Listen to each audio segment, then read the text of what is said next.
Please, the Deputy Speaker.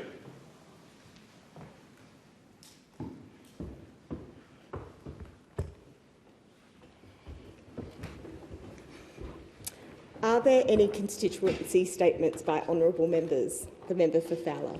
Deputy Speaker, last week I had the privilege of visiting Scalabrini's Live Easy social hub, where I got to meet amazing seniors living in our wonderful and diverse community of Fowler.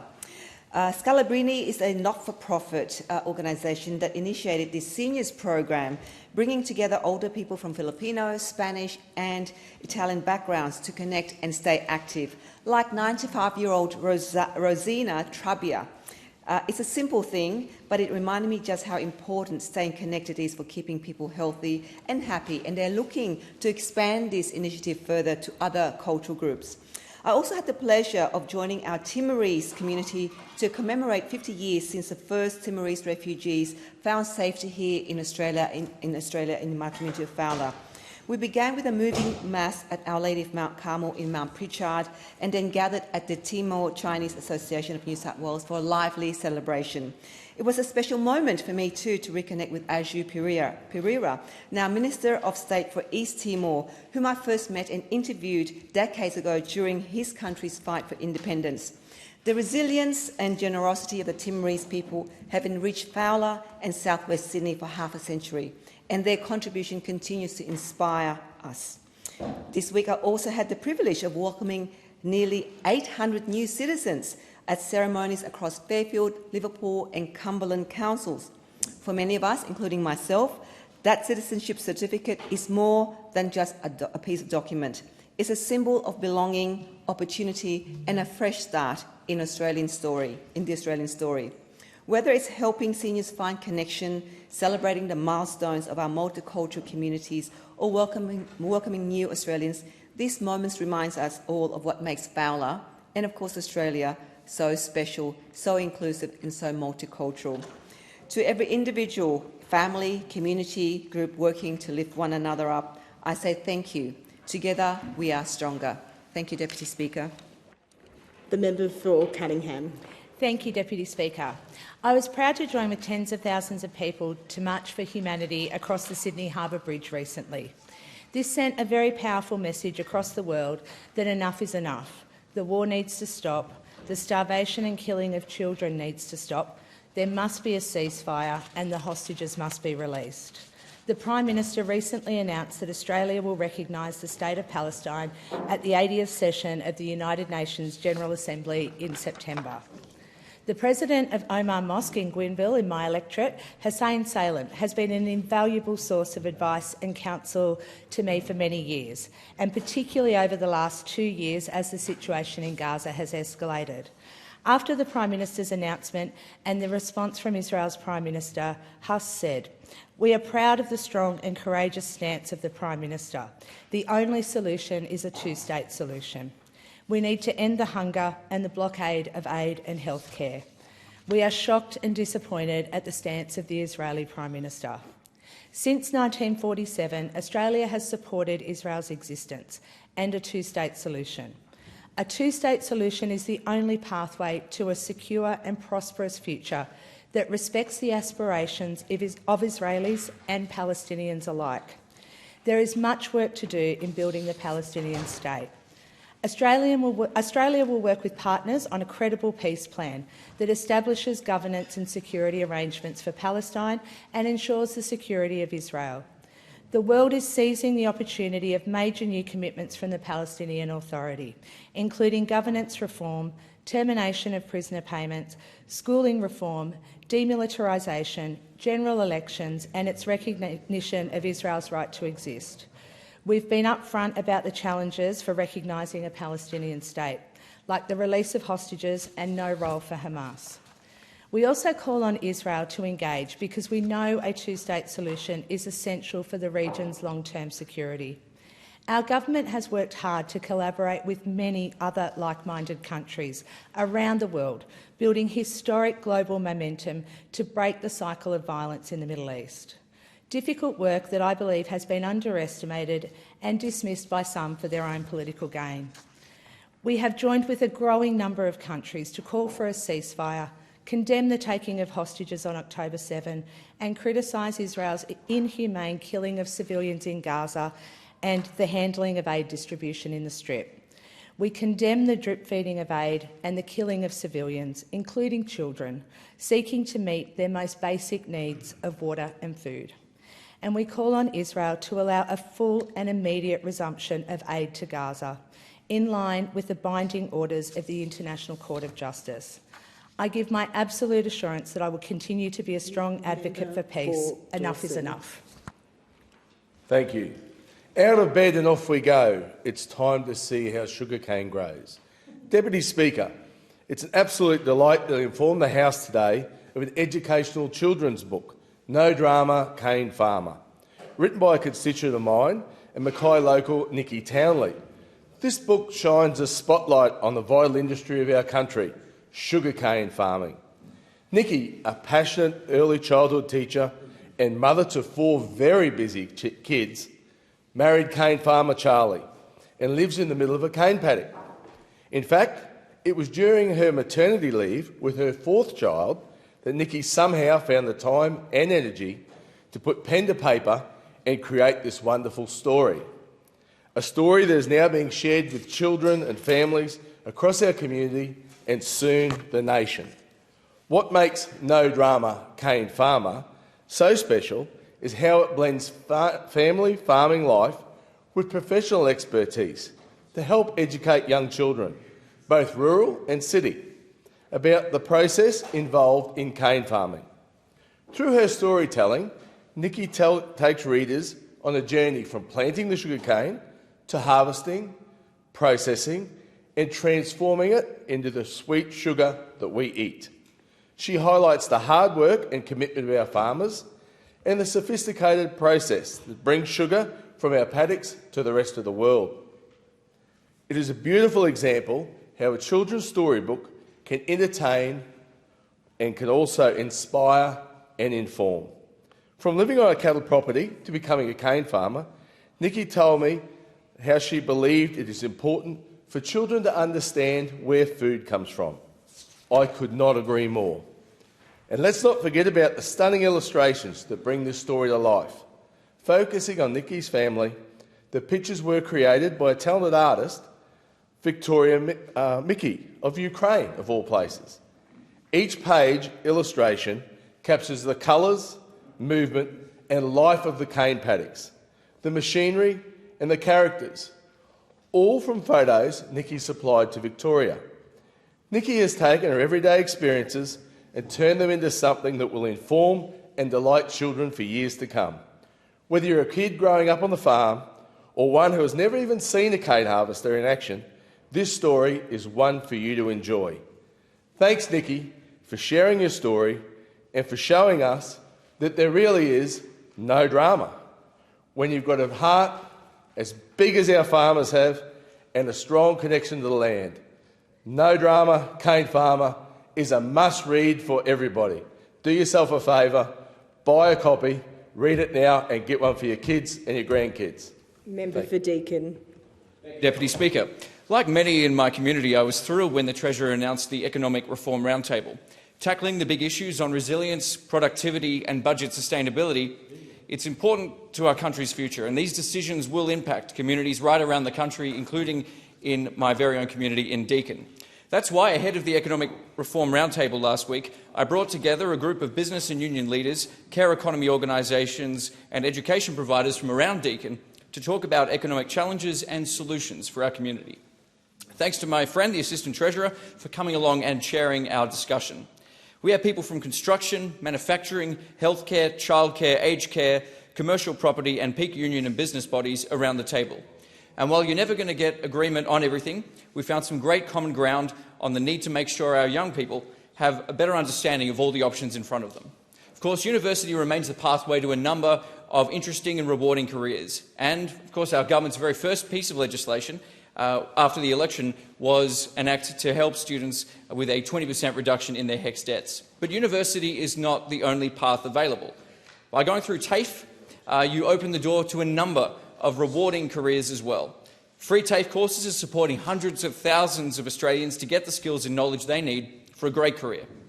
Everyone around our Deakin Economic Roundtable agreed that we need to make sure students are not only getting into the courses by default or as a backstop option, but by an informed choice with a full understanding of the opportunities in our economy, including in construction and manufacturing. All of us in this place have a role in articulating our support for Australian manufacturing and the amazing innovation and the jobs in that sector, and making sure careers counsellors and parents are fully informed of the options available and overcome the prejudices that can sometimes exist around some industries, including manufacturing. We need to make sure we have a full appreciation of what modern careers look like in modern sectors. Thank you again to the Assistant Treasurer for facilitating what was a great discussion. And thank you to the leaders from across Deakin who are working hard every day to create economic opportunity for people in Melbourne's East. Hear, hear. The member for Latrobe. Thank you, Madam Deputy Speaker. I had the honour of attending two vibrant cultural celebrations that reflect the rich diversity and community spirit of my electorate Latrobe. Namaskaram. On Saturday, I joined the Berwick Malayali community for the Onamana 2025 celebrations. I extend my sincere thanks to Jose P. Matthew, President, Ansi Abbey, Vice President, Larsa Matthews, Secretary, Onamaya Fabian, Joint Secretary, Mintan Francis, Treasurer, members of the Sanjit Vaki, Jocelyn Jose, Denon Bobby, Sarath and the entire Berwick Akalunam team for organising such a fantastic and colourful event. Onam is one of the most cherished festivals of our Malayali community. It celebrates Kerala's rich cultural heritage and brings families together to honour the legendary King Malabali, who again showed up on this great occasion. I've had the privilege of attending many Onam celebrations over the years and have always been moved by the traditional performance and the spirit of unity and also their friendship. Berwick Akalunam, funded in 2008 by 8 families, now represents over 160 families and nearly 500 members from the Berwick and surrounding suburbs. And they put on a magnificent event. With over 80,000 Malayali speakers in Australia, the contributions of our Malayali community continue to enrich our nation. Once again, I commend the members of the Berwick Akalunam for their initiatives and support and celebration of our amazing Australian Malayali community. Wish everyone a joyful Onam.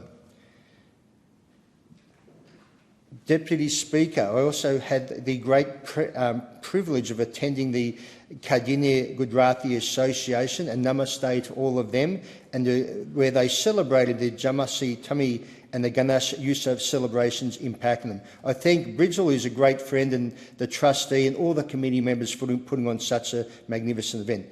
Jamashtami marks the birth of Sri Krishna, who symbolises knowledge and wisdom, with Ganesh Yusuf celebrates the birth of Lord Ganesh, the embodiment of new beginnings, prosperity and good fortune.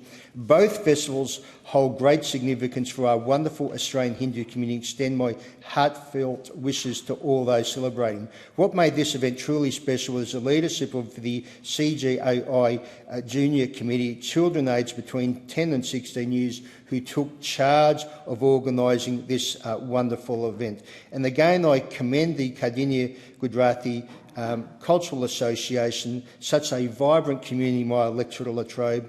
Again, I wish everyone a happy Onam, happy Janmatri and Ganesh Gotra. Thank you. The member for Isaac. Thank you, Deputy Speaker. Cambodian Australians are a vital part of the Australian community, particularly in my electorate of Isaacs. Their resilience, strong family ties and commitment to fairness and dignity reflect the values that we share as a nation. Since my election in 2007, I've built strong relationships with members of the Cambodian Australian community. I hold this community in the highest regard and value the trust and friendship extended to me over many years. In recent weeks, members of the Australian Cambodian community in my electorate have contacted me, greatly concerned about the recent outbreak of violence in the Cambodia-Thailand border area. I've since met with families and community leaders who are fearful for the safety of loved ones in the border area and anxious about the consequences of instability. These concerns are close, personal and deeply felt. Many in the community are seeking reassurance that their voices are being heard. I've raised these concerns with my colleagues. The Australian government recently welcomed the ceasefire agreement announced by Cambodia and Thailand. Foreign Minister Penny Wong reaffirmed Australia's support for a peaceful resolution through regional dialogue and international cooperation. That position reflects our continued commitment to peace, the rule of law and protection of civilians in our region. Moments like this remind us that the effects of conflict are rarely contained. Civilians bear the immediate cost, but the consequences often reach far beyond the borders where violence occurs. For communities in Australia with close connections to the region, these events cause real worry and demand a principled and engaged international response. Deputy Speaker, peace is not just the absence of war. It is the presence of justice, of dignity, and the belief that every person deserves to live free from fear. Achieving peace requires patience, effort, and a willingness to choose dialogue over division. All too often, it's ordinary people who live with the consequences of conflict. The nations of the world differ in their histories, but the challenges to peace and stability remind us of the international community's shared responsibility to prevent conflict and protect civilians. Upholding justice, mutual respect and dialogue to resolve conflict is what gives meaning to our shared humanity. Deputy Speaker, as Federal Member for Isaacs, I want to ensure that the voices of Cambodian Australians in my electorate are heard, their concerns respected and their calls for peace and safety acknowledged. Member for Goldstein. Thank you, Deputy Speaker. Deputy Speaker, I want to congratulate all of the Australian recipients of King's Birthday Honours in this year's King's Birthday Honours list. Goldstein is blessed with incredible residents who make an enormous contribution to our community, who stand up, who take responsibility not just for themselves but for others, and should be rightly honoured every year, not just in the Australia Day Honours but the King's Birthday Honours as well. I'd like to start by acknowledging and congratulating Anthony Barry AM for his significant service to civil engineering. Also to Alan Oppenheim AM for his significant service to the skin healthcare industry, and particularly he's one of the great success stories of the Goldstein community in establishing the company Ego Pharmaceuticals with his wife Jane. If you know Ego Pharmaceuticals, you'll have tried out their hand sanitizer in different parts of the country, Deputy Speaker, and it is incredible business success and export success of which we can all be proud. To Nicole Livingston AO for her distinguished service to Sports Development Administration, to the promotion of women's sport and to community health as well.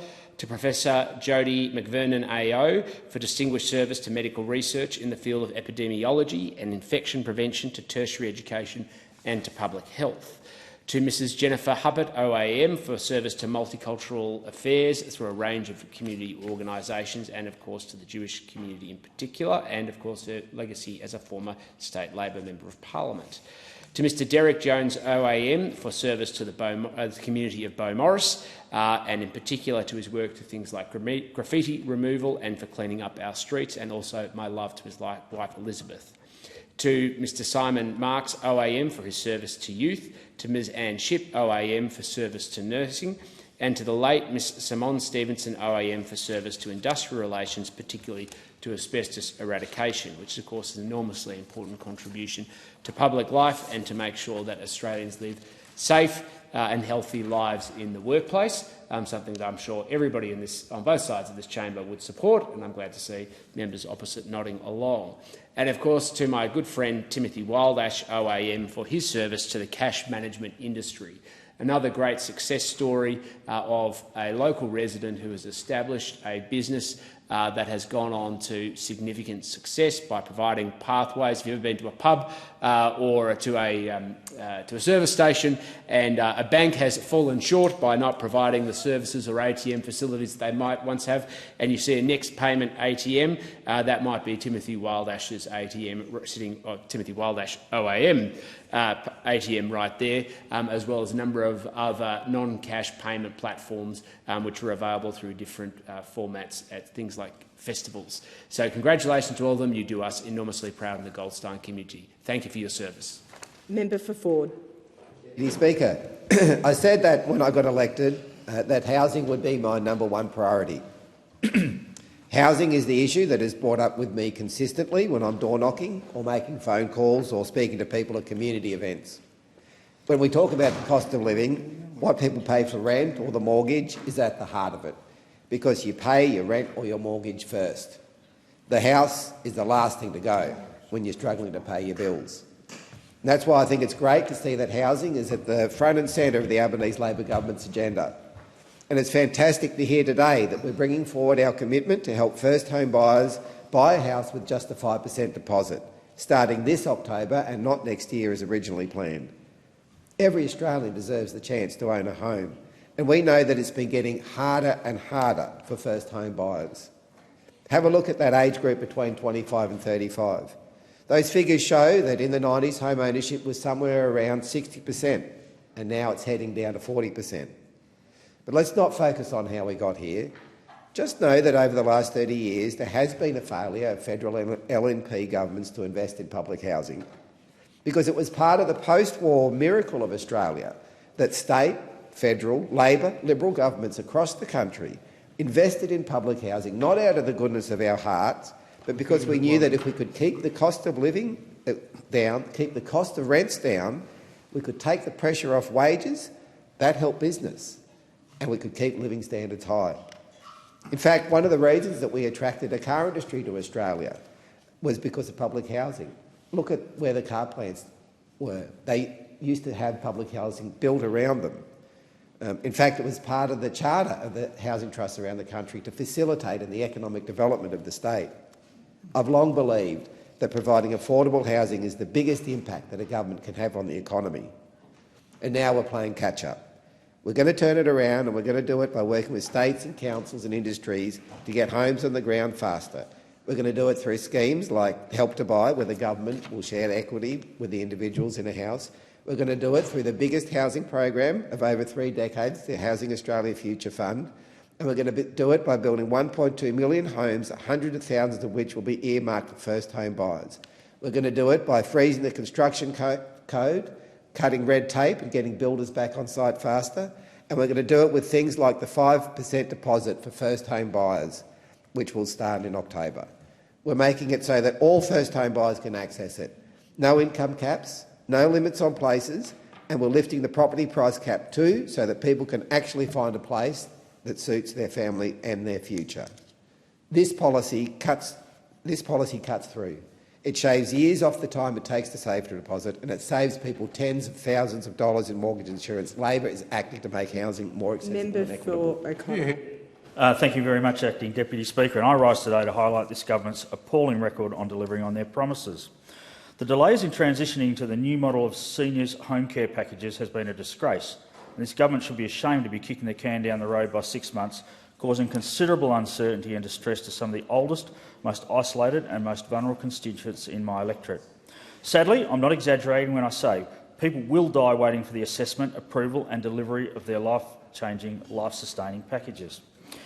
But, Deputy Speaker, this is a constituency statement, not a grievance debate.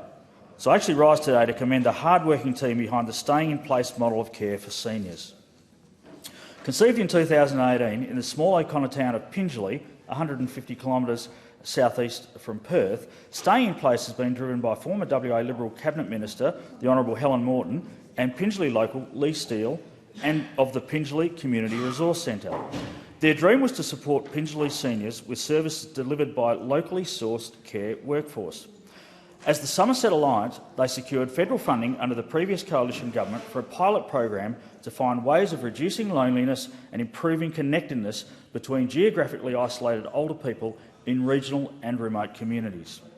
The concept of a virtual village was hatched where activities could be hosted remotely by a concierge in much the same way as in a real aged care village.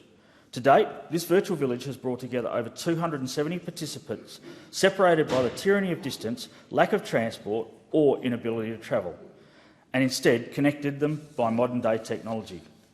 Upon this, they built an entire suite of home care services delivered by a latent local workforce comprised of retirees, stay-at-home parents and other skilled persons not engaged in the workforce. The result, staying in place, a community-led initiative where locals with various skill sets deliver a full suite of care options, enabling older people to age and thrive in the communities they have lived in and contributed to all of their lives. Now, this sounds like such a simple concept, but it's taken a lot of hard work by Helen, Lee and their team to get the machinery working, and now they are on the move. The concept has spread like wildfire to 55 other regional and remote communities, not only in my electorate of O'Connor, but throughout Australia.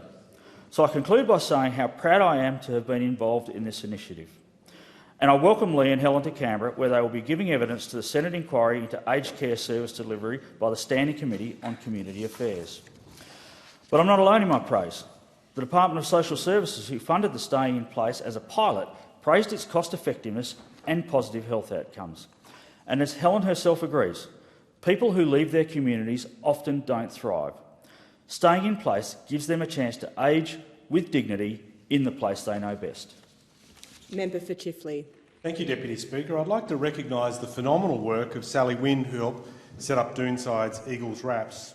Nearly 30 years ago, spurred by tragedy, Sally and husband Martin determined to make a difference for young people in Doonside and beyond. They always believe in the ability of our young people, even if others won't. With no formal background in youth work, Sally started Eagles Wraps as a place young people could turn to for help, and her vision grew. Eagles Wraps began training young people to grow their skills and ambitions, developing great links with major firms such as Amazon Web Services. Eagle Wraps has supported so many young people.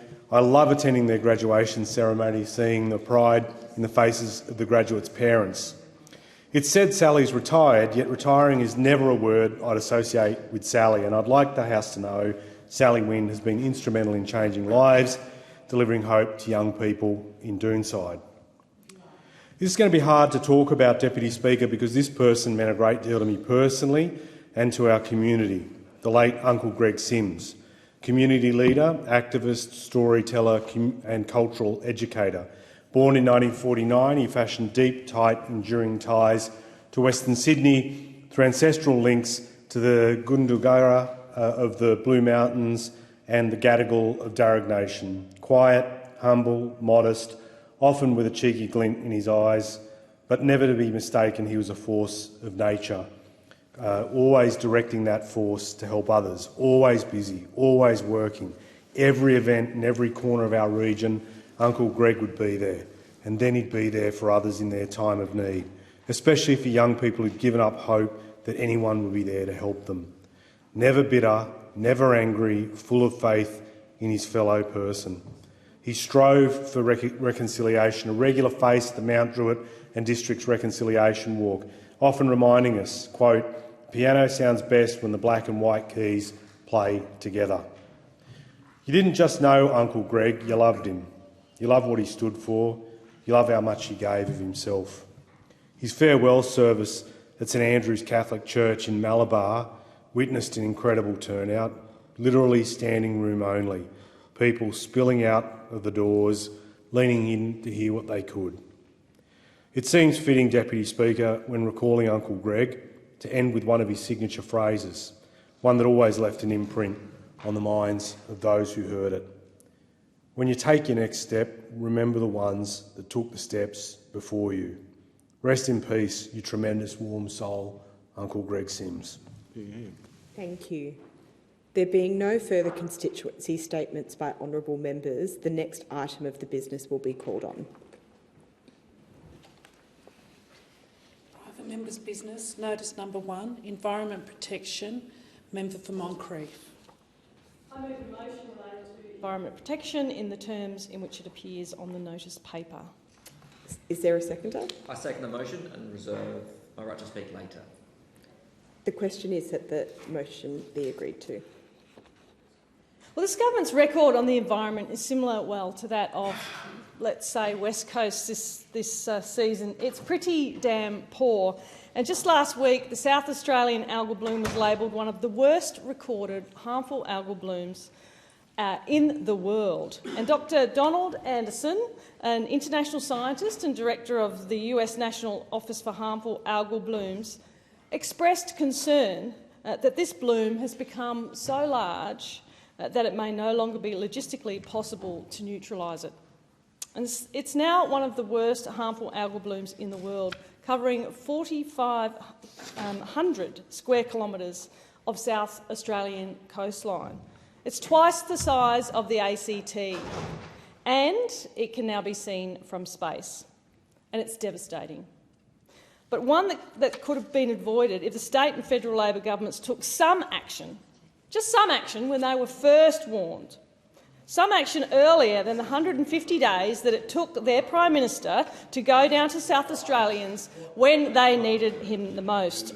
And it's both the Malinowskis and the Albanese government's inaction and delay that has allowed this environmental disaster to spiral out of control, with all its impacts to the ecosystems of the Gulf of St Vincent and Adelaide's beaches.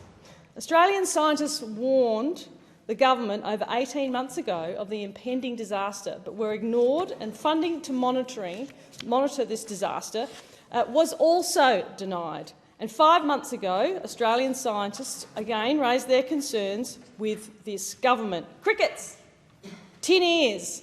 And since then, marine creatures started washing up dead on South Australia's beaches. And to date, that death toll has reached 14,000 and is climbing. Local fishing and tourism businesses have gone broke, hitting rock bottom. And only on the eve of Parliament returning last month did the minister finally take some notice, scuttling down to South Australia at the last minute to see this catastrophic disaster. And the Prime Minister and the Environment Minister have a lot to answer for. Answers that were not given to the good people of South Australia on his scuttle down to the state last week. He secretly jetted over to Kangaroo Island before posting about his visit on X. Shame. No media, forewarned, nothing. And when he did finally address the media hours later, he delivered absolutely nothing of substance. But that's classic Labor. They're all spin, no substance. And I have visited affected areas on three separate occasions, one of which was with the Leader of the Opposition a week prior to the Prime Minister showing his face in South Australia.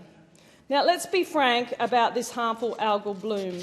It's a natural disaster, and it's an absolute disgrace to see the lack of funding and inaction by this government. The Albanese government can find $600 million for a rugby league team in Papua New Guinea, but it could barely scrape together at his press conference an adequate funding package to immediately support South Australians. That is a slap in the face for those opposite who are having a giggle. It's a slap in the face for communities living through an environmental crisis that is devastating ecosystems. And if the Prime Minister genuinely cared about this issue, he wouldn't have taken so long to act. Remember, 150 days. And he would have made himself available to those severely impacted areas of Goolwa and on the Yorke Peninsula.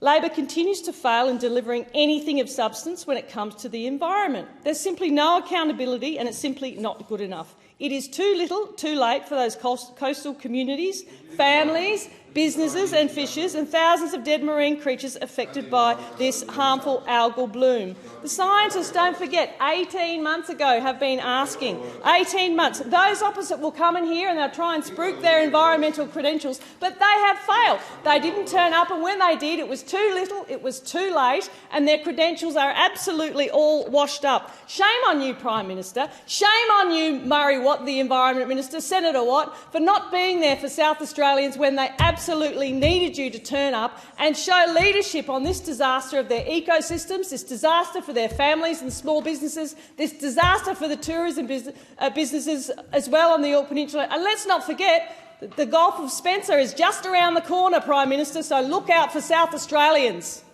The member for Grey to second the motion. Yeah, we need to do it. Yes, and I reserve the right to speak later. Thank you. The member for Bennelong. Thank you, Deputy Speaker. You know, sometimes you just see a motion from the opposition and you just scratch your head. And that's exactly what happened as I saw this on the notice board a couple of weeks ago, because it gives me the opportunity to talk about the government's environmental credentials at a time when the opposition, they don't even have an environmental policy. They're tearing themselves apart over the environmental policy. And here today we've got this motion. This motion lays bare the arrogance and hypocrisy of those opposite who try to call out a government that's actually doing something about the environment when they did nothing to protect it in their 9 years in government. And as I said, all at a time, Deputy Speaker, when they're tearing themselves apart over net zero.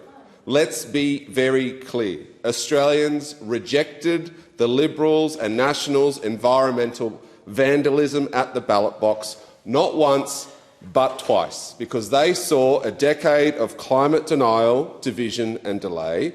They axed climate laws, they sabotaged the Murray-Darling Basin Plan, they cut funding to the Environment Department by 40%, they halved marine parks, ignored Indigenous water commitments and left the Great Barrier Reef on the brink of being listed in danger. That is the Coalition's legacy, Deputy Speaker, and it continues. It didn't end at the 2022 election, which you thought it would have. It didn't end at the 2025 election when they were thumped, because just this weekend the Queensland Liberals voted to dump net zero as its major environmental policy. Gone. That follows on from the Liberal and Nationals state divisions across the country, in New South Wales, South Australia, Western Australia and the Northern Territory, all dumping net zero. They can't even agree on that. Sometimes I don't even think they can agree on what day of the week it is, but they can't agree on net zero, and they're in here today feigning outrage and saying that we don't have environmental credentials, and we're actually doing something about it, because Australians, Deputy Speaker, Australians do not trust them on the environment,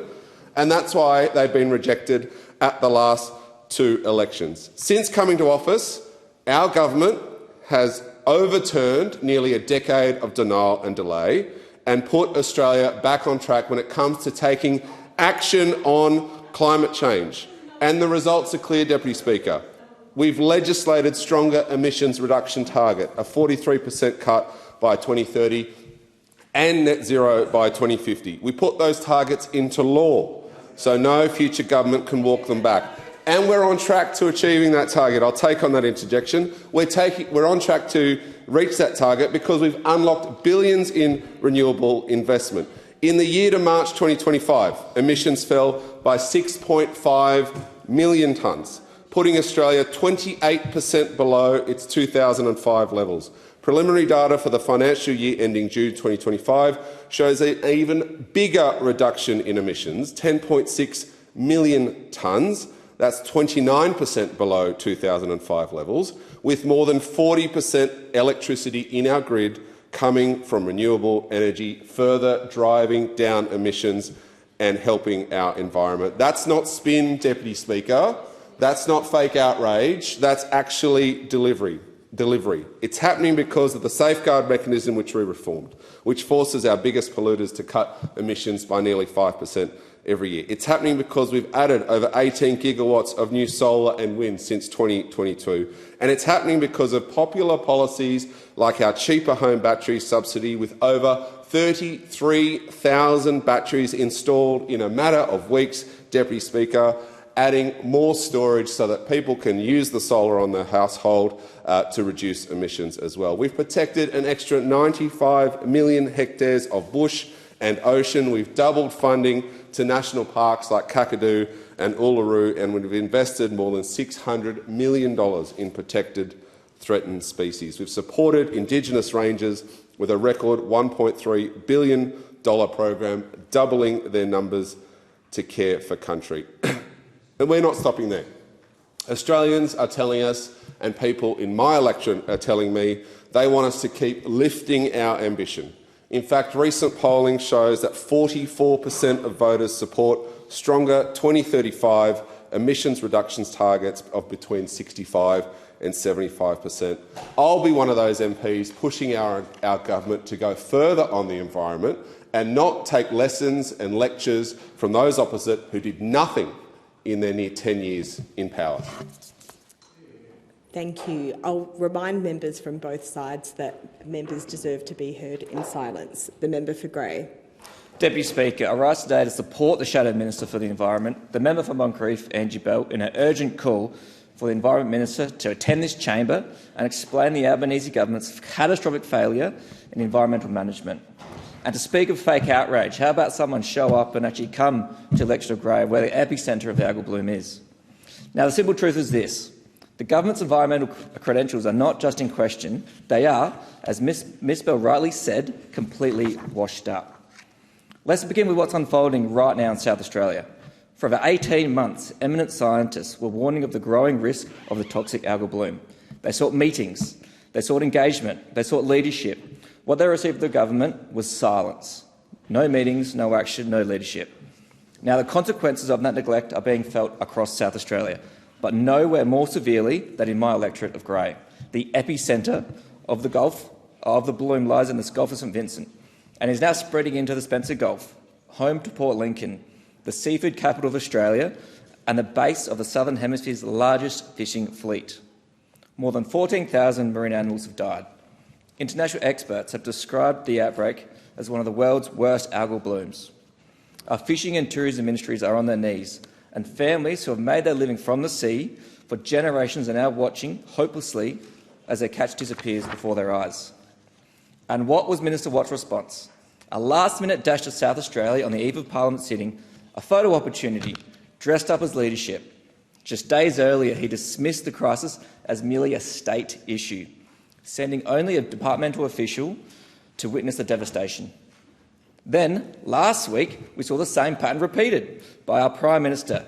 He flew into Adelaide for barely an hour, scraped together $6.2 million for South Australians, while at the same time giving $600 million to a PNG rugby team. Deputy Speaker, that is not leadership, that is evasion.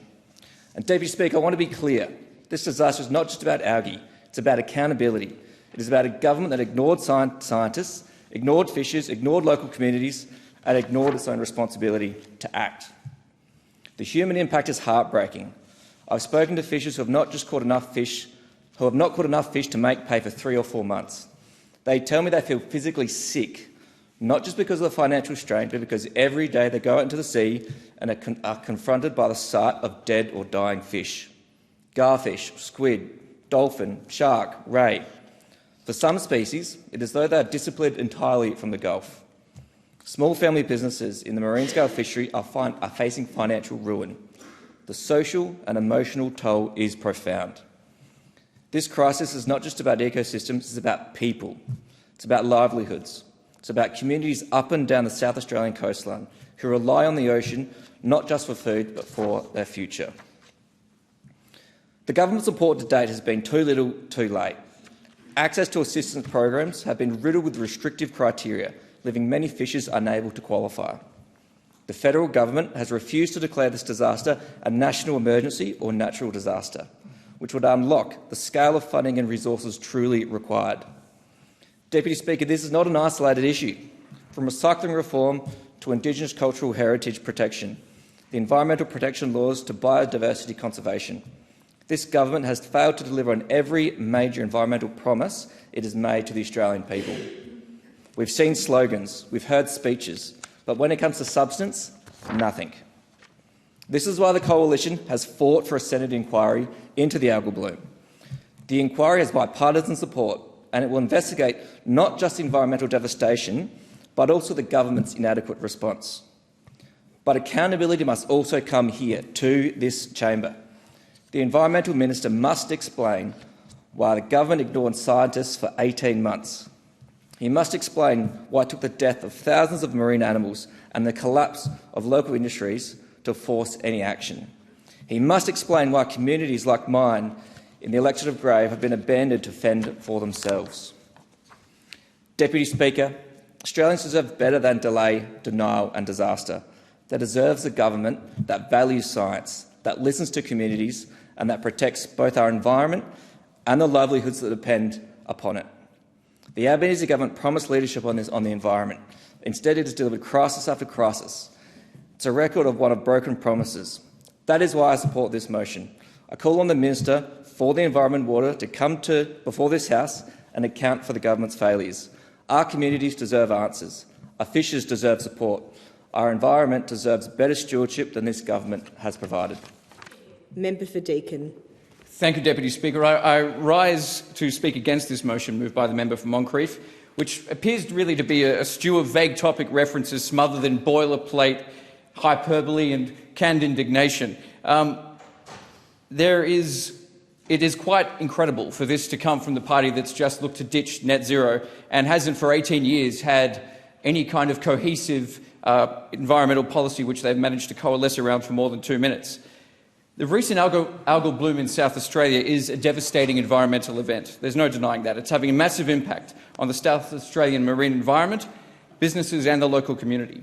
And the Albanese Labor government has announced $14 million in support of the South Australian government's efforts to combat the effects of this devastating algal bloom and to improve our preparedness for future events. The funding will invest in the scientific research and business assistance needed now and the community awareness and support, as well as immediate clean-up efforts. We're also investing longer term in the tools to help improve the ability to forecast climatic events and monitor ocean conditions, including turning a successful trial marine heatwave forecast tool to an ongoing service to help governments, industry, decision-makers, research and the public better understand ocean temperatures and forecast them accurately. Labor's environmental record is far from a failure. Since 2022, the Albanese Labor government has passed strong laws to force big polluters to cut emissions so Australia gets to net zero carbon pollution by 2050. This and other actions have reduced Australia's emissions by 29% below 2005 levels.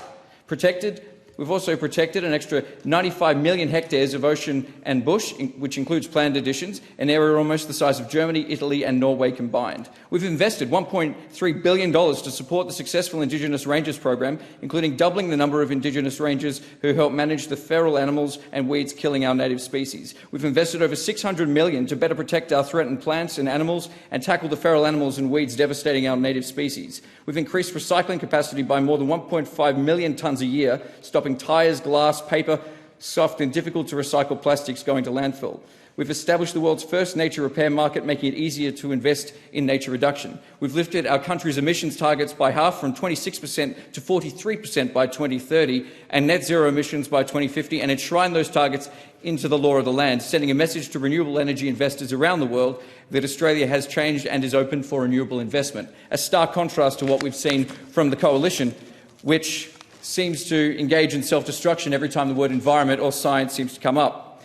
We right now have this kind of flim-flam McFlurry of an emotion, feigning concern about the environment at the same time as the party has just announced it's ditching net zero and really hasn't had anything resembling a sensible approach to climate or the environment. We could see the Liberal Party hijacked by the National Party when it comes to the environment as well. At two elections in a row, the people have overwhelmingly rejected the Coalition's approach to environmental policy. They have spent weeks talking about ditching net zero at the same time as feigning outrage about the credentials of the Labor Party, which has not only talked about taking action but has taken concrete steps over the last 3 years and continues in its work towards improving our environment and the sustainability of our sectors. On the Opposition Leader's watch as Environment Minister, the reef was almost listed as in danger. We've taken steps to protect that environment, among others.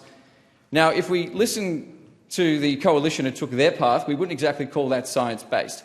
There's criticism that there's a motion in the motion that there was no diary meeting for 18 months, and without producing any kind of cause or effect argument as to how anything the Albanese government has done has contributed to the algal bloom. It is a horrible event. It is one we need to understand better. We need to make sure that we are doing all we can to protect our local environment. But just a very, very strange approach. When I first read the motion, I thought, oh, the Greens have gone a bit crazy in how they're drafting motions, but then I was shocked to realise that it's the Coalition pretending to care about climate policy. Well, I guess there's a first for everything. And I am actually comforted by the notion that someone in the LNP cares about the environment and environmental policy. If only that care and concern could be extended to the rest of the party and perhaps could be used to persuade fellow party members that it's time to act on climate change and improving our environmental policies. I can only hope from the fact that they have raised their concerns about the environment that we'll have steadfast supporters for the further actions being taken by the Albanese government over the next 3 years, and we can perhaps be on a joint ticket in our efforts to make sure that we have the best environmental protection laws possible and that we're doing everything we can to address climate change. But right now, it just reeks of hypocrisy to see that the party of ditching net zero is talking about the Albanese government's record of environment. If there's failure on environmental policy, it would definitely be the Coalition, and it's one that has been around for 18 years. The allotted time for this date has expired. The debate is adjourned and the resumption of the debate will be made an order of the day for the next sitting. Private members' business, notice number 2, economic equality. Member for Brisbane. I move the motion relating to economic equality in the terms in which it appears on the notice paper. As a young girl growing up next door to my grandparents, I saw my matriarchal grandmother use her organisational, diplomatic and empathy skills to be the bedrock of our family and our community. My mum wanted to become a teacher but didn't get the opportunity. However, every day she organised meals for at least 10 people, made hundreds of stage-ready costumes, decorated wedding cakes and organised and joined various social justice causes. Then there were our friends the Harneys, who lived up the road. Mum babysat a few of the grandkids because both parents wanted to pursue a career, one a paramedic and the other a nurse educator. In addition, Mum did countless hours of babysitting for my kids and other grandkids, and this is not an unfamiliar story. I'm telling you these stories because women throughout the ages have been held back from fully participating in our economy in the way they want to. Childcare and family care have always been two of the biggest hurdles facing women entering the workforce and, importantly, keeping them there. Childcare was just too costly on the family budget and wages weren't high enough, especially in women-dominated sectors, for it to be worthwhile for both parents to work. It wasn't just wages and career losses for the mum, who were the ones who predominantly lost out. It's a loss of long-term financial stability, economic empowerment and not to mention economic growth. In fact, it's estimated that the Australian economy would be $128 billion better off by purposefully removing the persistent and pervasive barriers to women's full and equal participation in the economy. When Labor introduced paid paternity leave almost 15 years ago, the dinner conversations changed. It gave families an option for both parents to work. And this was a significant step, Speaker, to bring more women into the workforce and nibble away at the gender pay gap. But the data showed slow progress. At the time of the 2022 federal election, the gender pay gap was still 14.1%, exactly where it had been 4 years earlier. For over a decade, I have participated in discussions across organisations like the OECD, the World Economic Forum, the B20, on what's needed to close the gap. And the discussions always highlighted a few consistent challenges: the burden of family care falling predominantly on women, the undervalue of the career choices of many women, which is reflected in comparatively very low wages and unpaid prac placements, of course, and discrimination in hiring. Now, 51% of the workforce are women, and we can't afford to leave them behind. And this is why I'm so pleased to speak to this motion today, which recognises what the Labor government is doing to support women with fairer wages and long-term financial stability. Since 1 July, the Albanese Labor government has kicked off billions of dollars worth of responsible support. The national minimum wage and award wages have increased by 3.5%. Paid parental leave has increased to 24 weeks. Super is now paid on all government-paid parental leave. Commonwealth prac placements have started with nursing, midwifery, teaching and social work students, professions where women dominate that work. This comes on top of 10 days paid family and domestic violence leave, stronger rules for company reporting on their gender gaps and strong laws to combat sexual harassment in the workforce. The second point I wanted to touch upon was the comparatively huge cost of healthcare that women face: contraceptive, menopausal hormonal therapies, endometriosis, just to name three.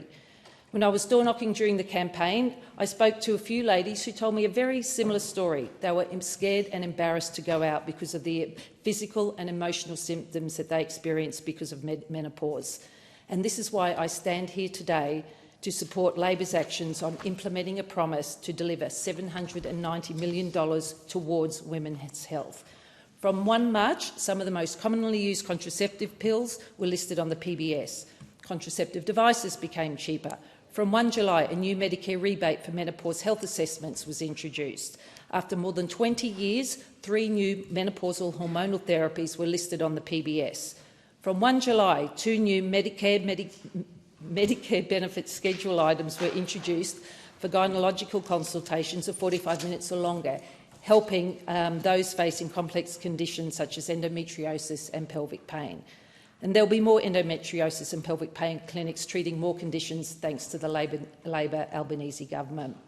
Women will also benefit from the cheaper PBS prescriptions, our bulk billing, our urgent care clinics, etc.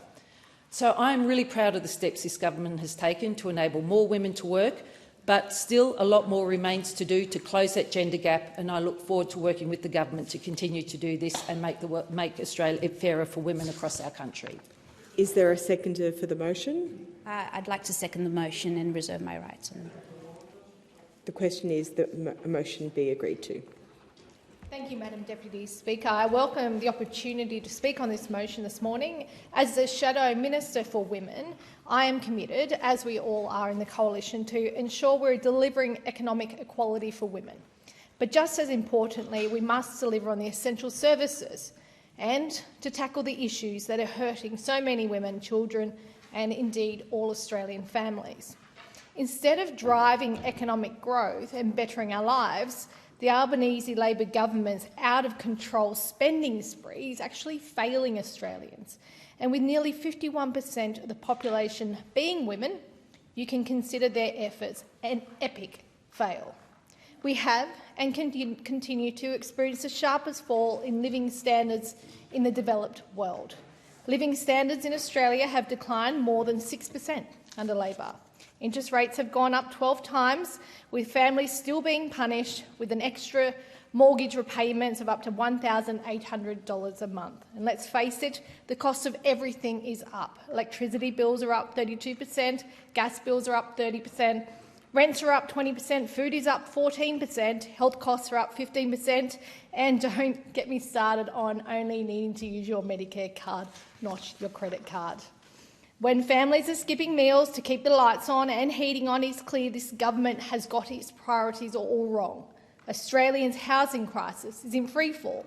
Rents are skyrocketing right across the country, having risen 20 to 80% in our capital cities since 2022, which means they are rising up to 5 times faster than wages.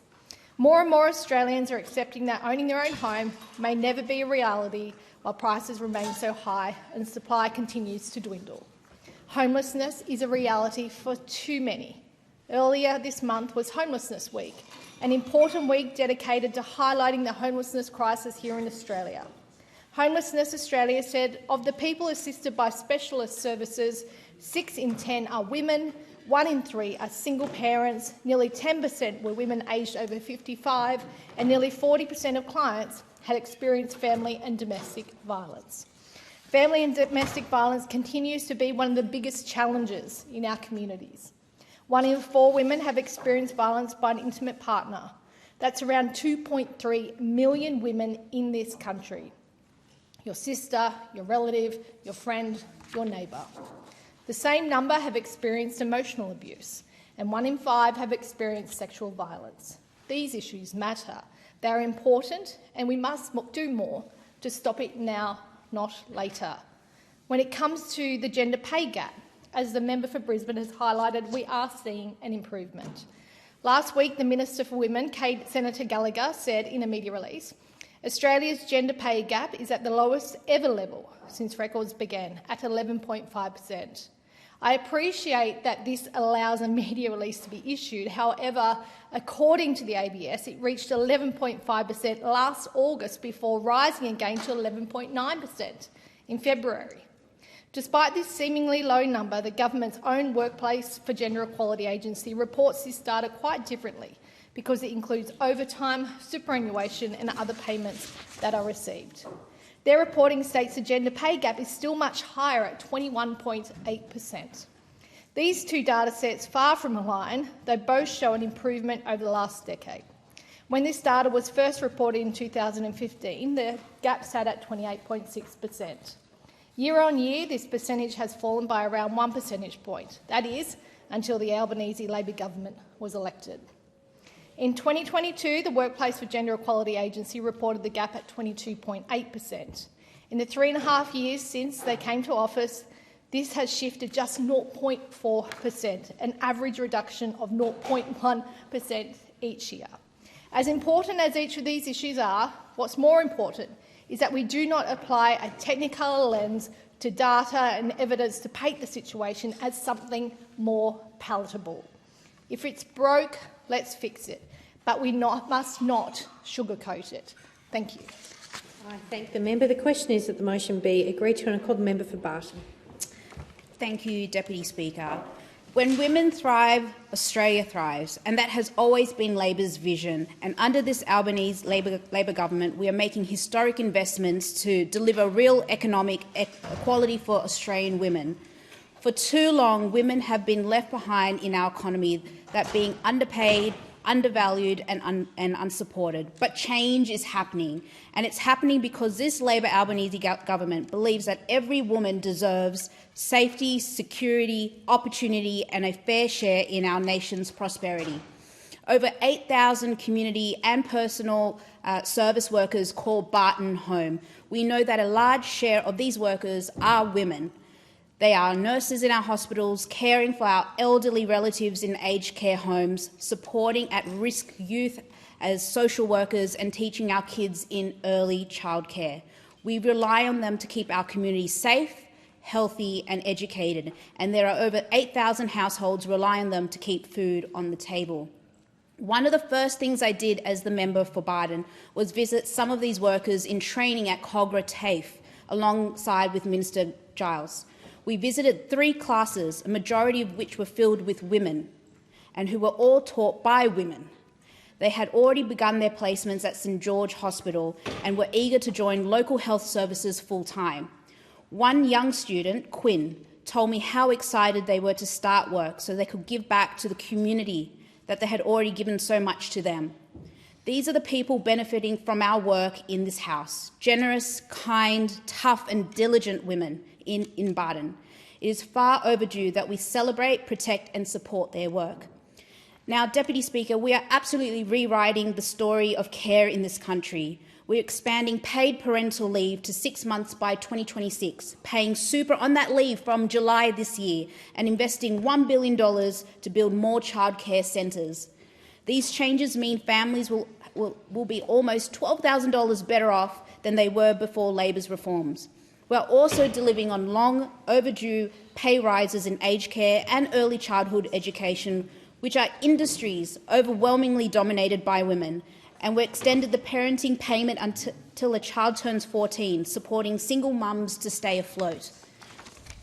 During the last federal election campaign, I door-knocked the entire electorate of Barton, and I did that because I know that the conversations that dominate here in the media cycle here in Canberra and the papers in Sydney, they're not necessarily the conversations that are happening around the dinner tables in Earlwood and Walleye Creek. Instead, parents wanted to talk about pay rises, the changes to early education and their access to healthcare. Mums wanted to know how our government was supporting them and their family.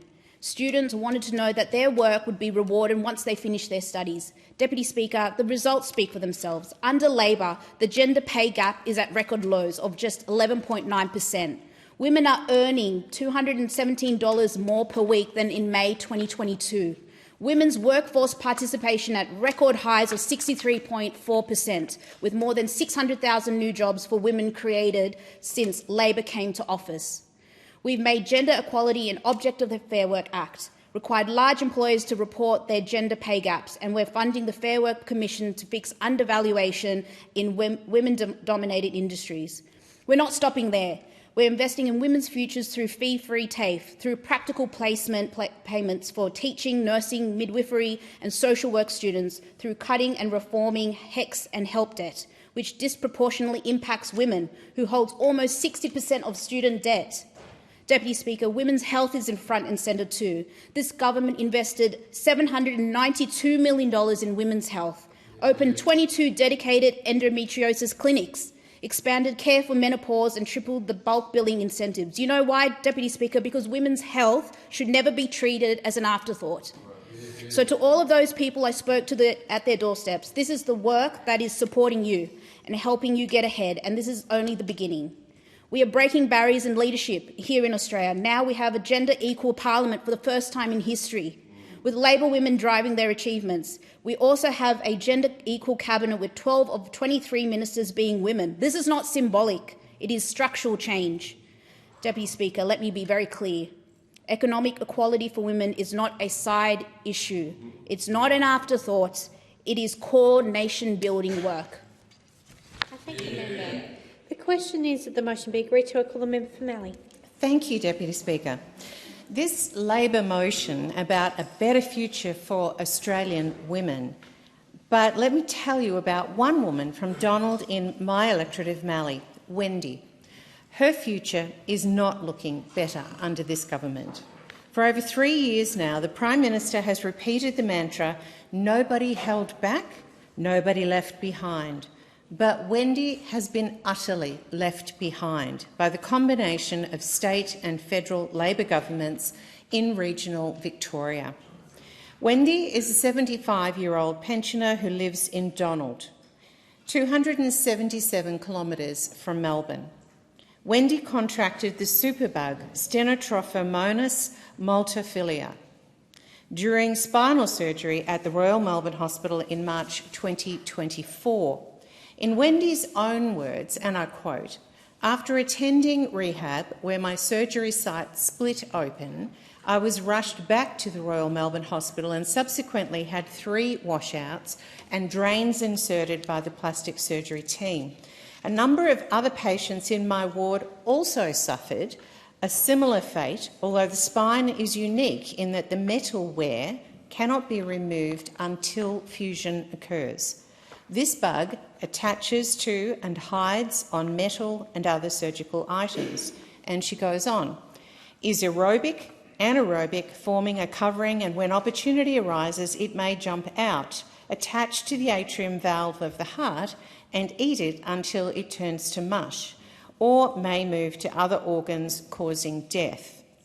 There is only one antibiotic medication that can suppress it, namely Bactrim or Respirem Foot. Wendy believes a person who has caught this bug has a 54% chance of survival, diminishing with age and other comorbidities."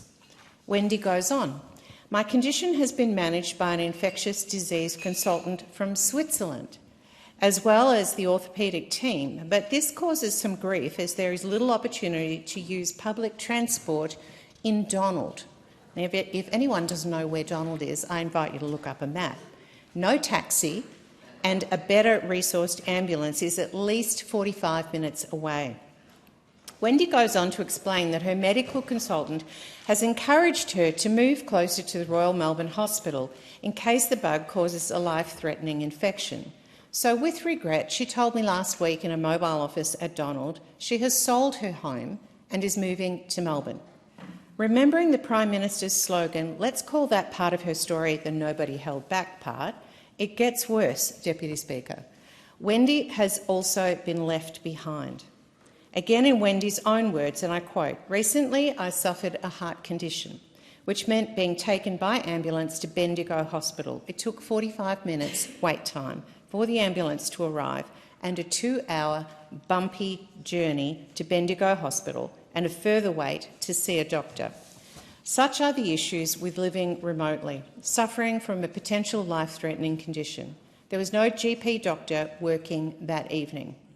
Deputy Speaker, this is a story I have heard all too often as the member for Mallee and in my previous shadow ministry role in regional health. I remain passionate about giving a voice to the people of Mallee and ensuring they receive better health care. So when this motion speaks about the Albanese Labor government, quote, investing in women's health, I ask, what about Wendy? What about everyone like her? What about the women in Donald? What about the women in Bullock Shire? What about all the women in Mallee and all the women in regional Australia? Mallee women certainly feel invisible to the Albanese Labor government. I'm giving people like Wendy a voice today because all Australian women deserve better. I thank the member. The question is that the motion be agreed to. I call the member for Newcastle. Thank you, Deputy Speaker, and I am delighted to rise in support of this motion moved by my friend and colleague, the member for Brisbane, to reaffirm Labor's unwavering commitment to driving economic equality for Australian women. The World Economic Forum's 2025 Global Gender Pay Gap report has seen Australia jump 11 places in the global rankings in the last 12 months to 13th position. That's out of 148 countries for gender equality. This is Australia's highest ever ranking since the index began back in 2008. For Labor, gender equality is not an optional extra. It's fundamental to fairness, to prosperity and to building a stronger nation. From day one, this government has placed women's social and economic equality at the centre of everything we do. Over the past decade of the coalition government, women were left behind. Under the coalition, Australia's gender equality ranking collapsed to 50th place on that 148 list of countries. That was, I shouldn't have to say, the lowest Australia has ever been. And thanks to Labor, we are now up to the 13th, as I said, the highest we have ever been. But don't for one moment think we're resting on our laurels. Why shouldn't we be number one? And that's the ambition of all of us on this side of the House. The Labor government spent our first term delivering major reform to improve the lives of Australian women, including expanding paid parental leave to 24 weeks and, for the first time, adding superannuation to that paid parental leave, strengthening retiring incomes and recognising the value of care work. Families accessing paid parental leave are now nearly $12,000 better off compared to what they were prior to us coming to office. 3 consecutive increases to the minimum wage, lifting the pay rates of nearly 3 million Australians. And guess what? The majority of those on minimum wage are women, and in sectors like care, retail and early education. So backing in those wage increases is critical to lifting the economic security of women. Commencing the Commonwealth Paid Prac Payment Scheme for the teachers, nurses, midwives and social work students, all of whom are overwhelmingly women. So easing that financial pressure during mandatory placements is critical, and investing in the professions that all of our communities rely on. And these reforms are already making a difference in communities like mine in Newcastle, where thousands of students and young families stand to benefit. But that's just part of Labor's agenda. Since 2022, we have delivered record lows for the gender pay gap. Just last week, the ABS released data that women in full-time work are earning more than $250 more each week than they were 3 years ago. That's a good thing. And encouragingly, that data shows that the women's workforce participation has also hit a record high, growing to 63.5%. First time for Australia. We've delivered cheaper childcare for over 1 million families because affordability is key to women's workforce participation. And historic economic investments in women's health, including cheaper contraceptions. Let's put on contraceptions that women should have been able to access on the PBS. 2 of those. First time in 30 years, new listings on the PBS. That is a good thing. New Medicare items for menopause care, for expanded endometriosis and pelvic pain clinics. We've delivered more than $4 billion in women's safety because true equality is impossible while violence against women persists. And an historic parliament and cabinet where, for the first time for a cabinet to be majority women, proving that representation matters. We've also delivered Australia's first national gender equality strategy, Working for Women, setting out a 10-year roadmap across safety, economic security, health, leadership and care. But we know that challenges remain for Australian women. There is not a single woman on this side of that House, and I suspect across the House, to be frank, that thinks that we can just say job done and move on. We know that these challenges remain. Rates of gender violence, for example, remain far too high. Too many women still do not feel the full benefit of these reforms in their daily lives. And that's why we're delivering our delivery for Australian women remains very much the focus of our second term. We are auditing the Commonwealth systems to prevent financial abuse, embedding a gender lens in housing and industry policy and continuing to strengthen women's leadership and representation. This government remains steadfast in its commitment to ensuring that all women in every part of the nation have the fundamental rights of safety, equality, dignity and opportunity. That's what this motion seeks to do. I'm proud to has expired. The question is that the motion be agreed to, and I call the member for Kooyong. Thank you, Deputy Speaker, and I thank the member for Brisbane for this motion, which raises the importance of economic equality for Australian women. In recent decades, we've seen greater workforce participation, higher levels of educational attainment for Australian women, a reduction in the gender pay gap, and narrowing of the retirement income gap. Achievements of the Albanese government, which I advocated for and supported in the 47th Parliament, included expansion of paid parental leave, superannuation on PPL, and increased wages in female-dominated workforces. All of these were really significant moves towards gender equity in our workforce. Deputy Speaker, there are, however, persisting and significant gender inequities in the Commonwealth Practical Payment Scheme. This initiative, which was announced earlier this year, was a welcome recognition of the financial hardship faced by students undertaking mandatory unpaid placements in teaching, nursing, midwifery and social work. These students will now receive $331 per week during those placements, and that support is long overdue. However, the scheme continues to exclude students in other care sector disciplines: medicine, allied health and veterinary science. Even those students face the same, if not even greater, burdens of unpaid placements.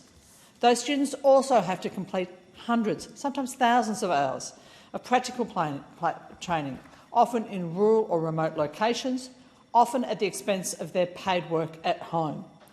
They too have to pay the cost of insurance, registrations, equipment, accommodation and transport to their paid placements, while often still having to pay rent in the city, often having to pay the cost of their childcare, often having to sort out the care of their dependents.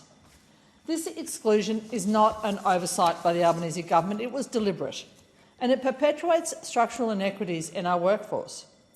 The fact is that fields like physiotherapy, occupational therapy, speech therapy, veterinary science are female-dominated. Women make up 74% of students in health-related degrees in Australia. These are the very students who are being asked to work for free, to train for free, often for months on end, while they have to juggle their rent, their cost of living and sometimes their care of children or other dependents. I've heard their stories time and time again. They are stories of anxiety and sadness, of worry, of frustration, stories which reflect the chilling effect of placement poverty. Unpaid placements push women into debt. They can delay their graduation and they can limit their career choices. They worsen gender inequities before women even have the opportunity to enter the workforce. This fact has been recognised time and time again. In fact, the government's own Women's Economic Equality Task Force found that women are more likely to study or train in areas that attract debt or which require unpaid placements to qualify, and that this creates inequality from the start of their careers. That inequality can have lifelong implications. It can include an inability to escape or recover from violence, from homelessness or housing insecurity. It can result in lower superannuation balances and less security in retirement. The Wheat suggested that the government should support equitable access to education and skills building.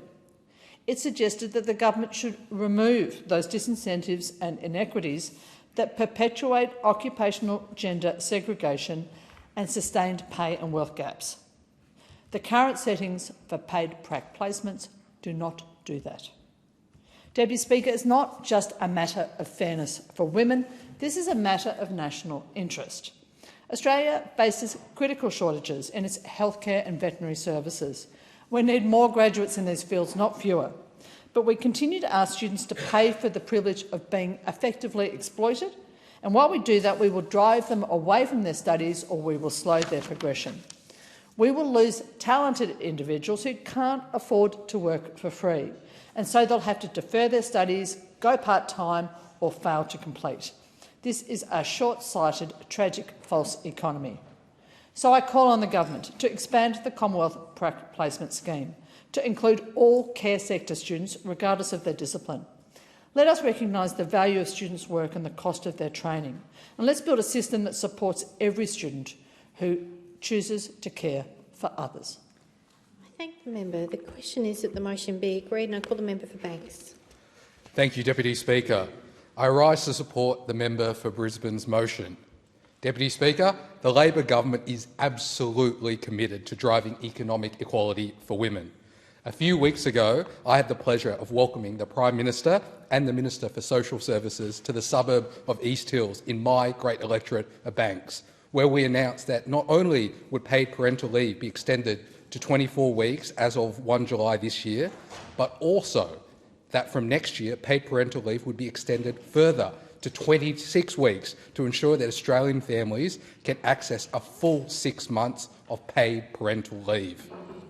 Additionally, it was announced that from the 1st of July this year, the Albanese government would deliver superannuation on paid parental leave for the very first time, ensuring that working women are not penalised in their retirement savings for having a family. It was a great morning, and I'd like to take this opportunity to thank Julia, Stefan and their little boy Artie for welcoming the three of us, as well as my partner Bridget and our little girl Dorothy, to their home to make this very important announcement. Deputy Speaker, this government's agenda to deliver for Australian women is substantial, with lifting wages and closing pay gaps at its very core. Women's participation in the workforce has never been higher, and the gender pay gap in Australia has never been smaller, with women earning $217.40 a week more on average than in May 2022, when Labor came into government. Working women are earning more and keeping more of what they earn, with Labor's programs of tax cuts for every taxpayer, leaving 90% of women taxpayers better off. And the Labor government has integrated gender equality into the Fair Work Act, supported the Fair Work Commission's gender under-evaluation review and funded pay increases in industry with female-dominated workforces. Deputy Speaker, the government's agenda is not just about economics. It is about government treating Australian women with respect.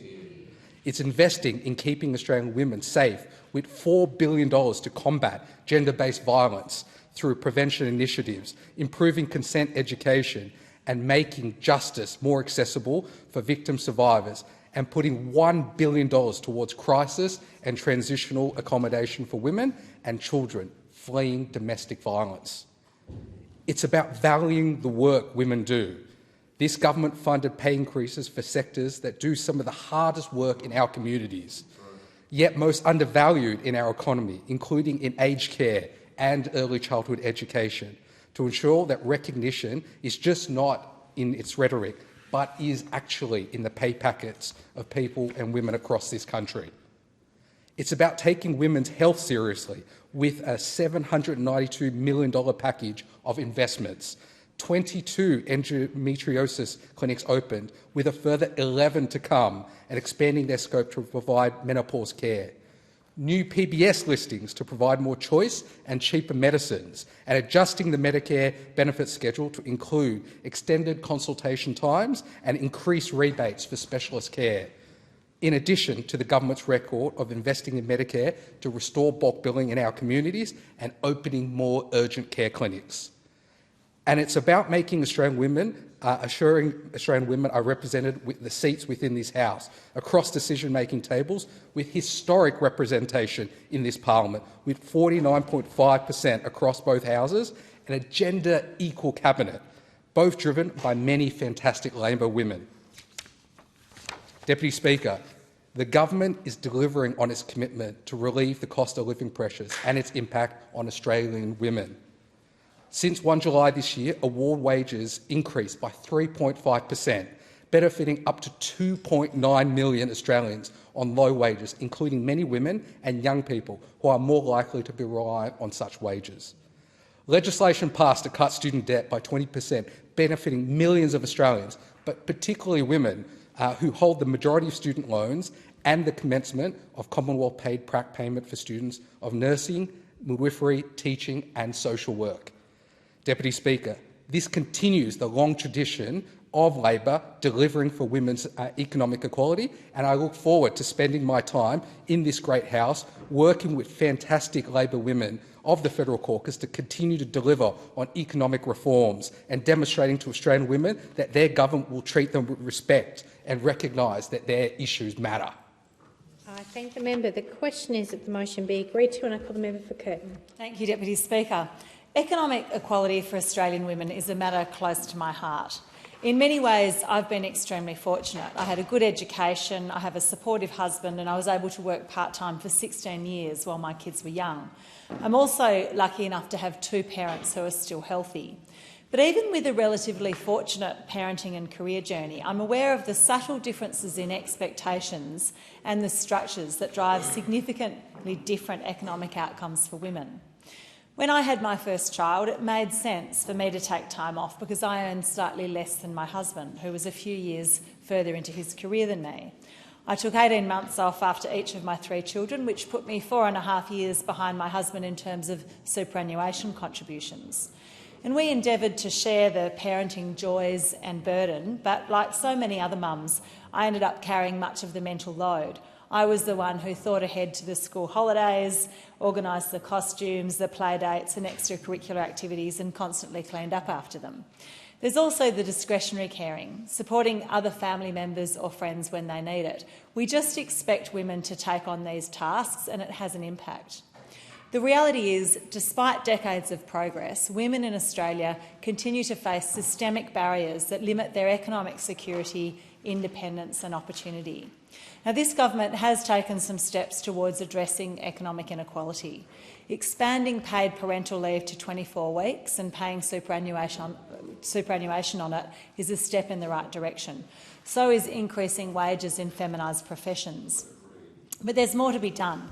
And I want to talk about 4 things: the rising sandwich generation, the gender pay gap, superannuation and cultural norms.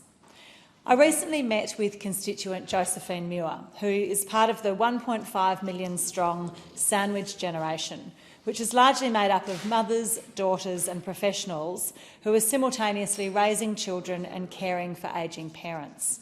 Now, they are the backbone of our families, yet too often they're invisible in our policy conversations. Jo told me about the impracticality of the aged care system. Her mother, who has vascular dementia, has just moved in with Jo and her family. And Jo says it's a privilege to care for her mother, but points out that even with a level 4 package, the hours of support will go nowhere near covering her work hours. Jo's start-up health business is exactly the sort of thing that the recent Productivity Roundtable wants to encourage. Women make up 91% of sandwich carers, and nearly half of them also hold jobs like Jo. They're stretched thin, financially, emotionally and physically. Many are forced to choose between their careers and caregiving, sacrificing superannuation, promotions and personal well-being. And we must remove structural disincentives to women's workforce participation and ensure our caring structures are suitable for women playing multiple caring roles. Then there's the gender pay gap. The WGEA shows that when you look at total remuneration, women earn nearly 22% less than men. Over the course of the year, that difference adds up to more than $28,000. Now, this includes the annualised full-time equivalent salaries of casual and part-time workers, so it's not explained by women working fewer hours. It's largely driven by subconscious biases, including how we value different types of work. We must appropriately value feminised industries like childcare, healthcare, education and social assistance. These sectors are critical to our society and economy, yet they remain underpaid and undervalued. Thirdly, superannuation. Women retire with significantly less super than men. At retirement age, nearly 1 in 4 women have no superannuation at all. And this is the result of lower pay, interrupted careers, unpaid care work and undervalued professions, economic inequality that compounds over a woman's lifetime. Aware Super shows that women aged 45 to 59 have a median super balance that's $46,000 lower than men's. It's a gap that leaves older women vulnerable to poverty, housing insecurity and homelessness. In fact, older women are the fastest growing group of people experiencing homelessness in Australia. And lastly, we all have a role to play in how we think about gender. Gender norms are internalised from childhood and reinforced through media, education and workplace culture. We all bear responsibility for this, and it's often so ingrained we don't even realise it. A few months ago, I was fairly criticised by Gruen on ABC for doing a social media post while washing the dishes. We can all do more to be aware of how we're reinforcing stereotypes and promote role models who challenge those stereotypes. Economic equality for women is not a niche issue, and I urge the government to keep this in mind in all policy development. I thank the member. There being no further speakers, the debate is adjourned and the resumption of the debate will be made in order of the day for the next sitting. I call the clerk. Private members' business. Item number 3, Woodside North West Shelf Gas Project. And I call the member for Ryan. Thank you, Deputy Speaker. I move the motion relating to the Woodside North West Shelf Gas Project in the terms in which it appears on the notice paper. Within 15 days of being sworn in, this Labor government committed a truly criminal betrayal of the Australian people and of future generations all over the world. Labor approved the extension of the North West Shelf Gas Project to 2070. This project will produce annual emissions greater than all of Australia's existing coal-fired power plants combined. During the 2025 election campaign, Peter Dutton committed to approving it within 30 days. Labor, eager to perhaps prove its loyalty to the gas corporations, did it in half that time. Disgraceful, there's no doubt. We're in a climate crisis. It's everywhere. Every month a new heatwave record is broken somewhere in the world. We've seen historic floods, one after the other across the country. Record bushfires hit LA in January. Now they're smashing Spain and Portugal. Dolphins and seals are washing up dead on the shores of South Australia. This is happening. It's happening now. It's an existential emergency. And what does Labor do? They give an enthusiastic tick of approval to the biggest new fossil fuel project in the Southern Hemisphere.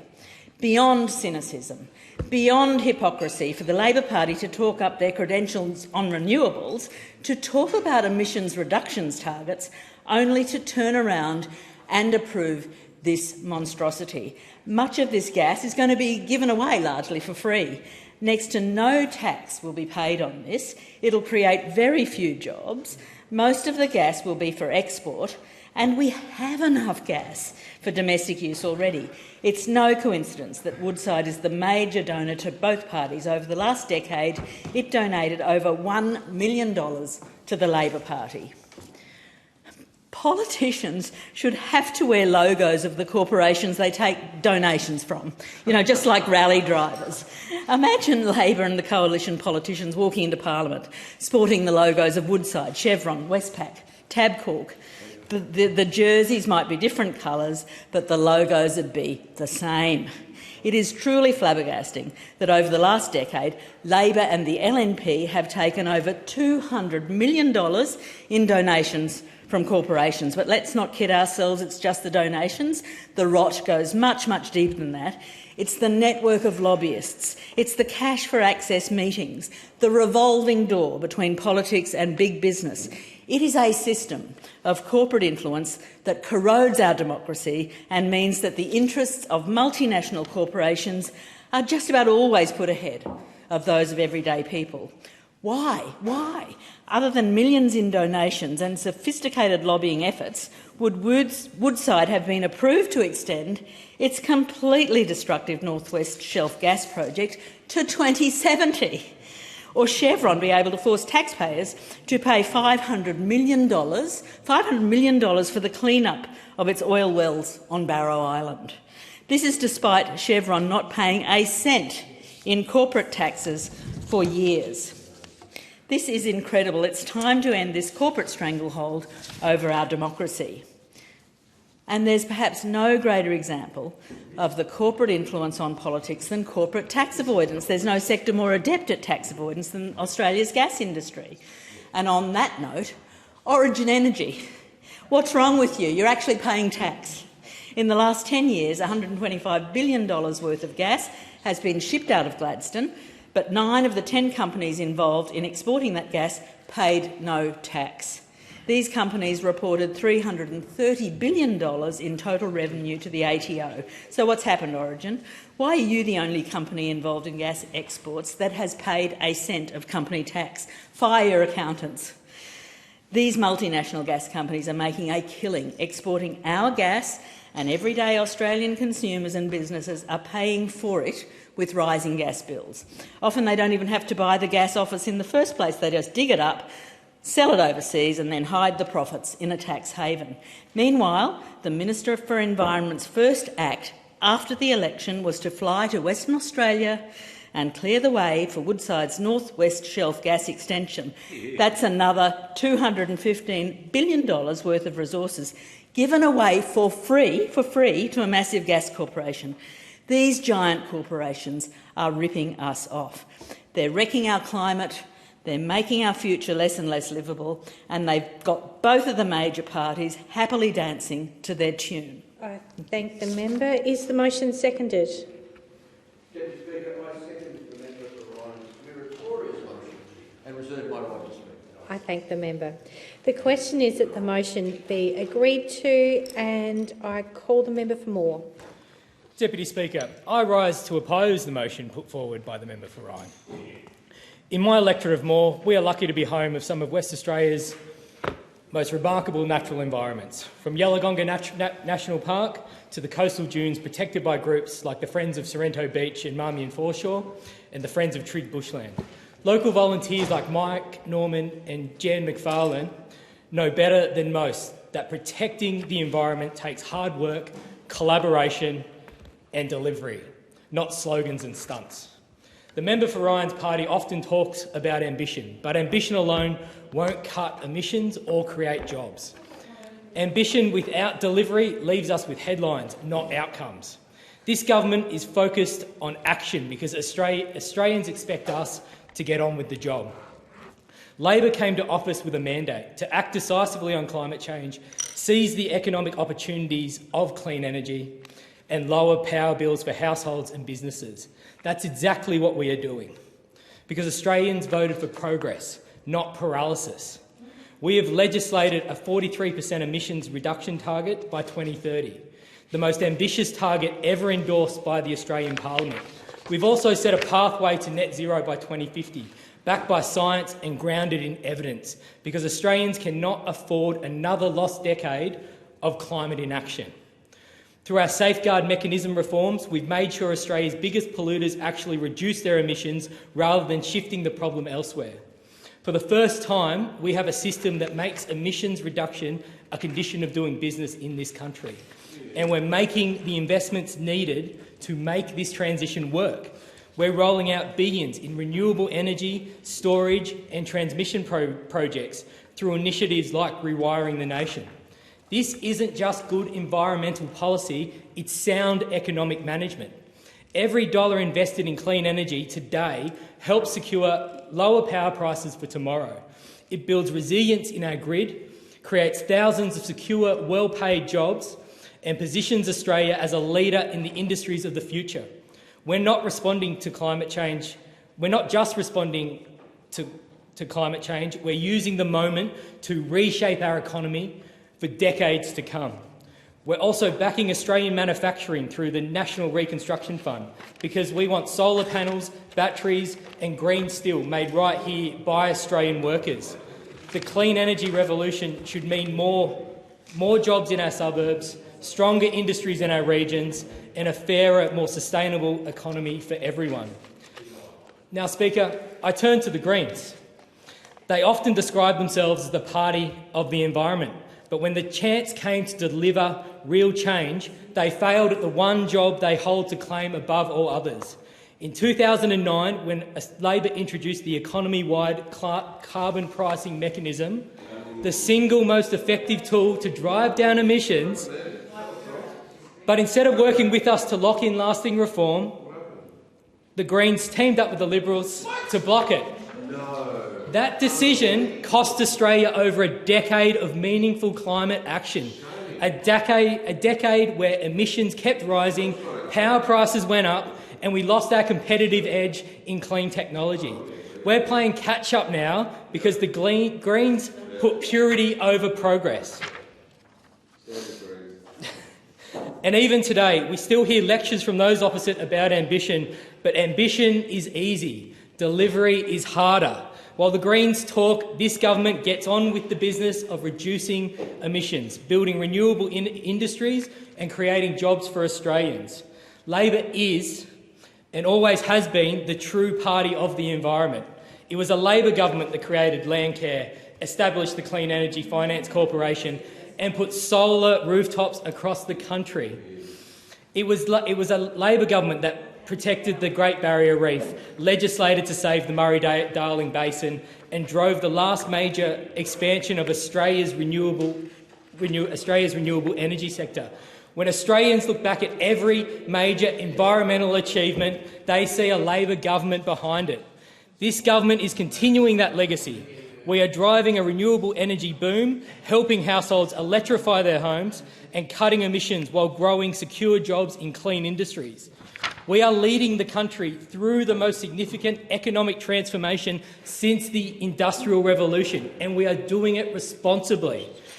We understand that Australians want more than political theatre. They want results.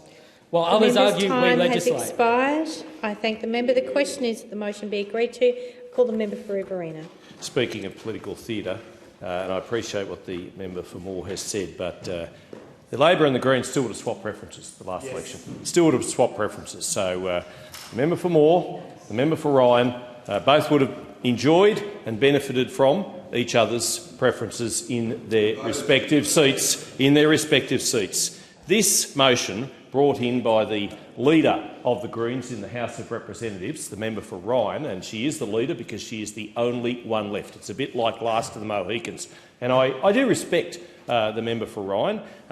She is alone for a simple reason, because Australia has woken up to the woke Greens. Australia knows full well that if we let the Greens take charge of the Treasury benches, if we let the Greens take charge of financial policy, then there won't be any money to keep the lights on. There won't be any money to fund schools, to fund hospitals. And this is the sort of motion that we have in this parliament, a time waster brought in to stop Woodside, a good company, a responsible company, a company that is helping to pay royalties to keep the lights on, to keep hospitals funded, to keep people well, to keep children educated. Indeed, the federal government announced a proposed decision to grant environmental approval to extend the operating life of the North West Shelf project in May 2025. This followed 6 years of rigorous environmental assessment at both the state and Commonwealth level. And let me tell you, you don't get approval to mine anything, to dig anything up, to drill anything, to extract anything in this nation unless there are proper protocols and processes followed. And Woodside has been made to do everything in its power, and others besides, to get this project up and running. Now, a final decision to approve the proposal would enable the North West Shelf joint venture to continue its present operations beyond 2030. And that's important because what we're talking here is about royalties, but not only that, an economic lift for Western Australia and indeed jobs. Now, if the Greens had their way, we'd all be eco-tourists. We'd be going out to the Murray-Darling and saying, oh, this is where we used to grow fruit and vegetables. This is where we used to allow irrigators, farmers, to do what they did best in all of the world. And then they'd take them to a mine site and they'd say, this is where we used to dig up iron ore, this is where we used to produce items and minerals to be able to produce steel, to be able to have a construction industry, to be able to do all the things that made Australia's export and balance of payments great. But now we do not. And it's on Labor's watch. It's on the Greens. They are not an environmental party. Make no mistake. They are about changing the social fabric of this nation. That's what the Greens are. Gone are the days of Bob Brown and environmental activism. Now it's social activism. Now it's marching on the streets for every cause, with every protester, with every rent seeker in this nation. Make no mistake, that's what the Greens are about. The Greens are about changing the way we live, making sure making sure that we follow every little trendy thing on TikTok that is going to ruin our nation. If we follow the Greens, that's where they will take us. And not too far behind will be the Labor Party, because unfortunately the Labor Party relies on Green preferences, many of them, to get elected. They're one and the same. They're one and the same. But we in the coalition, we do believe in those people who put on hard hats and go underground and get themselves dirty and get dirt under their fingernails to make sure that we have a mining industry. And we should not demonise the mining industry. We should be very proud of what the mining industry has done for our nation. And I heard the member for the member for Moore talk about the Murray-Darling Basin in his address. The Murray-Darling Basin, the proposals put forward there and the changes to the draft plan put forward by myself and other National Party members and regional Liberals have saved the very best food and fibre producing area in this nation. It wasn't the Greens and it certainly wasn't Labor. This motion should be condemned for what it represents. Nothing. Apologies. There being no further speakers, the debate is adjourned and the resumption of the debate will be made in order of the day for the next sitting, and I call the clerk. Private members' business. Notice number 4, cost of living. And the member for Gilmore. I ask leave of the Federation Chamber to move notice number 4, private members' business, on behalf of the member for Chisholm. Is leave granted? Is leave granted? Please granted. I thank the member. Member for Gilmore. I move the motion relating to the cost of living in the terms in which it appears on the notice paper. Continue. Deputy Speaker, when it comes to cutting their power bills and helping the environment, the people in my electorate on the New South Wales South Coast are really switched on.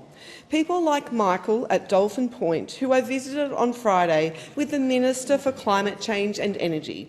A former banana farmer, Michael recently retired to the South Coast, bought a cute beach cottage and has just installed 40 solar panels and a solar battery. Michael said he was thrilled to have saved 30% as part of the Albanese Labor government's new cheaper home battery program that kicked in on July 1, and he is about to buy an electric vehicle which he will also charge using his home battery. I'm thrilled that across Gilmore there have been more than 33,000 rooftop solar panel installations, and I'm so proud to shout out that Gilmore is charging ahead and boasts the highest number of home solar battery installations in the state. How good is that? We're giving all Australians a leg up, saving them 30% or around $4,000 off the cost of a typical home battery. By installing a battery under our Cheaper Home Batteries program, households with existing rooftop solar will save an extra $1,100 off their power bill every year. And those installing a new system could save $2,300 a year, which is around 90% of their family electricity bill.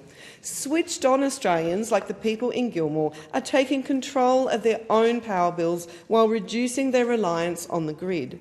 As more people install solar batteries, it's also helping to drive down power prices for everyone and slashing bills for good. Deputy Speaker, the Cheaper Home Batteries program is part of our plan to create a fairer, cleaner and more reliable energy system. We're not forgetting social housing tenants, with 100,000 properties being upgraded with thermal shell improvements, efficient electric appliances, solar and batteries to reduce power costs. And we're making solar more accessible to apartments and renters through our Solar Banks scheme. In Gilmore and across New South Wales, eligible owners, corporations and strata managers can install shared rooftop solar systems thanks to our partnership with the Minns State Labor Government. Whether people live in a house or apartment, everyone should be able to take advantage of cleaner, cheaper solar to bust their bills. I'm really proud of the way Gilmore residents and businesses have embraced solar. I know families and businesses are doing it tough. That's why, from July 1, we started rolling out another $150 in electricity bill relief. Building on that, we're switching on community batteries to drive down power bills and boost energy reliability for households in places like Maloney's Beach in my electorate. Community batteries absorb excess rooftop solar during the day and feed it back to local homes during peak times. They can also avoid costly upgrades to the electricity network's poles and wires, benefiting all consumers through reduced network tariffs. The Maloney's Beach Residents Association wanted a community battery, and I'm so pleased to have delivered it. It will help reduce power bills and, importantly, store clean, renewable energy from the sun for when it's needed most. Deputy Speaker, this government continues to help businesses cut their power costs by becoming more energy efficient. Katarina Catering in Kangaroo Valley, Cupid's Estate in Ulladulla and Dangerous Ales Brewery in the iconic Milton Hotel are among 15 local businesses across Gilmore that have slashed energy costs and reduced their carbon footprint thanks to Commonwealth energy efficiency grants for small and medium-sized enterprises. After being hit hard in the Black Summer bushfires, the grant has enabled Katarina Catering to replace their old and second-hand kitchen equipment with new energy-efficient appliances. A champion for regional tourism and producers and a large local employer, I was pleased to deliver a grant to Cupid's Estate for a new hot water system and an energy-efficient beer chiller for their craft brewery. And the innovative boutique brewery, Dangerous Ales, has set up a new digital tank monitoring technology which will help reduce their energy costs by monitoring their glycol brewing system remotely using an app. I'm extremely proud to be part of a government whose #1 priority is helping families, businesses and community organisations and all Australians with the cost of living, and that's what we're delivering. I thank the member. Is the motion seconded? Is the motion seconded? Is the member for Moore seconding the motion? Is the motion seconded? Yes. And you reserve your right to speak? Yes, I reserve my right to speak. I thank the member for Moore. Right, The question is that the motion be agreed to, and I call the member for Casey. Well, thank you, Deputy Speaker. I have to be honest, when this motion came up, I was very happy to speak. Cost of living is a huge issue in my community. But after I got the motion, I did get my team to double-check. I thought that maybe the second part of the motion was missing. 4 points, 2 notes on pumping up their own tyres on cost of living. But no, the government talking about how it's their #1 priority and they bring up 2 measures. That's it. That's all the government have to talk about when it comes to cost of living for the Australian people. In many ways, this motion sums up everything about this government. Symbolic, talks a big game, but when it comes to delivery, they're not there for the Australian people. And my community knows that. They know that every time a bill comes in, they have to pay the power bill, they go to the supermarket. We have over $300 million of energy debt in this country, over $300 million that Australians owe to their energy retailers because they can't afford to pay their bills. And what is the government's solution to that crisis? We'll give you $150. $150, job done, we've sorted it out, no more energy crisis, no issue for the Australian people. You're going to get $150 off your energy bill. And that's it.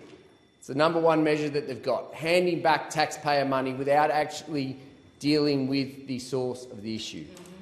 We then go to the second measure, the second of the 2 measures on cost of living, which is supposedly the government's #1 priority, the battery scheme. Now, the member for Gilmore just talked about how the battery scheme will save $4,000 on average for Australians because it gives them 30% off. The member for Gilmore's words. Very quick calculation. Maths wasn't my strong point, Deputy Speaker, I'll be honest. But that means that an Australian, a household that wants to take up that battery, and I'm a fan of batteries, I think they have a role to play in our energy grid. But to couch it as a cost of living measure in this motion, and when the Prime Minister stands up and talks about it as cost of living relief, that is asking the Australian people, based on the member for Gilmore's own numbers, to put another $9,000 up. That's right. So you at home are struggling to pay your bill. We've got $300 million of energy debt in this country. And this government, this Prime Minister, is so out of touch. He's so out of touch that he's saying to you, we will give you cost of living relief. Guess what? You've got to pay $9,000. Yeah, I'm sure plenty of people in the Prime Minister's electorate might have $9,000 in inner Sydney in the bottom cupboard that they're happy to pay with.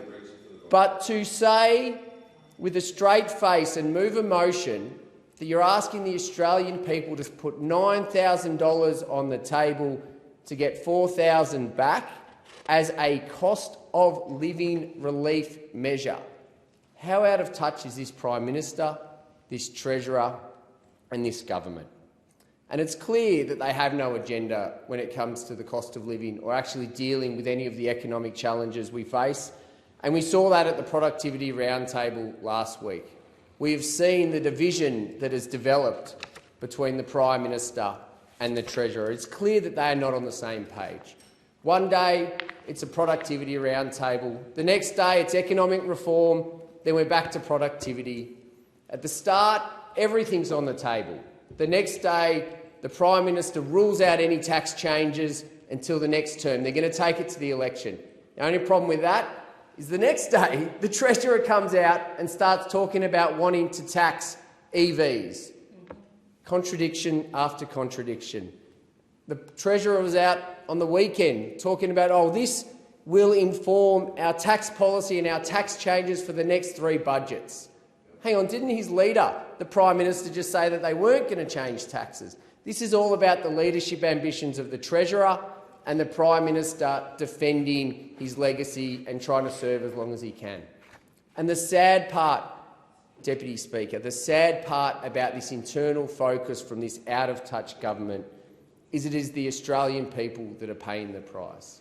It is the community in Casey, all across the country, that don't have $9,000 tucked away to pay for a battery, that have got contributing to this $300 million of energy debt, and they get $150 because this government is more focused on themselves and they do not have any solutions to the challenges that the Australian people face. The question is that the motion be agreed to, and I call the member for Moore. Deputy Speaker, I rise today to speak in strong support of the Energy Bill Relief Plan. This bill delivers relief today and drives reform for tomorrow. It tackles immediate cost of living pressures while laying the groundwork for cheaper, cleaner and a more secure energy future. Over the past 18 months, global energy markets have faced unprecedented upheaval. Russia's invasion of Ukraine sent wholesale energy prices soaring, creating volatility and uncertainty around the world. Australian families and businesses have felt these impacts directly. Bills have risen, budgets are stretched, and small businesses are facing harder choices than ever before. This plan provides a targeted, practical response, delivering immediate energy bill relief while driving long-term reforms to secure affordable, reliable power for all Australians. On the 1st of July 2025, every Australian household and around 1 million small businesses nationwide automatically received an additional $150 rebate. In my electorate of Moore, that means support for more than 58,000 households. Importantly, this relief is automatic. No forms, no applications, no delays. It goes straight onto the bills where it is needed most. For small businesses, eligibility depended on whether they met the definition of an electricity small customer, meaning an annual electricity use of less than 50 megawatt hours. And that includes businesses in embedded networks like shopping centres, provided they fell below that threshold. For families in Moore, this support means being able to keep the heater on in winter without worrying about the bill. For small businesses, it means keeping the doors open and staff employed without cutting corners elsewhere. This package is designed to help where it is needed most: households under the greatest cost of living pressures and small businesses most exposed to rising energy costs. While the rebate is temporary, it gives families and businesses breathing space now, while broader reforms and clean energy investments take effect. Alongside immediate relief, we're also making the energy market fairer and more transparent. From 2026, the new rules will stop the sneaky price hikes by preventing retailers from increasing prices more than once a year, ban unfair fees and ensure every customer has a fee-free payment option, and guarantee hardship customers get the best deal available from their retailer. Australians deserve a fair go, and these reforms ensure no household or business pays more than they should. We're also helping Australians take control of their power bills with the Cheaper Home Batteries program. This program provides a 30% discount, around $4,000 off the cost of a typical home battery, helping more households store their own energy and cut bills. For households with existing rooftop solar, that means saving up to $1,100 per year. For those installing new solar and battery systems, the saving can be as high as $2,300 annually, slashing bills by up to 90%. In just the first 8 weeks of the program, over 30,000 homes have already installed batteries to store their sunshine. By 2030, this support is expected to drive over 1 million battery installations nationwide. More batteries means cheaper bills, more reliable power, and a faster transition to renewable energy. In Western Australia, we know the importance of getting energy policy right. Our domestic gas reservation policy has protected us from some of the worst volatility that has been seen on the East Coast. With targeted relief, fairer energy rules and investment in solar, wind, hydrogen and battery storage, we've been securing WA's energy future while driving new local jobs and industries. Under those opposite, household electricity prices rose by nearly 20%. They talked about cutting bills but delivered hikes. They failed to plan for the clean energy future Australians are demanding.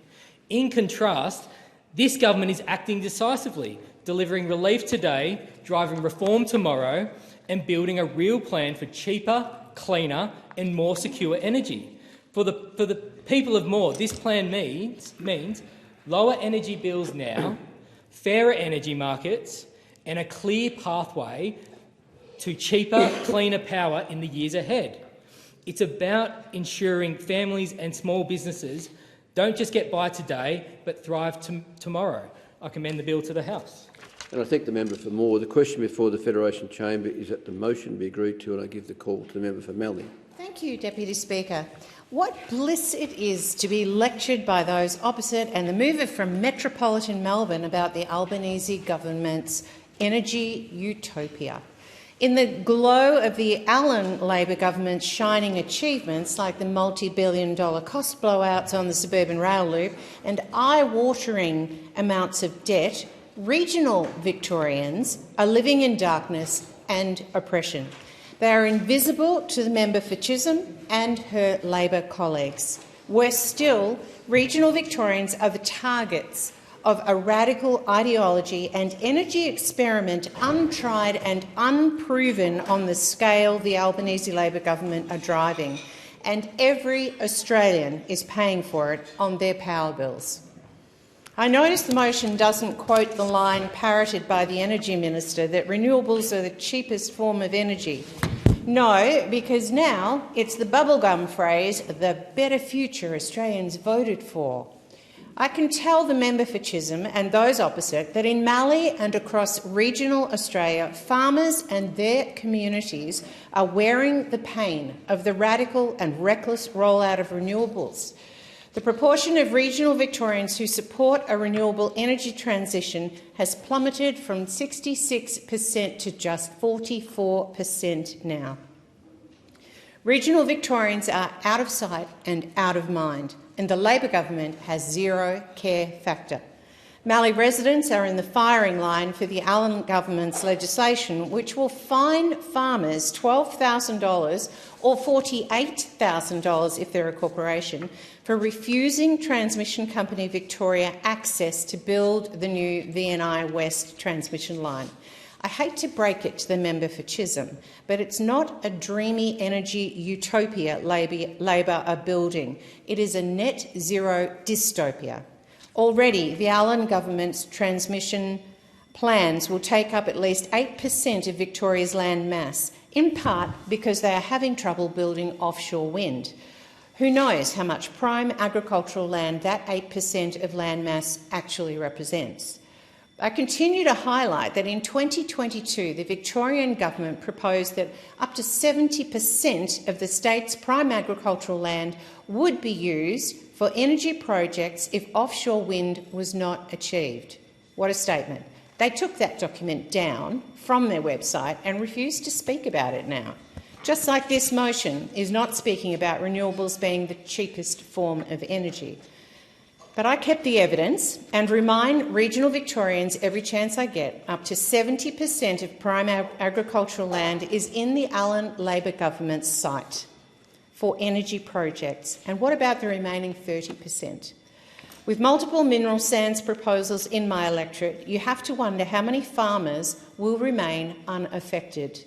Mallee is being turned into an industrial wasteland of transmission lines, turbines, panels and mines, and most importantly, without social licence. I've conducted a survey of Mallee voters with more than 5,000 respondents so far, and the sentiment is very clear. Energy projects do not have social licence. Mallee voters want farmers to be able to keep farming, oddly enough. And why would an energy company, many of them made up of cowboys, bother with social licence when the behaviour of the Victorian government, theoretically to act as model corporate citizens, is threatening farmers with $12,000 fines for refusing access? Victorian National Senator Bridget McKenzie and I met with locals at Marnoo in my electorate last Monday, the day after the Allan government released their Victorian transmission plan on Sunday, under the cover of the penultimate round of the AFL. Marnoo and Northern Grampians residents weren't fooled and quickly mobilised farmers and their tractors for a symbolic event, burning the transmission plan and saying VNI West will not be going ahead through their farms, whether there are $12,000 fines or not. The message is clear. Labor's Victorian and national renewable energy generation targets and net zero itself are simply unachievable. Thank you. And I thank the member for Mallee. The question is that the motion be agreed to, and I give the call to the member for Sturt. Thank you, Deputy Speaker. The start of the 2026 financial year on 1 July 2025 heralded the continuation of the Albanese Labor government's determination to decarbonise the economy and make a sustainable transition to net zero, underpinned by a focus on renewable energy, wind, solar, small storage and large storage. It also heralded the continuation of the government's ambition to deliver cost of living relief to Australian households and businesses. Data tells us that inflation is continuing to trend downwards. We have evidence demonstrating the unemployment rate is at historical lows, and the proof is in the pudding with respect to interest rates, which are continuing to fall. The name of the game under this government is a stronger economy and cost of living relief for all Australians. Increases to minimum wages, new incentives for apprentice builders, cheaper medicines and longer and fairer paid parental leave all form part of this cost of living regime, as does energy bill relief. Energy bill relief has been delivered to Australian households and businesses over 3 rounds, but equally importantly, education is being delivered to Australians to ensure that they are equipped to check that they are on the cheapest energy plan available. Data recently produced by the Australian Competition and Consumer Commission suggested that 80% of Australian households were paying too much for their energy. Education in relation to how and where the cheapest and fit-for-purpose arrangements can be found on the government's energy.gov.au website, as well as on the Australian Electricity Regulator's Energy Made Easy website. Critical investments in renewable energy are also continuously being made because the generation costs of solar and wind energy are next to nothing, and because of the urgent need to decarbonise the economy and push forward with the sustainable transition to renewables. We all need energy. That means we all need a fair energy marketplace, and the Albanese Labor government is doing the reform work to ensure energy retailers are being fair to the Australian people. In 2026, changes to benefit consumers will come into play, including banning unfair fees and card surcharges and ensuring that customers who are experiencing hardship are being offered the best and fairest deal by their chosen retailer. Further and importantly, in 2026, the Australian Energy Market Commission will implement new rules that will prevent retailers from increasing prices for more than once a year. In addition, the Albanese Labor government's Cheaper Home Batteries program is also acting to help households, businesses and community facilities slash their energy bills for good, with a 30% discount on the upfront cost of installing a typical battery. Households with existing rooftop solar are estimated to be in line to save up to $1,100 off their power bill every year, and those installing a new solar and battery system could save up to $2,300 a year. That is up to 90% of a typical family electricity bill. Again, data told us that although 1 in 3 Australian households had rooftop solar, only 1 in 40 have a battery. The government looked at that data and acted. A discount of 30% off a typical home battery not only equates to a saving of around $4,000 once installed, but a household battery reduces reliance on the energy grid, which then helps to reduce prices for everyone. And Australians are listening and acting, like Dr. Corinne Ang, who lives in my electorate of Sturt, and who I met with in June this year to talk to her about her and her family's ambition to take advantage of the Cheaper Home Batteries program. A trained dentist and co-founder and Chief Executive Officer of Asian Australians for Climate Solutions, Corinne also talked to me about her plans to electrify her household appliances, reducing reliance on gas and helping our planet. This will be done through the Asian Australians for Climate Solutions program, electrifying everything for everyone. Corinne is also passionate about educating her community on the importance of renewable energy and how to reduce energy costs, but at the same time as retaining traditional methods of preparing culturally important cuisine. Corinne and her family are one of 30,000 Australian households that have installed solar batteries since 1 July 2025. That's 30,000 Australian households in just 8 weeks. Australians are listening and they are acting. That 30,000 figure includes 574 in my great electorate of Sturt. With this rate of investment, by 2030, the data could tell us that 1 million Australian households have taken advantage of the Albanese Labor government's Cheaper Home Batteries program. This will mean, when Australians continue to listen and continue to act, cheaper energy bills, not just for homes with batteries, but for the entire energy grid. And I thank the member for Sturt. The question is that the motion be agreed to, and I give the call to the member for Fisher. Thanks, Mr Deputy Speaker. And I rise to speak on this particular motion because it's of great interest to me, as it is to 27 million Australians who have never been doing it tougher than what they are today. You see, when Labor were campaigning for the last election, they promised Australians the world and have given them an atlas. They promised Australians that they would have better quality of life, cheaper standard of living, a better standard of living. But what they've delivered and continue to deliver is more and more and more hardship. For the bulk of Australian families, there is more month at the end of the money. They can't make ends meet anymore. And why? Well, the reasons, there are a multitude of reasons, but one of the main reasons, of course, is this government's energy policies. They promised Australians in the 2022 election that they would have seen a $275 price reduction in their energy bills. 3 years later, we've seen energy prices go up by 30%, over $1,200 a year. So instead of getting $275 off, they're paying more than $1,000 than what they were under our government, under the coalition government. Australians just cannot fathom why this government continues down its all-renewables policy when it is impacting upon them and their businesses.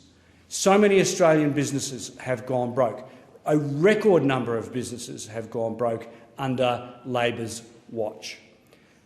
I do want to send a shout-out to the member for Fairfax, Mr Deputy Speaker, because the member for Fairfax endured a 3-day love-in session here last week at the round table. And I want to give the member for Fairfax a shout-out not just for his patience, but for calling out the Treasurer, in that this government has overseen a significant increase in government expenditure.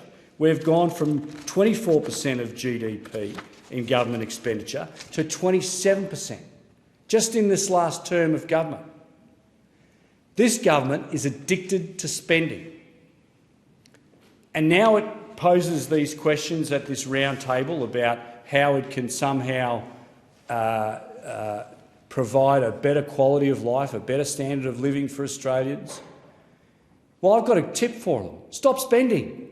Stop spending. This government is due to hit $1 trillion by the end of this year in government debt. And by the end of this term, it'll be around about $1.2 trillion. That's the estimate, $1.2 trillion. And as every Victorian would be able to point out, at some stage, the music is going to stop. Governments can keep spending and keep spending and keep spending, but at some stage, it has to be paid back.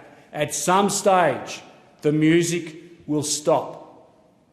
And Australians, in particular Victorians, know that their Victorian Labor government has driven them into the depths of despair, into the depths of poverty. The Victorian state is now a basket case, just as it was when I left it back in the early 1990s after the collapse of the Victorian state government, the state bank, in the Joan Kirner, John Cain days. What we are seeing today under this Labor government is a repeat of that. It's seeing a repeat of what the Labor government has done in the state of Victoria over the last dozen or so years.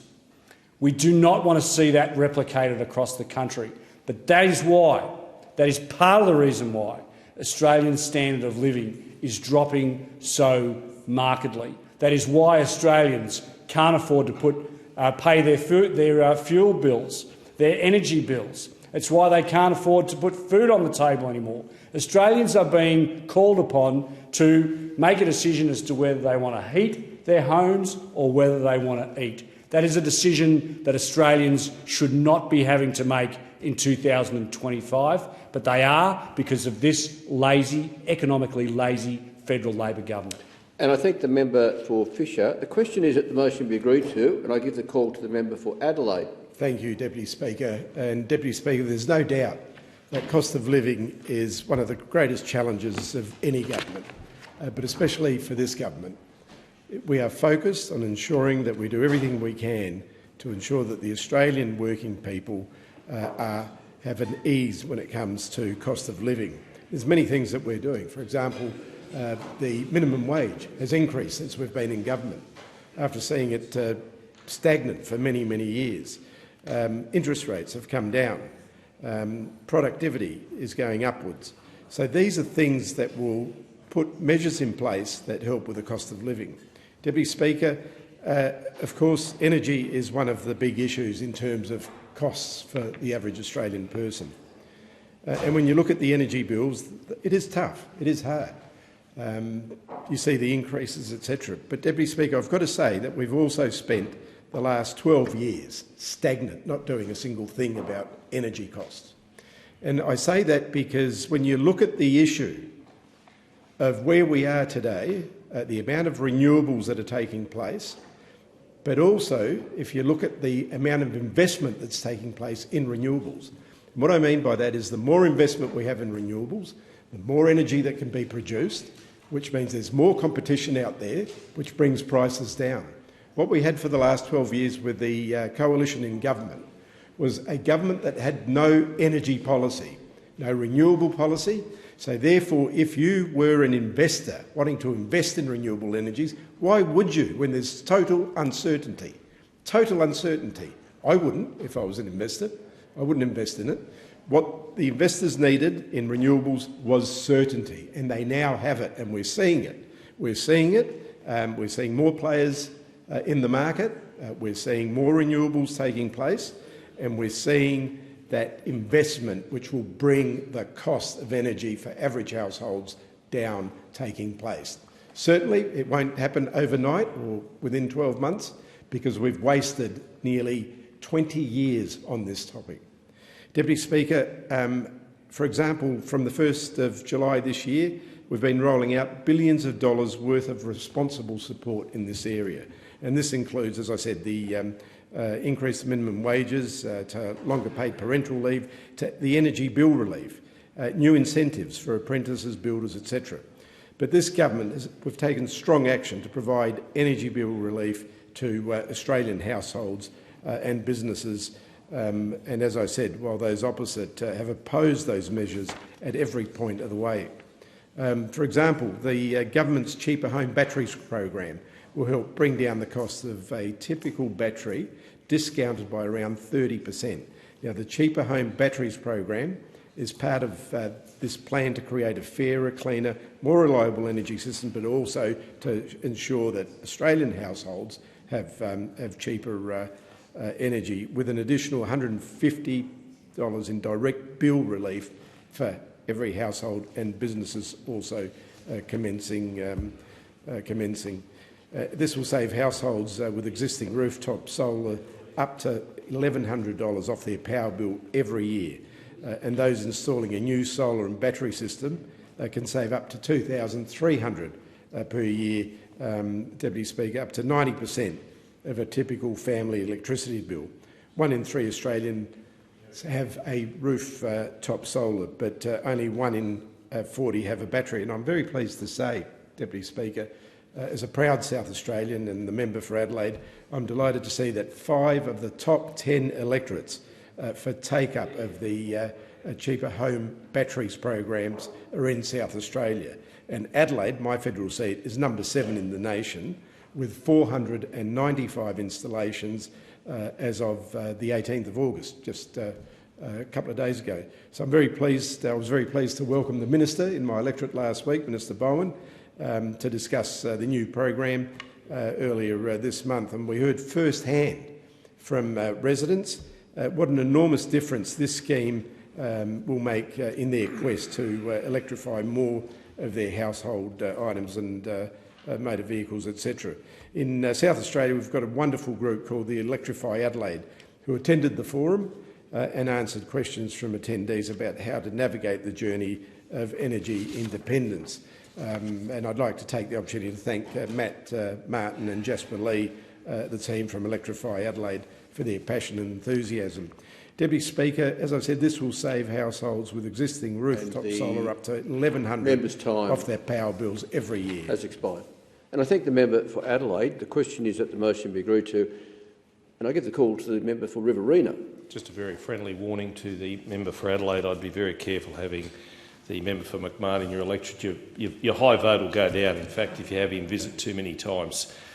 He has wrought destruction on regional Australia. And whilst Labor might have a mandate, and the Minister for Climate Change may well have a mandate to lower emissions, he does not have a mandate to destroy regional Australia. And I will stick up for regional Australia every day of the week. And I heard the member for Adelaide talking about the importance of renewables, the fact that Labor was bringing down power prices. No, no, no. Labor is not bringing down energy prices. In fact, the opposite is the case. And when you have, as I do, a town in my electorate, Crookwell, where it is surrounded by wind towers, where it provides somewhere in the order of half to 60% of New South Wales renewable energy projects, and it has to have diesel-generated backups for its power supply because of the number of times that it just goes off the grid, the number of times it has blackouts that occur up to 6 or more hours, then you know something's palpably wrong. And Labor can come in and they can talk it up all they like. But the fact is, Labor is not reducing the cost of living, and that's what this motion talks to. And it also talks to the fact that this is their number one priority, cost of living. Well, I call bunkum. Labor's first priority was the voice. How well did that go? Kowtowing to unions, that was high on the list, and that continues, unabated.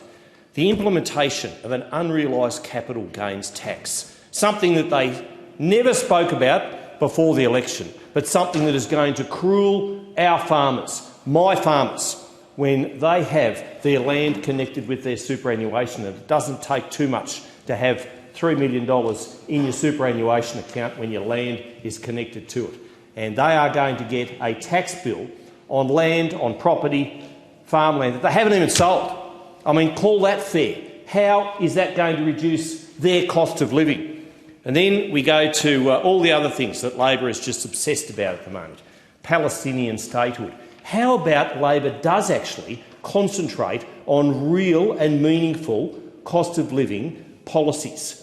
It won't, because Labor's always about the politics. It's never about the policies, and Labor does the politics very, very well. I must admit that. But there are people out there who are hurting. There are people out there who are doing it really, really tough. I mean, Labor promised cheaper power, hasn't happened. Labor promised more homes. I mean, more homes. 1.2 million homes Labor promised. The only policy that they've brought in that may well help is a pause on the construction code, something that we fought for prior to the election. It's coalition policy. Did you hear that coming out of the Labor ministers' mouths this week when they announced it? They had it as part of their productivity roundtable. I mean, go figure. A talkfest which did nothing for productivity, but which all it was a talkfest for the unions. Now, our housing targets are being missed.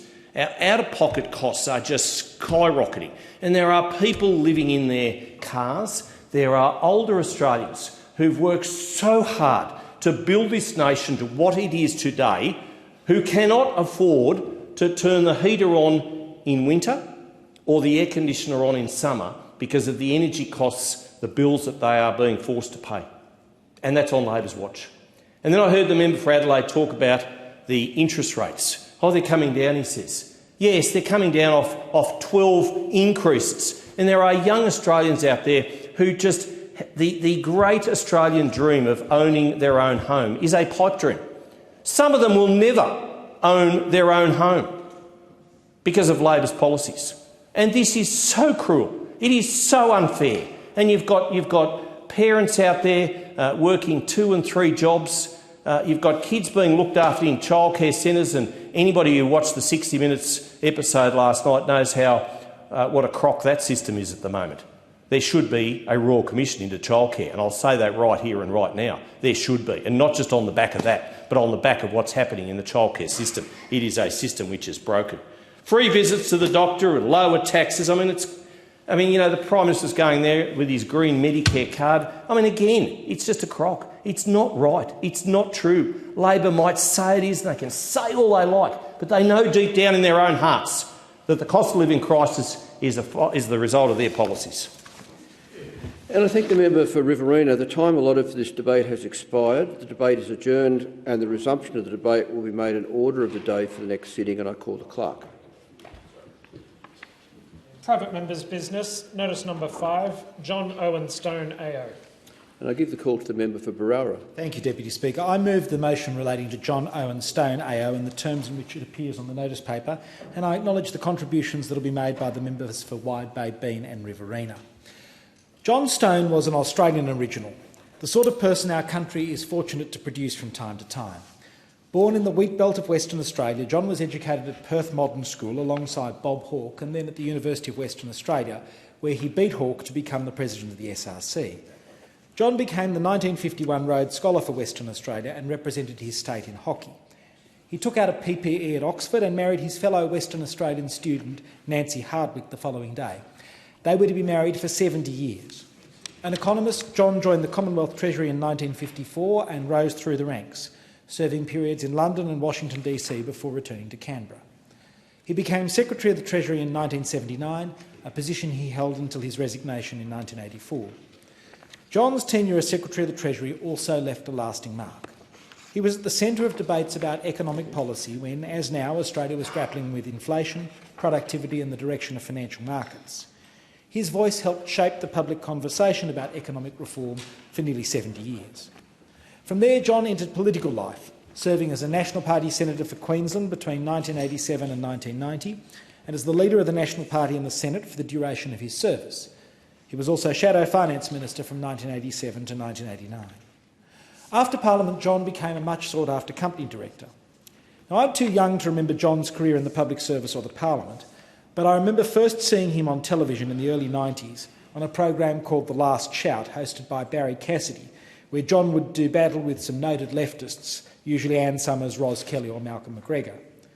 John put his point forcefully, logically and with all the facts at his fingertips. Here was an example of a true lion in debate. He was trenchant, clear, courageous and always entertaining. His crisp language and distinctive intonation made his contributions crisp, compelling and memorable. They were also highly amusing. This was also true of his written contributions in The Australian, The Financial Review and Quadrant. I came to know John personally through his intellectual and organisational leadership of the great institutions of conservative thought in Australia. He was a thought leader at the Institute of Public Affairs in the 1980s and 90s. With the late Sir Harry Gibbs, he co-founded the Samuel Griffith Society, devoted to defending the Australian Constitution, especially from a federalist perspective. And John was an early supporter of Australians for a constitutional monarchy. John quoted de Tocqueville in describing these groups as launched to advance some truth and foster some feeling about the great questions of our time. The annual meetings of the Samuel Griffith Society under John's leadership became a highlight of my year. They were gatherings of patriots, political leaders, lawyers, judges, academics and Australians from all walks of life interested in our Constitution, its history and ideas about public policy. Although the Society was largely conservative, John always insisted on debate. He encouraged speakers from different perspectives because he relished arguments. As Nancy once said to me, debate is the stuff of the Stone household, and so it was with the Samuel Griffith Society. Some of the most important reflections on Australian public life in the last 50 years were delivered under his leadership. Sir Garfield Barwick on the rule of law, Sir Paul Hasluck on the role of the Governor-General, and important critiques of the 1999 Republic model and a Bill of Rights, among other issues. These were not just papers, they often shaped the public debate. Some of my fondest memories of John Stone are of standing at the bar at Samuel Griffith conferences late into the night, discussing issues over a few cold beers, just as John did in his Canberra days with public servants and members of the press gallery. Another highlight of any conference came when John himself would rise to the conference floor to make a point or critique an argument with which he disagreed. He attacked arguments with volcanic force, not to wound but to rebut with passion, because that's how John held his convictions.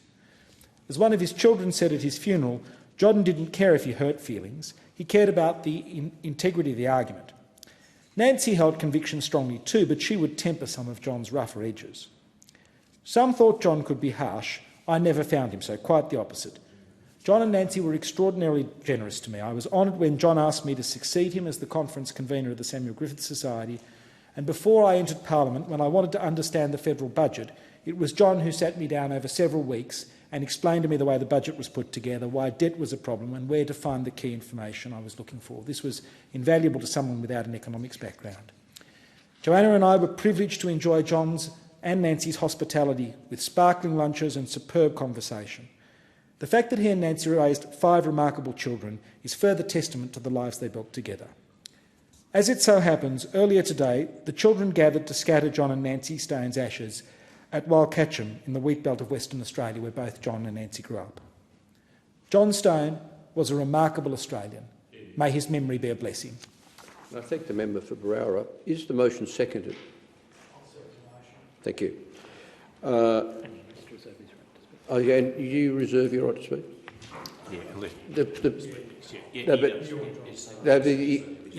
You do reserve your right to speak. Thank you. The question is that the motion be agreed to, and I give the call to the member for Bean. Thanks, Deputy Speaker. I rise today to contribute to the messages of condolences for the late John Stone AO. John Stone served in the other place from 1987 to 1990, representing the great state of Queensland, and also served as the leader of the National Party in the other place. He was Shadow Finance Minister at a time when questions on our economy and national finances were daily topics of robust debate. He was also a long-standing public official, joining Treasury in 1954, spending considerable time with the IMF and World Bank before famously serving as the Secretary of the Department of the Treasury from 1979 to 1984. He was no shrinking violet, often appearing in the media of the day, providing commentary on any economic issue. To a child of the 70s and 80s, the persona of the public service mandarin seemed to be somewhere between Sir Humphrey Appleby and John Stone. Deputy Speaker, it was in this role that John Stone sat at the very beginning of the great economic reforms of the Hawke and Keating partnership, even though it's fair to say that he was not a strong supporter of those changes or the governments which shepherded them through. The Hawke-Keating years were a heady time of political change marked by the Accords. Economic liberalism was matched by generational investments in the social contract. It was my experience of Labor governments during those times that started me on the journey that ultimately ended here. It was a time marked by a contest of ideas, and the outcomes of this process shaped our nation.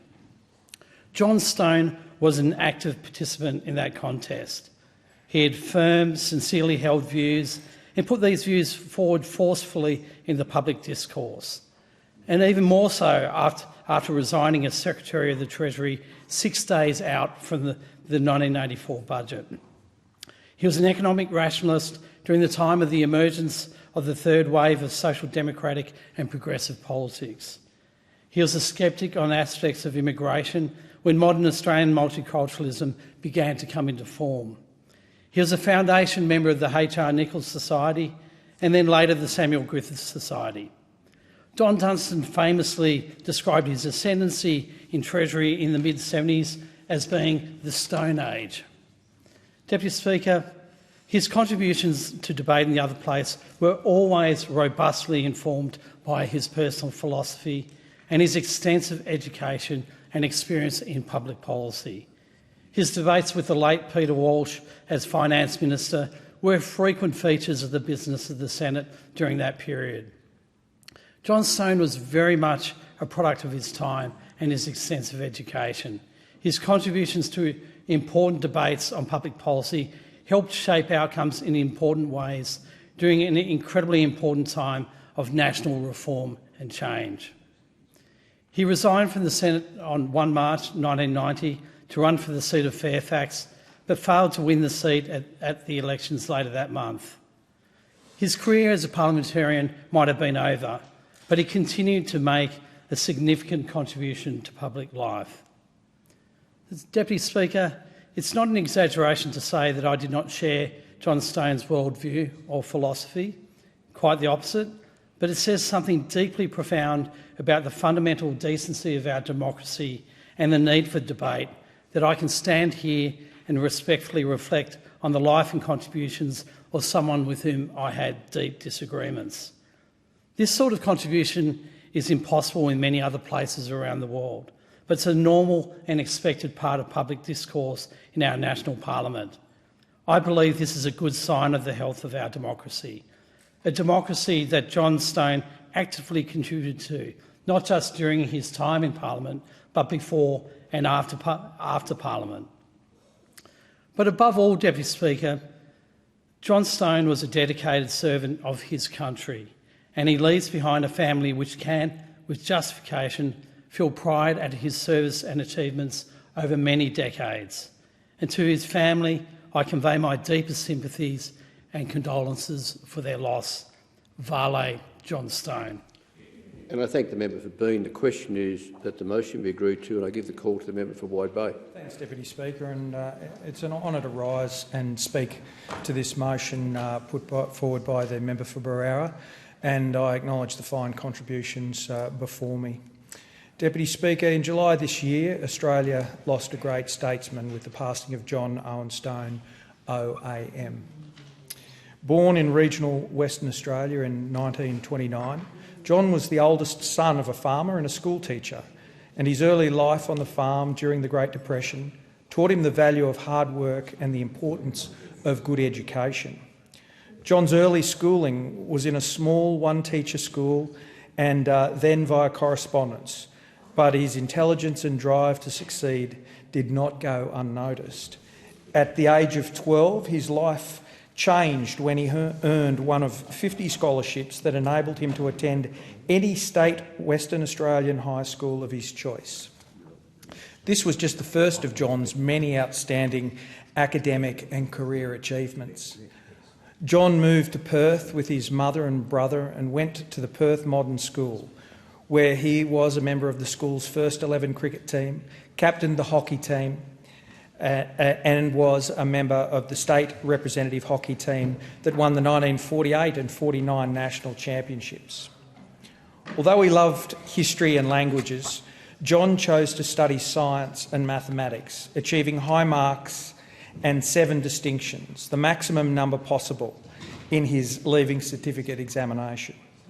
After high school, John studied at the University of Western Australia, majoring in mathematical physics, and serving as president of the Students' Association before he graduated in 1950 with first-class honours.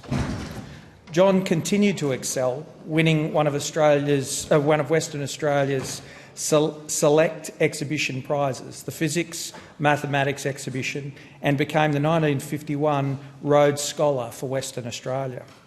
He studied economics at Oxford, winning the James Webb Medley Scholarship in Economics, and graduated with a Bachelor of Arts in Politics, Philosophy and Economics. In 1954, John went to work at the Australian Treasury and married biochemical researcher Nancy Hardwick. John and Nancy had 5 children. John held several pivotal Treasury roles before becoming Secretary of the Australian Treasury in 1979 under the Fraser government, a position he held until his departure in 1984. After Treasury, John held a number of positions, including Professor in the Centre of Policy Studies at Monash University, a Senior Fellow at the Institute of Public Affairs, National Paper columnist, public speaker and founding member of the Council for the National Interest and the H.R. Nichols Society. In 1987, John was elected as the Senator for Queensland and became leader of the National Party in the Senate and Shadow Minister for Finance before resigning from the Senate in 1990 to run for the House of Representatives. John's campaign for the House of Representatives was unsuccessful. However, he continued to contribute to the nation, becoming a member of the committee to inquire into the efficiency and effectiveness of the Australian Defence Force in 1996 and 1997, founding the Samuel Griffiths Society and contributing to newspapers and periodicals like The Quadrant and the National Observer. He held firm opinions that government having too much power in society, about the public service becoming too politicised to give independent advice, and about trade unions having too much power over government. But he felt that these concerns could be exposed and combated by vigorous debate, which he saw as the lifeblood of democracy. In 2022, John's contribution to the Parliament and public administration were recognised when he was appointed as an office in the Order of Australia, and he has been described as a man of total integrity and considerable wit and mastery of the language, and he made an enormous contribution to our nation. John passed away in July at the age of 96. May he rest in peace. And I thank the member for Wide Bay. The time allotted for this debate has expired. The debate is adjourned and the resumption of the debate will be made in order of the day for the next sitting. And I call the clerk. Orders of the day. Order number 1, small business, resumption of debate. So the question before the Federation Chamber is that the motion be agreed to. And I give the call to the member for Calpa.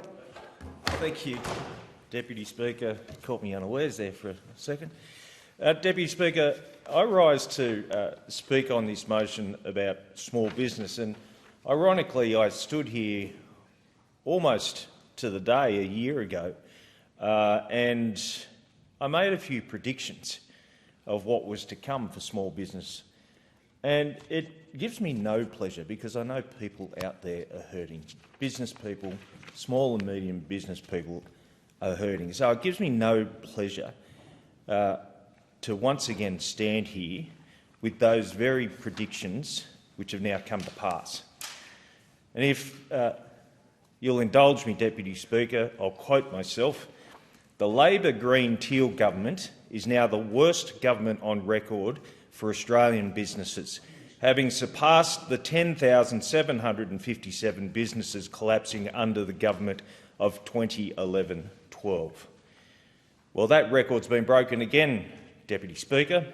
Annual insolvencies have been rising steadily across all sectors since 2022, as the ASIC data has shown. Deputy Speaker, a lot of members here, and I'm not having a go at them, a lot of members here have never been in business. And a lot of people come into this chamber and speak about businesses, particularly small and medium businesses. But until you've sat in the seat, until you've run a business and employed people and filled out a BAS at 1 minute to 12 the night before it's due, and then paid the people who work for you and go home to the wife and say, we're a bit light on this week, we'll have to just tighten the belt. Until you've done that, you don't understand how hard it is to run a small business.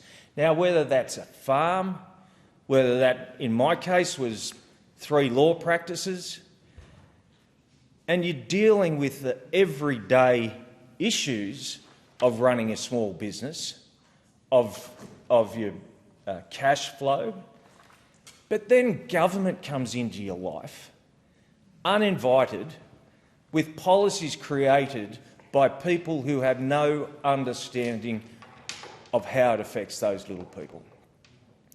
Small and medium businesses make up 98% of our economy.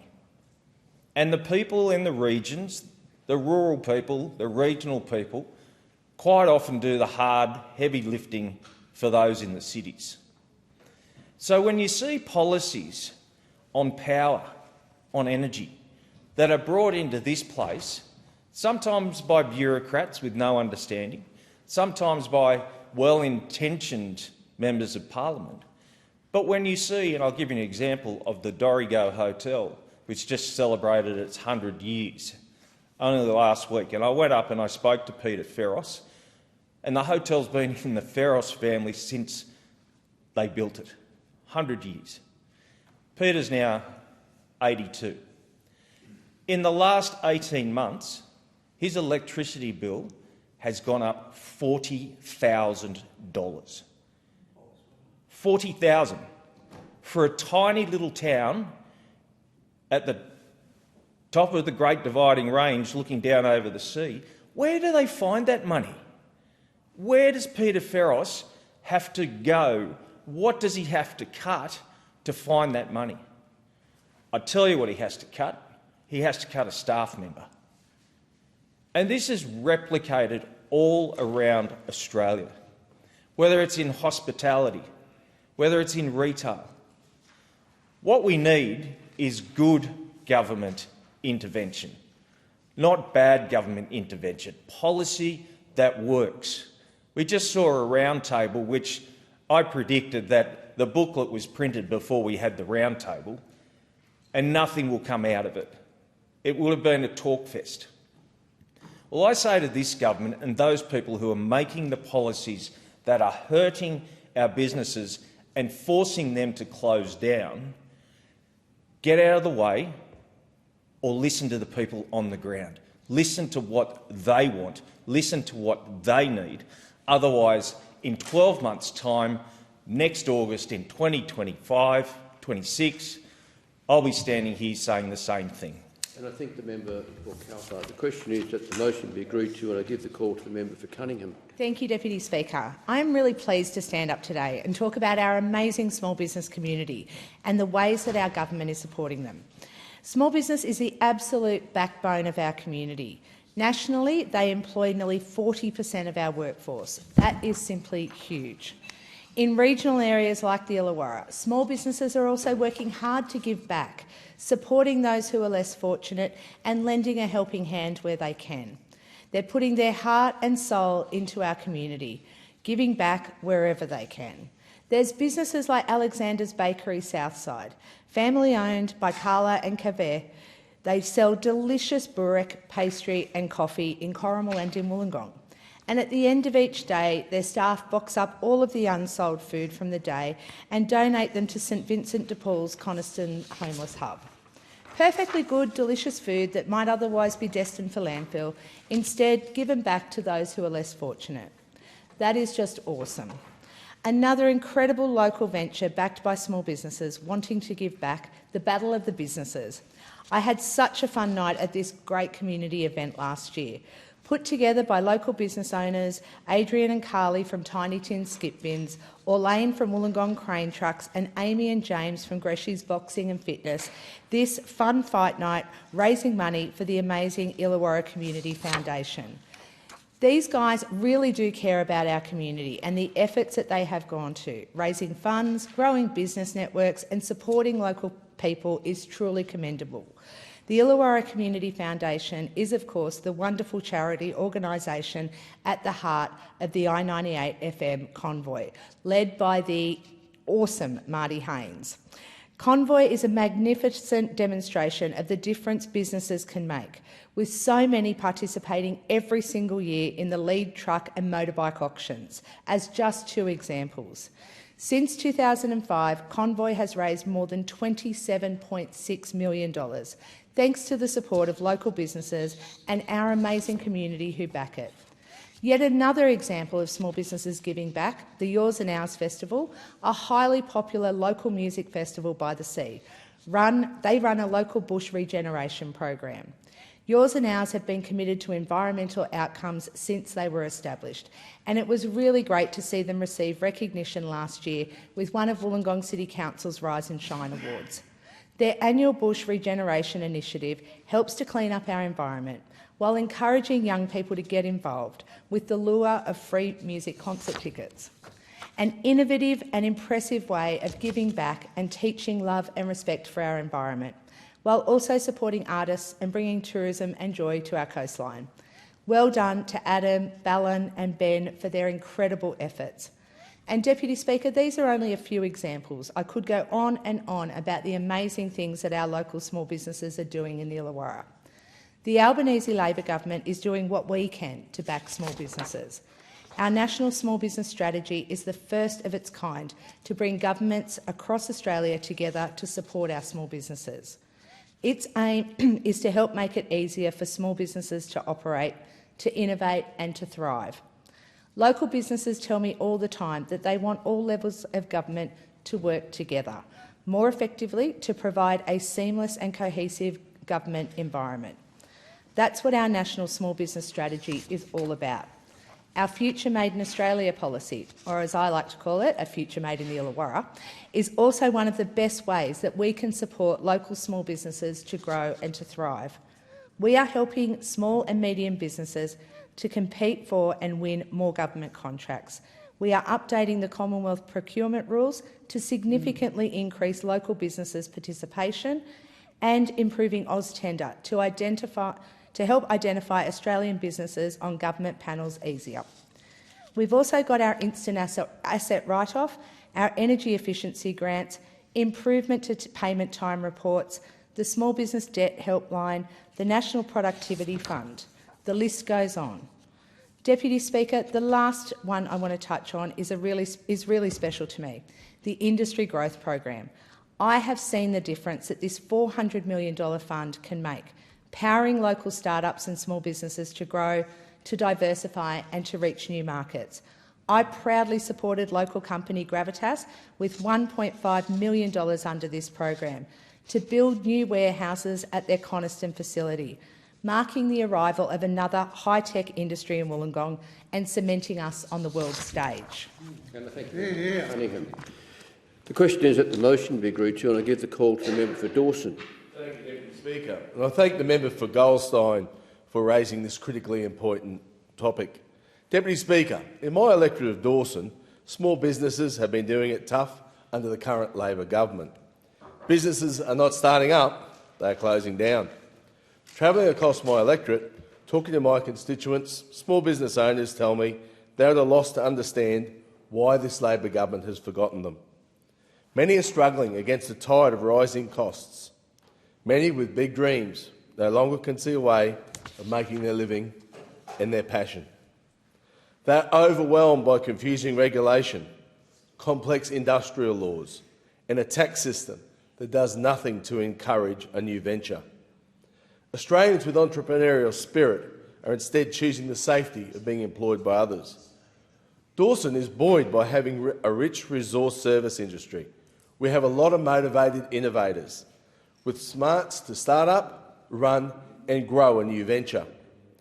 There is a lot of success in North Queensland, but the current economic climate is a tough environment to start and sustain a business, especially those not directly linked to our mining sector.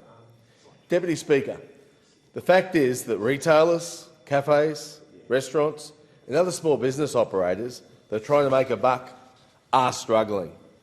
They're finding it hard to pay the rent, cover the power bills and to pay staff, all while navigating mountains of regulatory paperwork and the risk of unintentionally falling foul of complex workplace laws.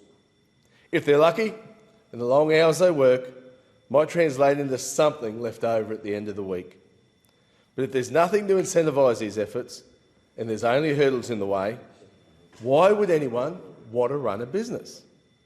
And if no one is running small businesses, and there will be fewer jobs available, fewer options for consumers, and ultimately slow economic growth. Over the past few years, we've seen a steep rise in business insolvencies. The last financial year was the worst on record. Just think about that for a moment.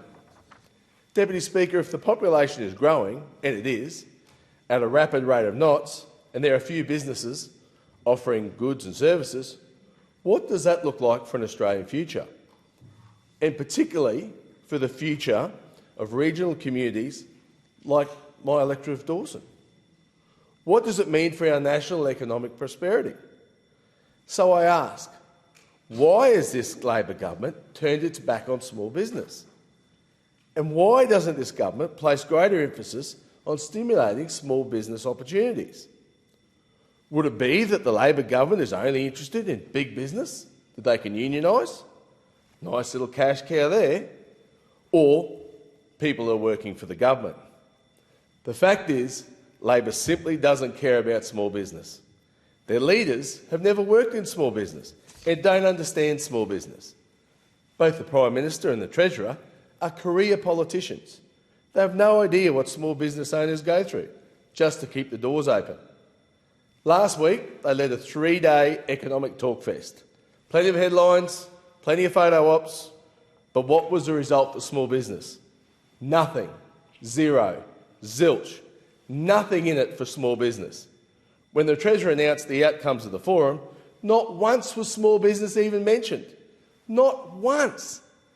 If this government can't even acknowledge what small business brings to the table, I'm deeply concerned the path that our country is on.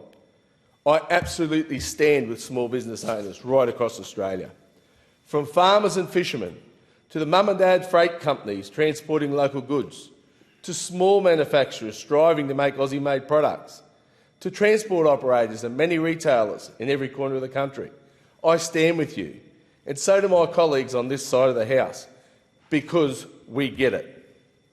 Those of us on this side understand that without small business, this country suffers.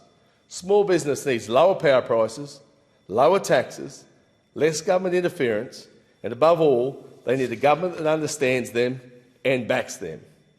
Deputy Speaker, We need to create an environment that stimulates small business growth. We need to make it easier and more attractive for Australians to open their own ventures. We must make changes so that business has every opportunity to succeed, so that Aussies are buying Australian goods and services, so that passion and hard work can be rewarded, not punished. Backing small business means backing the Australian economy. Has expired. I thank the member for Dawson. The question is that the motion be agreed to, and I give the call to the member for Solomon. Yeah, thanks very much, Deputy Speaker. And I was delighted in the last sitting to listen to the speeches of our new members of federal parliament, and even more delighted to see how much experience there was in small business. It is an incredibly impressive group of new, young and some not so young, but all equally passionate to see small business thrive in our nation. Personally, I was absolutely delighted to work with the Council of Small Business Organisations Australia, or COSBOA, as I have over many, many years, promoting local businesses in their excellent campaign, and worked with them in the last couple of weeks to organise a small business roundtable in Darwin, where we, with the Minister for Small Business, Anne Alley, and I met with owners and representatives of about 25 small businesses in my electorate. I want to use this opportunity to thank Catherine Donnan and Nicole Walsh from COSBOA for all of their work. I'm a member and a regular attendee of events organised by Territory Proud, which is an organisation that is championing Territory-owned and operated small businesses. Also attended recently a fantastic event held by the Palmerston Regional Business Association, the PRBA, at the Darwin Trailer Boat Club, where I was able to set out to that grouping our fantastic policies when it comes to economic development in the country more generally, but also mitigating some of the worst effects of some of the global winds that our nation, above all others, are weathering the best. But we ran the roundtable with local small businesses, and some of the key issues that came up, and some of them won't be surprising given that it's in Darwin, included the cost of freight and the associated logistics infrastructure, which then impacts on cost to build, concentration of industries, and then the loss of domestic suppliers as a result of that concentration. And of course the rising cost of insurance, which is a real issue for all businesses across our nation, but particularly small businesses. Now, our government understands that many small businesses are under the pump due to interest rates that we've been able to put downward pressure on with interest rates cuts, due to the conditions in the economic environment that we have played some role with the Australian people and with the Australian industry. But there have been those cost of living pressures for everyday Australians, and of course that global economic uncertainty has continued and weighed heavily on our economy. So Australian small businesses, obviously, as all honourable members understand and have articulated, absolutely vital to our nation's prosperity, contributing about $590 billion, with a B, to our economy and employing over 5.4 million Australians. 2.62 million small businesses contribute almost $600 billion to the Australian economy. And 5.16 million people employed by small businesses equates to almost 40% of the workforce. So our government, of course, is 100% committed to improving the operating environment in which these small and medium businesses can invest, can innovate, can generate even more new jobs that will benefit Australians and Australian communities. We are easing the pressure, particularly on small businesses in the Northern Territory, with energy rebates, with energy efficiency grants, the extension of the government's $20,000 instant asset write-off, delivering tax cuts for 1.5 million sole traders, supporting our hospitality sector and alcohol producers by pausing indexation on draft beer excise. And I'm sure that's something that the honourable member opposite would appreciate is a good one for hospitality, and one that I worked hard to achieve, and that is the DAMA, the Designated Area Migration Agreement for the Northern Territory. We established with the NT government the best one in the country, and I'm proud of it. The member's time has expired, and I thank the member for Solomon. The time allotted for this debate has expired. The debate is adjourned and the resumption of the debate will be made in order of the day for the next sitting. The Federation Chamber stands suspended until 4 p.m. later today.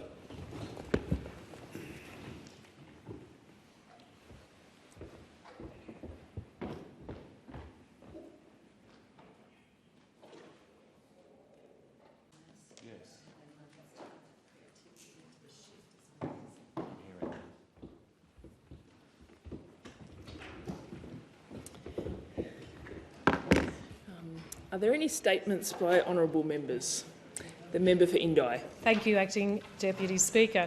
Today I rise to celebrate a world champion from Indi. Tuppence Forge, or Tupp as she likes to be known, has bucked her way into the history books, winning the Women's World Champion Ranch Bronc title in Wyoming in USA. 8 seconds must feel like an eternity when you're atop a bucking bronco, but Tupp did this twice to secure her win. Some of you may have heard of 28-year-old Tupp, who hails from the small town of Oxley in my electorate. Tupp stormed the world stage with an impressive win at the Cheyenne Frontier Days Rodeo World Championships in Wyoming in May. This historic win, as the first international competitor to win the women's title, is even more impressive when you learn that Tupp only took up bronc riding 18 months ago. When she was declared the winner at the World Finals, the announcer said, "The Lamb Down Under is going all the way to the top." And those who know her well talk about Tupp's infectious perseverance, talk about her passion, something she hopes will inspire the next generation of women to take up bronc riding. Just like Tupp's parents, Anne-Marie and Graham Forge, we're all so proud of you, Tupp. Congratulations from Indi. The member for Newcastle. Thank you. Well, Australia Post has recently advised me that the Shortland Post Office will be closing its doors in November. This news has caused considerable distress for people in my community. For Shortland residents, the Post Office has long served as a vital community hub, especially for the elderly, people with disabilities and small businesses who rely on accessible, in-person postal services.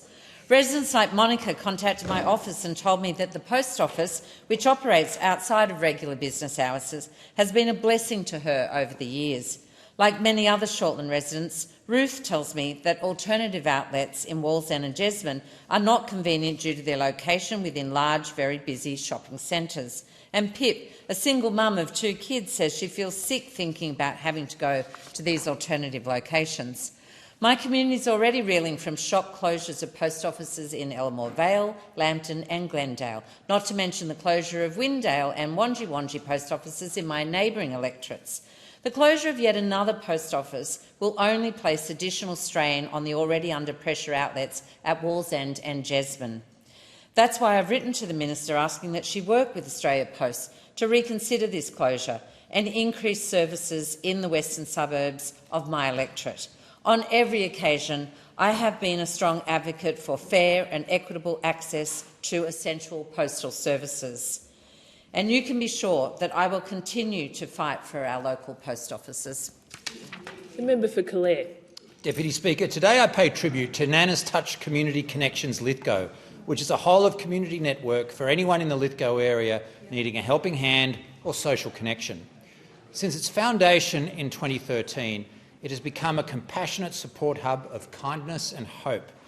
It aims to promote social inclusion, improve mental health well-being and minimise loneliness, isolation and food insecurity. Together, the team at Nana's Touch organises food hampers, runs a community kitchen and garden, hosts weekly social connections meetings and disability support conversations, hosts a sewing and craft group, plus an art group, and they also put together Christmas hampers.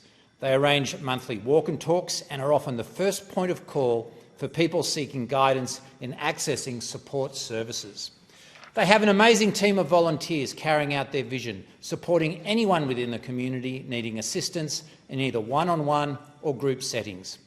I know I join all in this House in acknowledging the hard-working team and volunteers at Nana's Touch Community Connections, including President and founder Susan Murdoch, Vice President and volunteer Jeff Bretherton, Secretary and volunteer Michelle De Silva, Chef Extraordinaire and volunteer Olga Rooney, volunteer Sue Pillins, and also regular volunteers Fran, Monique, Jenny and Rose.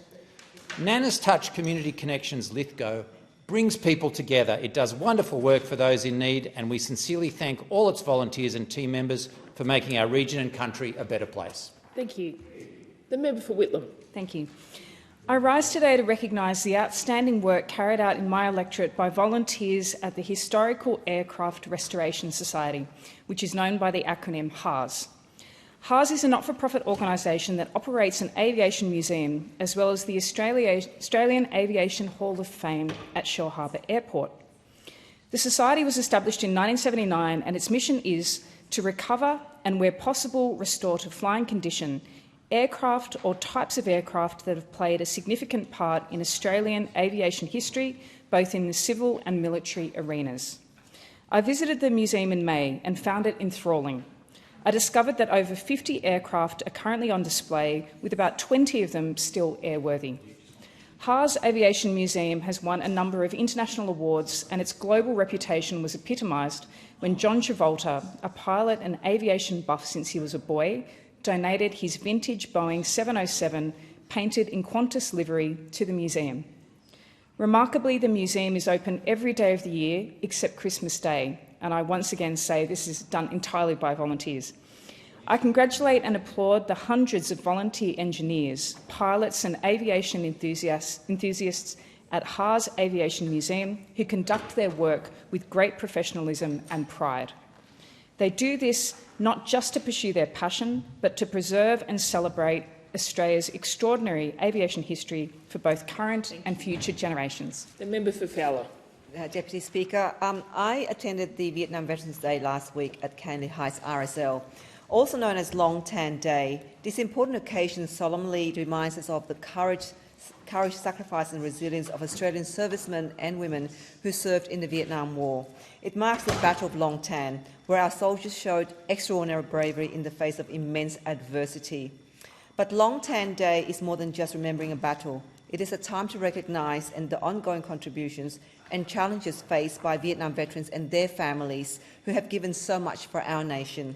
As a member for Fowler, a community enriched by diverse stories of service and sacrifice, I express my deep respect and gratitude to the veterans who gathered at Canley Heights RSL. Their commitment to our country's values and freedoms deserves our highest recognition. I want to sincerely thank Canley Heights RSL and Sporting Club President Ennio Fanchetti and the Board of Directors, along with Sub-Branch President Richard Pritchard, or is known as Taffy, as well as Jeff Lewsome and Michael Tai, for their tireless efforts in organising this meaningful annual event for our community. Thank you, Deputy Speaker. Thank you. The member for Hunter. Well, Speaker, the Hunter has done it again.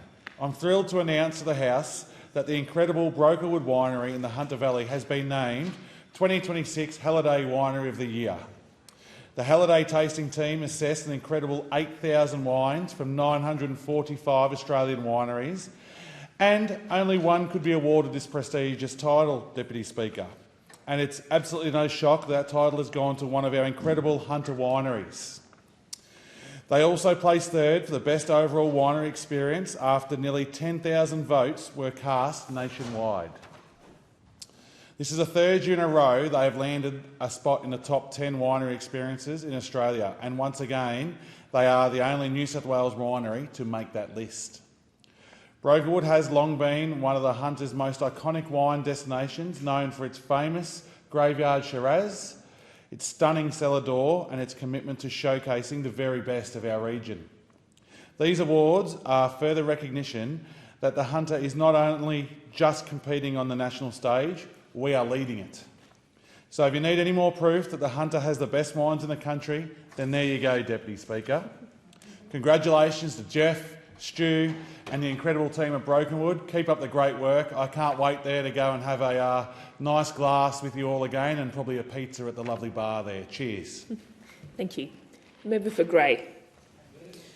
Deputy Speaker, I rise to speak about the many fantastic country shows across my electorate of Grey, representing over 92% of South Australia. Since the beginning of the show season, I've attended country shows in Crystal Brook, Port Lincoln, Kadina and Whyalla, and they've all had a remarkable turnout. The Crystal Brook and Cobraco shows celebrated the 146th and 154th years, an amazing achievement for each community. The Crystal Brook show was filled with hundreds of dedicated volunteers who make it all happen. The Port Lincoln show, which has been running for over 110 years, had a huge turnout.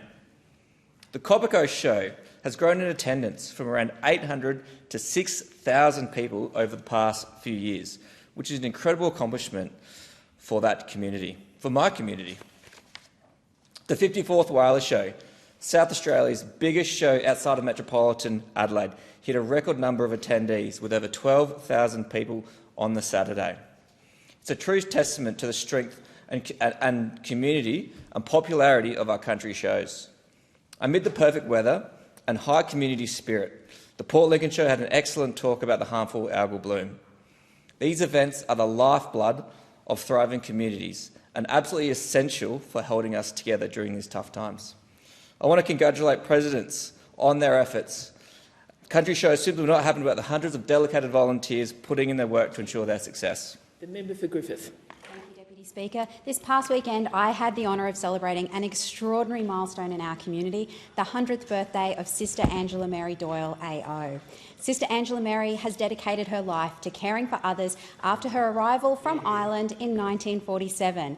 Under her leadership, Marta's neonatal critical care unit was established, and she oversaw the expansion of Marta Mothers Hospital, where I was born, into the largest maternity service in the Southern Hemisphere.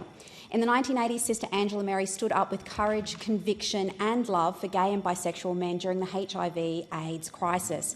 Shamefully, the then Premier Joh Bjelke-Petersen directed a fear campaign on the virus, arguing nobody must help these men because their illness is a direct punishment from God. Sister Angela Mary recalls thinking, "I don't know what God you know." The Premier unbelievably refused about $100,000 in federal funding, money that Sister Angela Mary secretly accepted and funnelled through the Marta to the Queensland AIDS Council, now the Queensland Council for LGBTI Health. With fear of being discovered by the authorities, Sister Angela Mary met with people living with HIV/AIDS and organised delivery of care. The then Federal Minister for Health, Dr Neil Blewett, later said the Sisters of Mercy were the most altruistic of money launderers. Deputy Speaker, I say to Sister Angela Mary, on behalf of our community and the countless lives you touch, thank you. You are a true gift, and we celebrate not only 100 remarkable years but a legacy of compassion and care that will endure long into the future.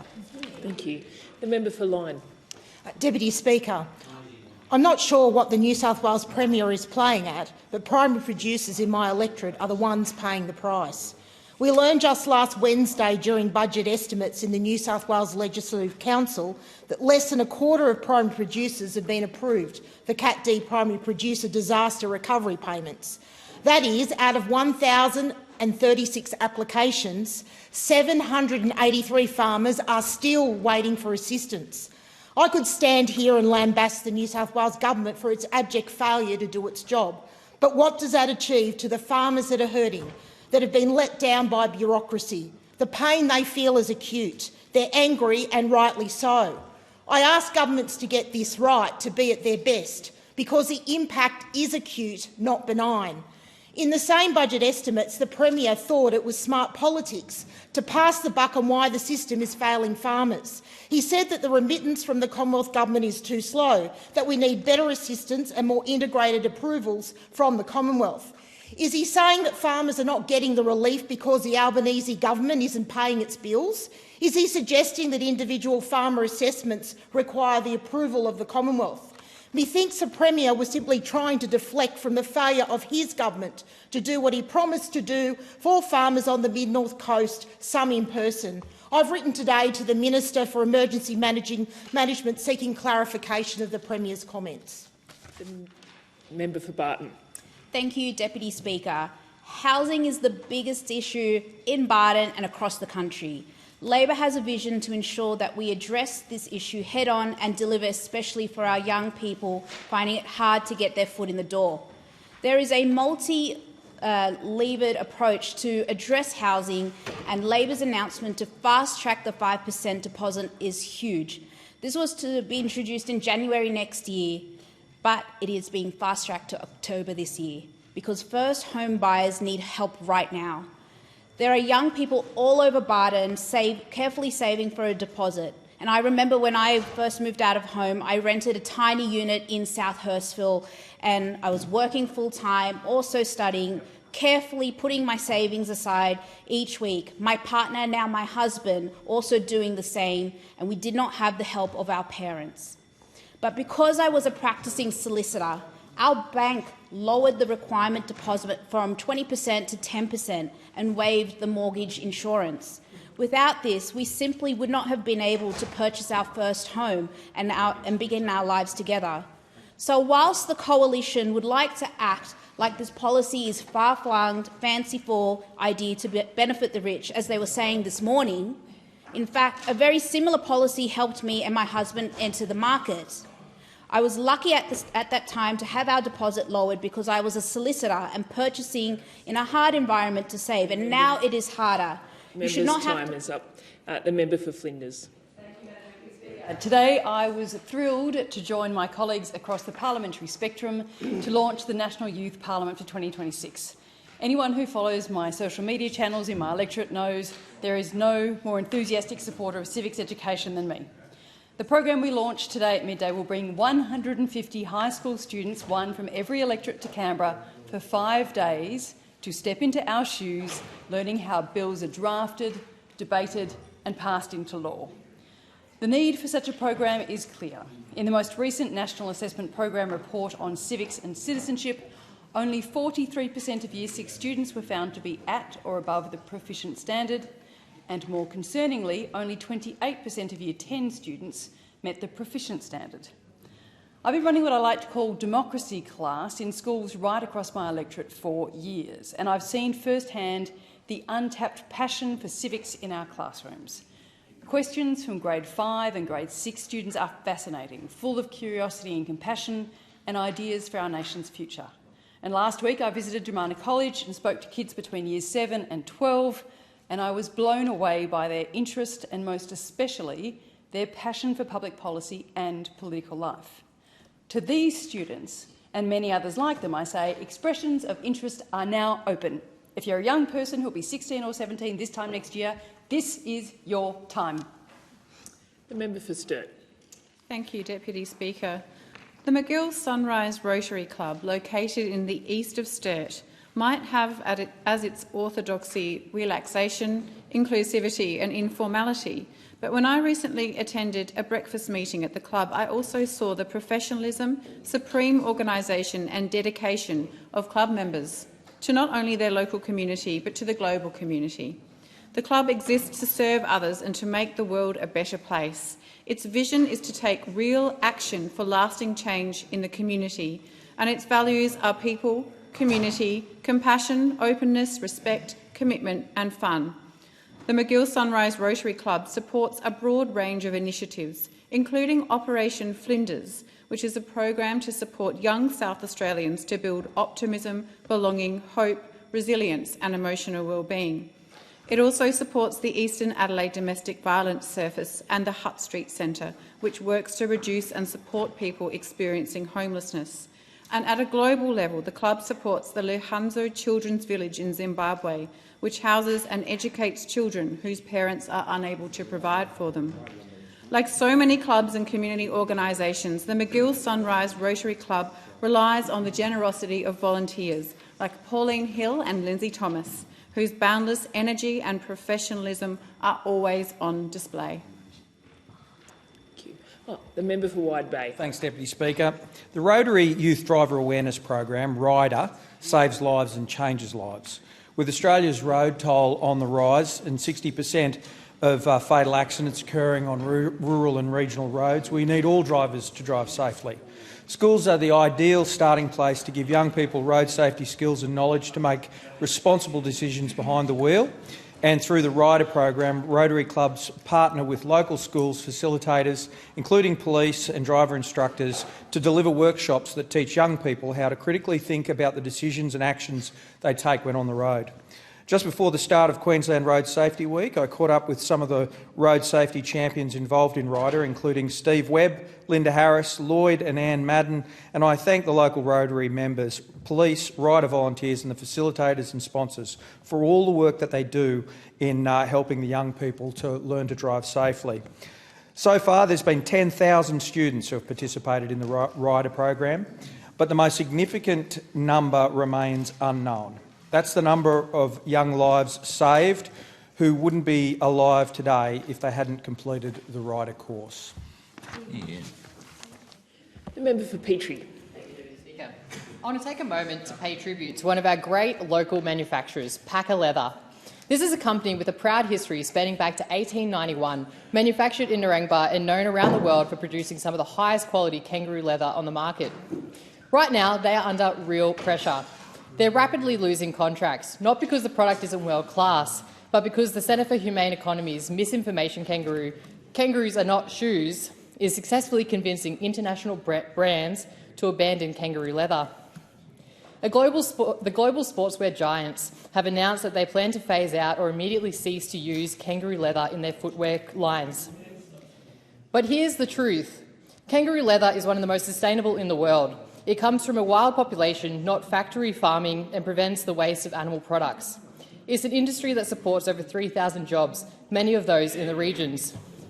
Kangaroo leather is the world's strongest for its weight, and it is being replaced by synthetics, contributing to the growing problem of plastics in the environment. Kangaroo overpopulation is a real issue facing our biodiversity, and it's undeniably better to cull population in a regulated way that minimises suffering for the animal. Packer Leather deserves our support. I had the pleasure of visiting their facility and seeing up close the operations of a local family business who deserves to continue to excel on the global stage. Packer Leather has been part of our story for generations. Let's make sure it continues to be part of our future. The member for Fadden. Well said. Thank you, Deputy Speaker. Small business is the lifeblood of the Northern Gold Coast, from Coomera to Coomera, from Pacific Pines to Pimpama. These are the suburbs where Australians are taking risks, building futures and driving our local economy with hard work and pride.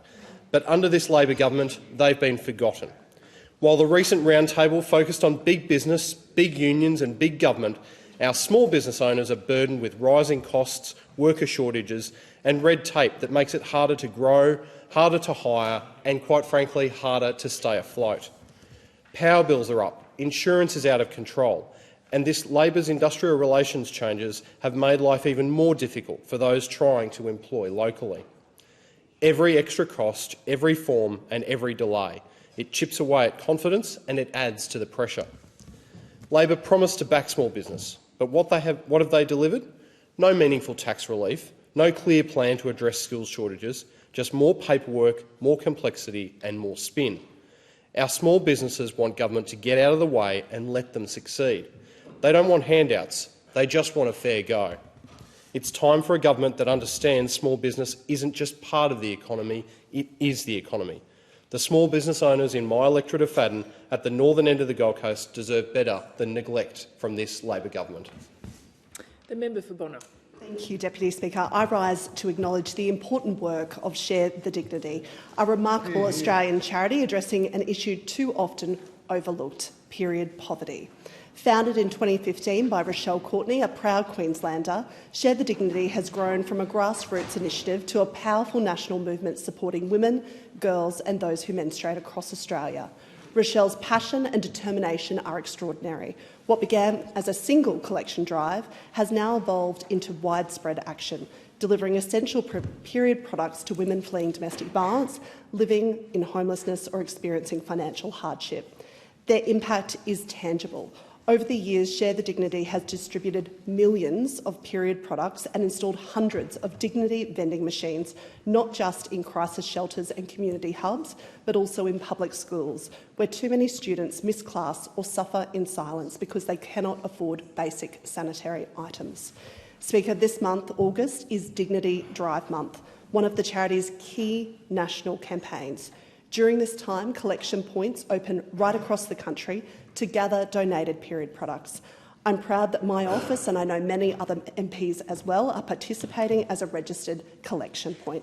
Thank you to Share the Dignity for all you do to help our community and continue for many, many years. Thank you, Madam Deputy Speaker. Madam Deputy Speaker, I wondered how long it would take those opposite to reach peak arrogance when it comes to the hyper-majority that they enjoy. And of course, over the course of the last term, I saw some actions that were rotten, mean and nasty, including banning live sheep exports.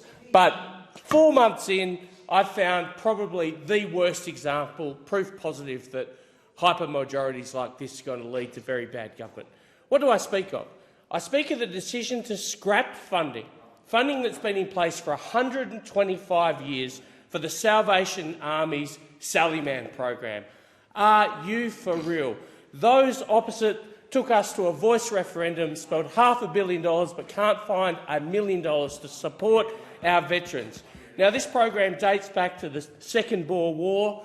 Salvation Army members who provide comfort, care, Christian chaplaincy, a cuppa or just a listening ear to our troops. Memo to those opposite. Our troops deserve support, not cuts. Now, don't take my warning. Take the warning of the RSL National President Greg Mellick, who said service veterans have nothing but praise for the work of the Salvos and the comfort and care they bring to our troops, often at great personal risk. Many have risked their lives and personal safety in the quest for support our troops in battle. Veterans will not forget this. Those opposite, you've got to Remembrance Day. Don't drape yourself in Sit down, Muppet. Fund this program. The member for Solomon. Oh, thanks, Deputy Speaker. It was 50 years ago today that Timorese refugees landed in ships at Stokeshill Wharf in Darwin. And this wharf holds deep symbolic and historical significance for Darwin. Being bombed on the 19th of February 1942 in order to stop Allied forces from Darwin countering the Japanese invasion of the island of Timor. 33 years later, it was the first point of arrival for many Timorese fleeing the conflicts in 1975 and then again in 1999, those who were seeking refuge and safety. I'm working with the Timor-Leste government to install a commemorative plaque at the wharf to mark this important 50-year anniversary. These events renewed the bond between our two peoples. They were grounded in solidarity and in our shared history. During World War II, these Timorese risked their lives working alongside Australian commandos, helping them to navigate, gathering intelligence, carrying the wounded and securing food supplies. The elders of some of our large Darwin Timorese families, such as the Casimiro family, their elders assisted those Australian commandos. And I made a documentary film for Channel 9 on the subject called A Debt of Honour. It's available on YouTube if you want to have a look. And now I'm working to facilitate more Australian connection, a Kokoda-like trail in the mountains of Timor, so that more Australians know this debt of honour that we have to the Timorese. The member for Lyne. Thank you, Deputy Speaker. I rise to acknowledge and praise the incredible resilience shown by local netballers and players across all footy codes, rugby league and soccer over this wet winter. Floods and consistent rain have meant many of the fields and courts have been closed. This has been hard on everyone from juniors to seniors. I want to congratulate the Maitland Rugby Club, who won the club championships this year for the first time since 1999. The club achieved the minor premierships in the first, second and third 15, with the first taking out the minor premiership for the third year in a row. The women's first and fourth 15 finished a close second, a huge achievement for a mighty club. The club's ground at Marcellin Park in Lorne stands proudly in the Lyne electorate, and I was pleased to watch a couple of great games there this season.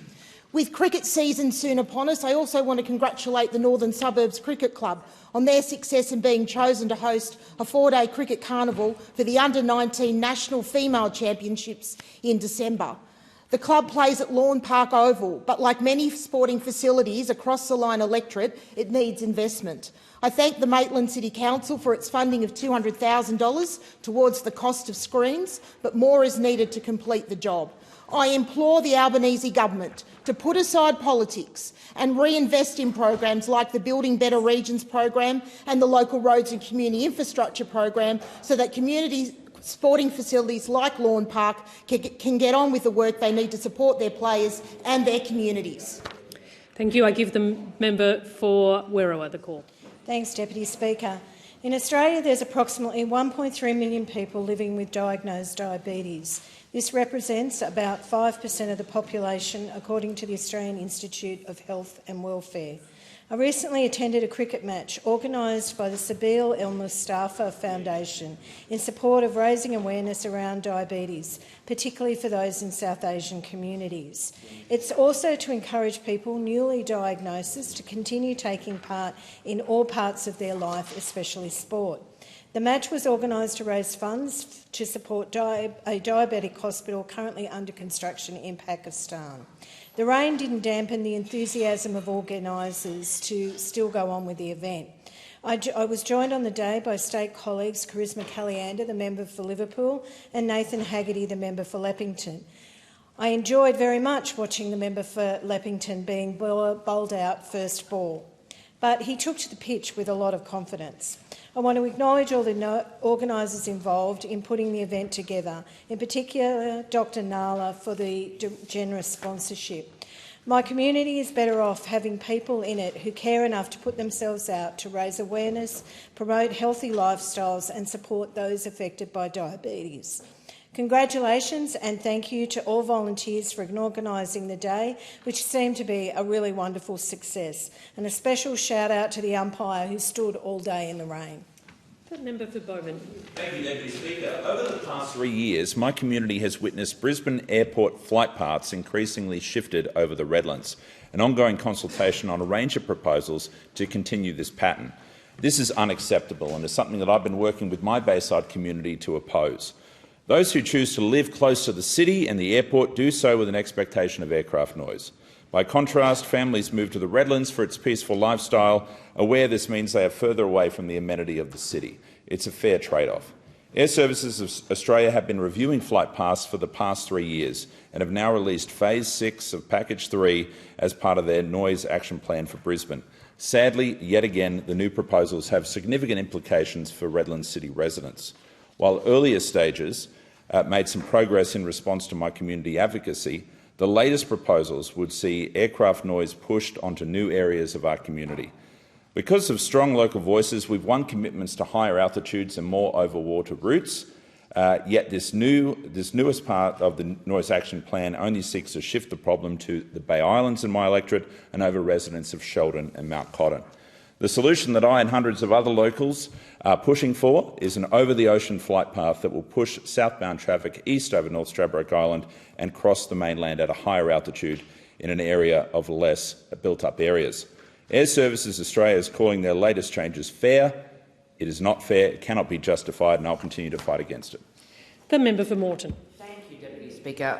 Wi-Fi, Gardasil and modern solar cells, these are all things that are critical and important innovations from Australia. But too often, Deputy Speaker, what we see is the benefit and the uplift, whether that be in terms of the economy or jobs, from critical innovations like this not fully realised. And that's why I'm delighted to be able to stand today to speak to you about Mobius. Mobius is a great project in the heart of my electorate of Moreton on Brisbane's south side, and it's a project that is being fostered at Griffith University. And Griffith isn't just a university, it is a leader when it comes to innovation. And what this project does is it advances Australia's biosensing sector. Traditionally focused on healthcare, it expands that into new domains, and it marks a landmark for Australia's science and innovation, bridging that critical gap between university research and industry application, so that what we think about and what we come up with in our universities can truly benefit our communities with secure work. This project brings together 21 industry partners, collaborations across different universities from Griffith, La Trobe, RMIT, and brings in the critical work of the Australian Research Council to make sure that when we come up with things in universities, they have a true impact in our community every day through critical jobs. Thank you. The member for McPherson. Thank you, Deputy Speaker. Recently I had the privilege of meeting 12-year-old Dexter Welsh, a remarkable young man from McPherson. When Dexter was just 7, he was diagnosed with type 1 diabetes. He shared with me his story, the daily reality of managing his lifelong condition, and the difference that an insulin pump has made to his life. Madam Speaker, every person with type 1 diabetes lives with the relentless burden of monitoring blood glucose and administering insulin simply to stay alive. Yet in our community of McPherson, only 24% of people have access to insulin pump technology. Dexter told me of the freedom and dignity it provides, allowing him to live as normal a life as possible. But he also shared confronting statistics. 867 people in McPherson live with type 1 diabetes. Each faces the prospect of losing, on average, 22 healthy years of life. 346 will suffer a serious complication, such as blindness or heart disease, and the total cost to our community is $19.2 million every year. Madam Speaker, we must do better. Accessible insulin pumps are not a luxury. They are a lifeline. If we can give every Australian living with type 1 diabetes the chance to live healthier, fuller lives, then we must act. I thank Dexter for his courage in sharing his story, and I commend him for speaking not just for himself, but for every person living with type 1 diabetes. Thank you. The member for Blair. Deputy. No? No, member for Ford. Member for Ford. Thank you, Deputy Speaker. The Albanese Labor government has achieved something positive that you just won't read about in the economic textbooks. Now, I've always believed that you need to run the economy like you run a business. And having run businesses, I've learnt that there are two ways to run a business. You can invest in your plant and your people, or you can strip out the profits and run the business into the ground. The Labor way is the better way, and that is to invest in your plant and your people. And now the figures speak for themselves. A couple of weeks ago, in the same week, interest rates came down, unemployment came down, and real wages went up.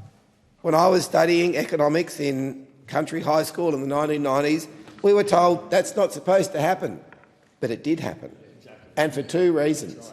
Because of the policies of the Albanese Labor government, led by our economic policy led by the Treasurer, but more importantly because of the hard work of the Australian people. And we know that there is still a lot of work left to be done. But this government, we are focused 100% on the cost of living and the economy, and by doing it the Labor way, by investing in our infrastructure and investing in our people, all Australians will enjoy the benefits. Thank you. The member for Longman. Thank you, Deputy Speaker. Last week I had the honour of attending a couple of Vietnam Veterans Day services in my electorate. We had 6 on and I got to 2 of them, one down at Burpengary in the morning and then Bribie Island in the afternoon. And they're sombre events indeed, and I'm always touched by the stories that they share. And the one at Burpengary particularly struck me this time because they shared the story of a gentleman who had gone to war in Vietnam. And as we know, the Vietnam veterans were treated pretty poorly by the Australian people when they returned. Very sad. And this particular gentleman got married in the late 1970s, had adult children, and he died in 2006. And the first time that his wife of over 25 years and his children knew that he was a Vietnam veteran was at his funeral. That's how bad the Australian people treated these Vietnam veterans. He was actually ashamed to share that experience with his family. And as I looked at the Australian flag and I thought about all the soldiers and servicemen and women who had given their lives in service to this country, that's why I'm going to be proud to support Phil Thompson's bill next week, if it comes up, to make sure that it's a criminal offence to desecrate our flag, because it means a lot to these servicemen and women.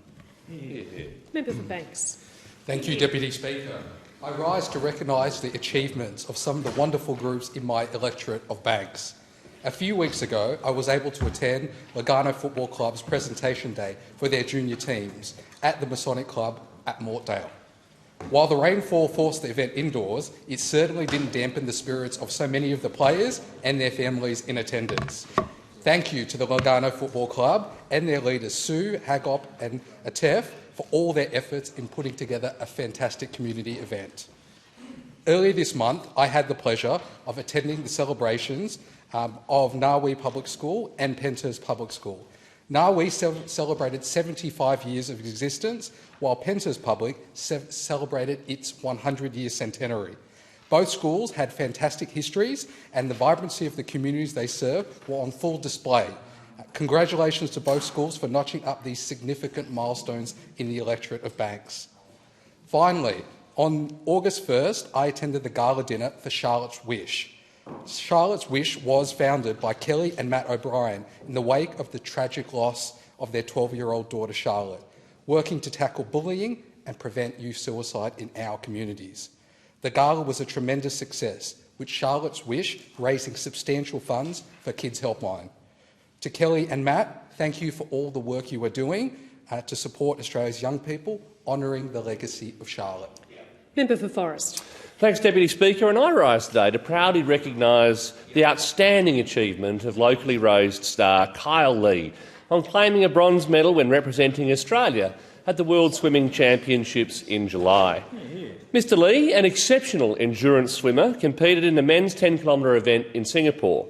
Challenged with tough local conditions, a world-class field, including Olympians, Mr Lee displayed great resilience and surged through the final laps to edge out Olympic silver medalist Oliver Clement and claim his first ever individual World Championship medal. Having narrowly missed out on the 2020 Olympics at just 18, Mr Lee qualified for Paris in 2024, finishing 13th in the men's 10-kilometre swim, and has continued to go from strength to strength. To represent Australia on the global stage and achieve these outstanding results reflect years of commitment and dedication, and something deserving of the highest praise. Indeed, here at home, Kyle has won the Busselton Jetty Swim some 5 consecutive times and holds the course record of 38 minutes and 6 seconds. So, Kyle, from all of us in the South West, we extend our sincere congratulations for everything you've achieved on the national and international stages to date, and can't wait to see you achieve ongoing success on those stages. Member for Brisbane. Calling all Brisbane students in years 10, 11 and 12, this could be you standing right here. Milton Dick, the Speaker of the House of Representatives, has launched the My First Speech competition for schools right across the country. This national competition challenges students to envision themselves as newly elected members of Parliament or members of the House of Representatives, as a few of us are here, and write a 90-second speech focusing on a topic they are passionate about.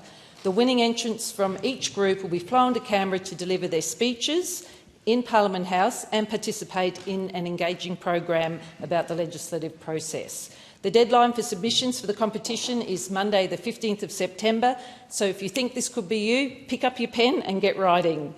In another development or initiative for young people, today the National Youth Parliament was also launched. The National Youth Parliament will bring together 150 senior school students, each representing one of Australia's federal electorates, for a 5-day experience in Canberra. This program will provide 16 to 17-year-olds with a unique opportunity to explore aspects of the role as a Member of Parliament. You will learn about the parliamentary process, including how bills are drafted, debated and passed into law.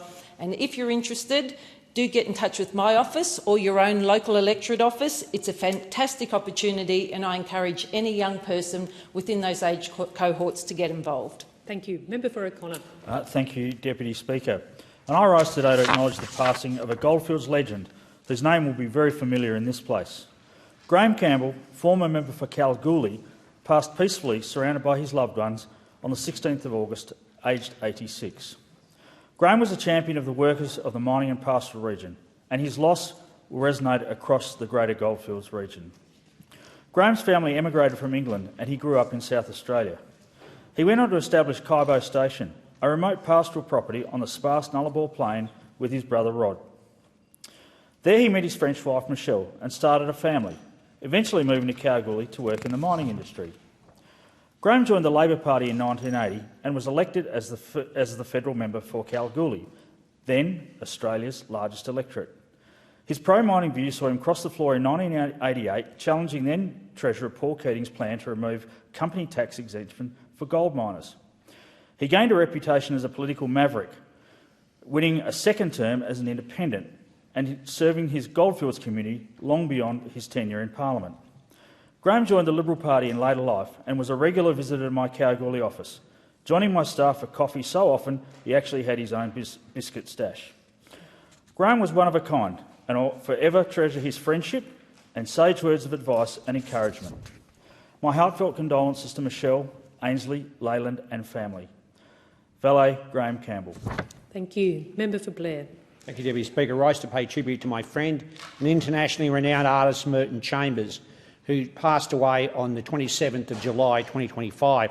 Merton was born in Canada in 1928, and after graduating from art college, he won a travelling scholarship to the UK and Europe, honing his artistic skills and developing his unique style. He returned to Canada, was a significant influence in the arts and crafts movement of the 1960s and 70s and the 20th century architectural arts movement. He moved to Australia in the 1980s and continued to cement his artistic reputation, particularly in Queensland.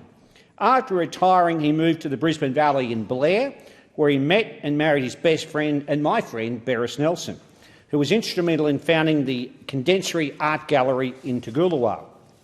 As Merton's eyesight failed, his later works became more vivid and striking. A few years ago, I had the joy of opening what would become his final exhibition in the Condensary, focusing on issues important to him: industrialisation, capitalism, neoliberalism and their impact on food production and the environment. Before that, he had a wonderful series of stylised paintings capturing distinctive features of members of the Gillard government, including my big forehead, by the way. His friend and musician Mick Conway wrote a song that played at his memorial to pay tribute to Merton. Valet Merton Chambers. Deepest condolences to Beres, family and his many friends. Thank you. In accordance with Standing Order 43, the time for members' statements has concluded, and I call the clerk. Private members' business, notice number 6 for a motion in relation to paid parental leave. I give the call to the member for Canberra. Thank you, Deputy Speaker. I move the motion relating to paid parental leave in the terms in which it appears in the notice paper. I'm very proud today to move this motion relating to paid parental leave because it's an issue that's really close to my heart, not just at the moment, but all the time, because it is about supporting families at such an important time in their life as they welcome a new baby. It's about gender equality, it's about maternal health, and it's about recognising the importance of supporting both men and women to take time out of the workforce to care for family. Paid parental leave was first introduced by the Labor government when Jenny Macklin, who I'm so proud to have had the opportunity to have worked for, was the Minister for Social Services. In 2011, this was introduced, and we were one of the last countries to introduce, OECD countries to introduce such an important scheme. So this is a really proud Labor achievement. But we haven't just left it there. We've continued to improve this really critical scheme. And that's what I rise to speak about today, are two very important reforms that came into effect from 1 July this year relating to paid parental leave. Reforms that deliver really meaningful and life-changing support to families, delivering fairness, dignity and security to working families across the country. Reforms that reflect our values and the priorities of the Australians who elected this government. Firstly, the duration of paid parental leave increased from 22 to 24 weeks, and this is part of our plan to reach 26 weeks by 2026. This is a meaningful change that gives parents more precious time at home with their newborns. Time to bond, recover and adjust to life as a growing family. For babies, this time is critical. It supports healthy development, strengthens family relationships and lays the foundation for a strong start in life. And for parents, particularly for mothers, it's about their health and recovery after birth. It is about recognition, respect and economic justice. And secondly, and very significantly, superannuation is now being paid with paid parental leave. This is a reform that generations of Labor women, unions and advocates have fought for, and I'm proud to be part of the government that has delivered it. Both of these policy features were actually recommended in the initial Productivity Commission report on which the first scheme was very closely based. And these were things that were long an aspiration to be delivered. More leave, more time, and also superannuation. So it is really a very proud moment that our government has delivered these, and that from 1 July this year, families have been benefiting from both of those. It means that taking time out of paid work to care for children will no longer have such an impact on women's retirement savings. It's helping to close that gap, and it's sending an important signal to employers about this as well. Because for too long, women have been penalised for taking time out of the workforce to care for their children. The result, women retire with around 25% less superannuation by men, and then by paying this on the paid parental leave scheme, we are beginning to close that gap.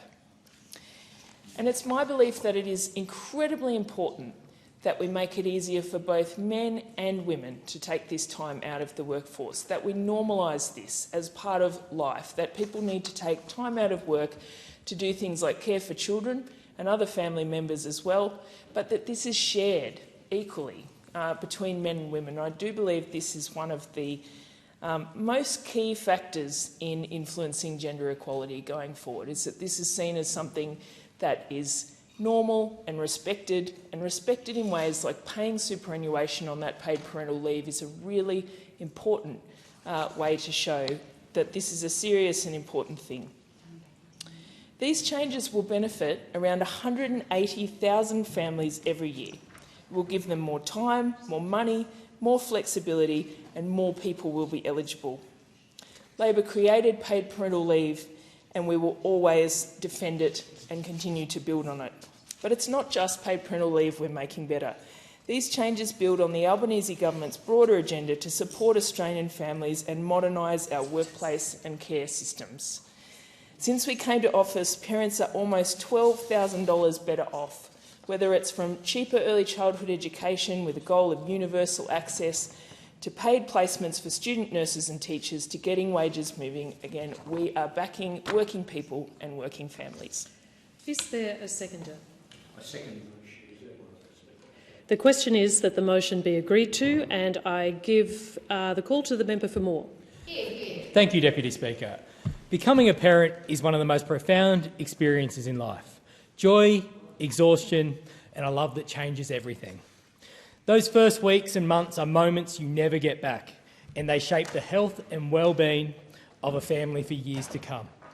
As a dad of 2 young boys, I know how precious that time is when your baby first grips your finger or when your partner needs space to rest and recover. It is time that deserves to be protected, not squeezed into a hurried week away from work. Paid parental leave is a Labor achievement. It did not exist in this country until a Labor government created it. Before then, too many parents had no choice but to rush back to work or survive without support. Today, Labor is expanding the scheme again, the most significant improvement since its introduction. From 1st of July, parents now have 24 weeks of paid leave, rising to 26 weeks next year. For the first time ever, superannuation is included, protecting retirement incomes, particularly for women who retire with far less super than men. The weekly payment rate has risen to almost $950 per week. Parents can now take up to 4 weeks together instead of just 2, and eligibility thresholds are indexed so more families can qualify.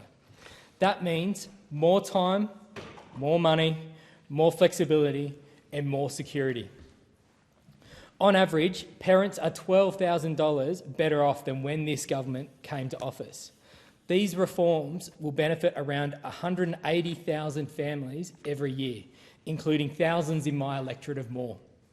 When families tell me they are juggling the cost of living, long hours and raising kids at the same time, I know parental leave is not a luxury, it is a necessity. The evidence is clear. Longer leave improves infant and maternal health and reduces infant mortality. Breastfeeding rates increase, maternal stress decreases, and recovery after childbirth is stronger. Research shows that mothers are far more likely to return to the same job within a year if they have access to paid leave, particularly casual and lower income workers. That is job security and family security rolled into one. It also advances gender equality. When dads and partners take more leave, they share the load from the very beginning. That builds a culture of equal caregiving which benefits children and strengthens relationships. In countries like Sweden and Norway, generous parental leave has driven higher female workforce participation and better outcomes for families. Australia is moving in that direction with these changes. Adding superannuation to paid parental leave means retirement security is lifted. Women retire with, on average, 1/3 less superannuation than men. This measure alone could add $5,000 to $7,000 to a woman's super balance per child by retirement. That is structural reform that recognises care is work and that raising children should not penalise women later in life. And yet those opposite have never believed in paid parental leave. When Labor introduced Australia's first universal scheme, the Coalition ridiculed it. They called mothers who access both employer and government schemes double dippers, frauds and rauders. Their election costings revealed they would cut $158 million from superannuation on paid parental leave. The current shadow Industrial Relations Minister declared that the paid parental leave, to me, is a very bad scheme, and I make no ambiguity about it. He even said that it is not my choice that women have children, it's genetic. Another senior coalition figure describes paid parental leave as a welfare payment. That is the difference. Labor sees parental leave as an investment in families, in equality, in the nation's future. The Coalition sees it as a cost to be cut. We believe parents deserve time to care for their children without sacrificing financial security. They believe it is a handout. Paid parental leave is not just mother's leave, it is parents' leave. It recognises that raising a child is valuable work and it should be supported by the nation. These changes are practical, they are fair and they are deeply Labor. Deputy Speaker, we will always look at how to strengthen this scheme further, but right now our focus is on delivering what we promised. The member for Corangamite. Thank you, Deputy Speaker. Firstly, I thank the member for Canberra for moving this motion and for her strong advocacy on behalf of families. Paid parental leave changes lives. It gives parents precious time with their newborns. It gives children the best start in life. And it gives families the support they need when it matters most. And that's why Labor introduced paid parental leave, and it's why this government, the Albanese Labor government, is strengthening it. Because when families thrive, Australia thrives. On July 1 this year, Australian families experienced the biggest improvements in paid parental leave for more than a decade. Parents now have an extra 2 weeks of leave, and next year they will gain another 2 weeks again. Deputy Speaker, by 2026, families will be entitled to a full 6 months of paid parental leave, an invaluable 6 months where parents can focus on their children without the stress of juggling work and family pressures. And at the same time, payments will be higher. Since we came to government in 2022, families are around $12,000 better off, about $200 more each week. In my electorate of Corangamite, almost $24 million of paid parental leave was claimed in the last financial year. That is a real relief at a time when every dollar counts. And, Deputy Speaker, for the first time, superannuation is also being paid on paid parental leave. On average, it means $4,500 more in super, delivering greater financial security in later life. And as part of our changes, there is now more flexibility. Parents can now take leave together to care for a newborn. It makes sense, and more families are eligible thanks to higher thresholds. These are game-changing reforms. In short, more time, more money, more super, more flexibility, more support and, importantly, less stress for families. In my electorate, I recently spoke to a young couple who told me how the extra weeks of leave meant they could both be at home when their child arrived early. It's been an absolute godsend, they said. At a recent market, another mum said the superannuation change would help to build her retirement savings. These are the real stories behind the policy, a policy that is designed to support families and give children the best start in life. And, Deputy Speaker, let us remember none of this was guaranteed. The Liberals' costings at the last election showed cuts in paid parental leave. And when we recall the member for Goldstein dismissing the scheme as, and I quote, very bad and declaring, it is not my choice that women have children, those comments go to values.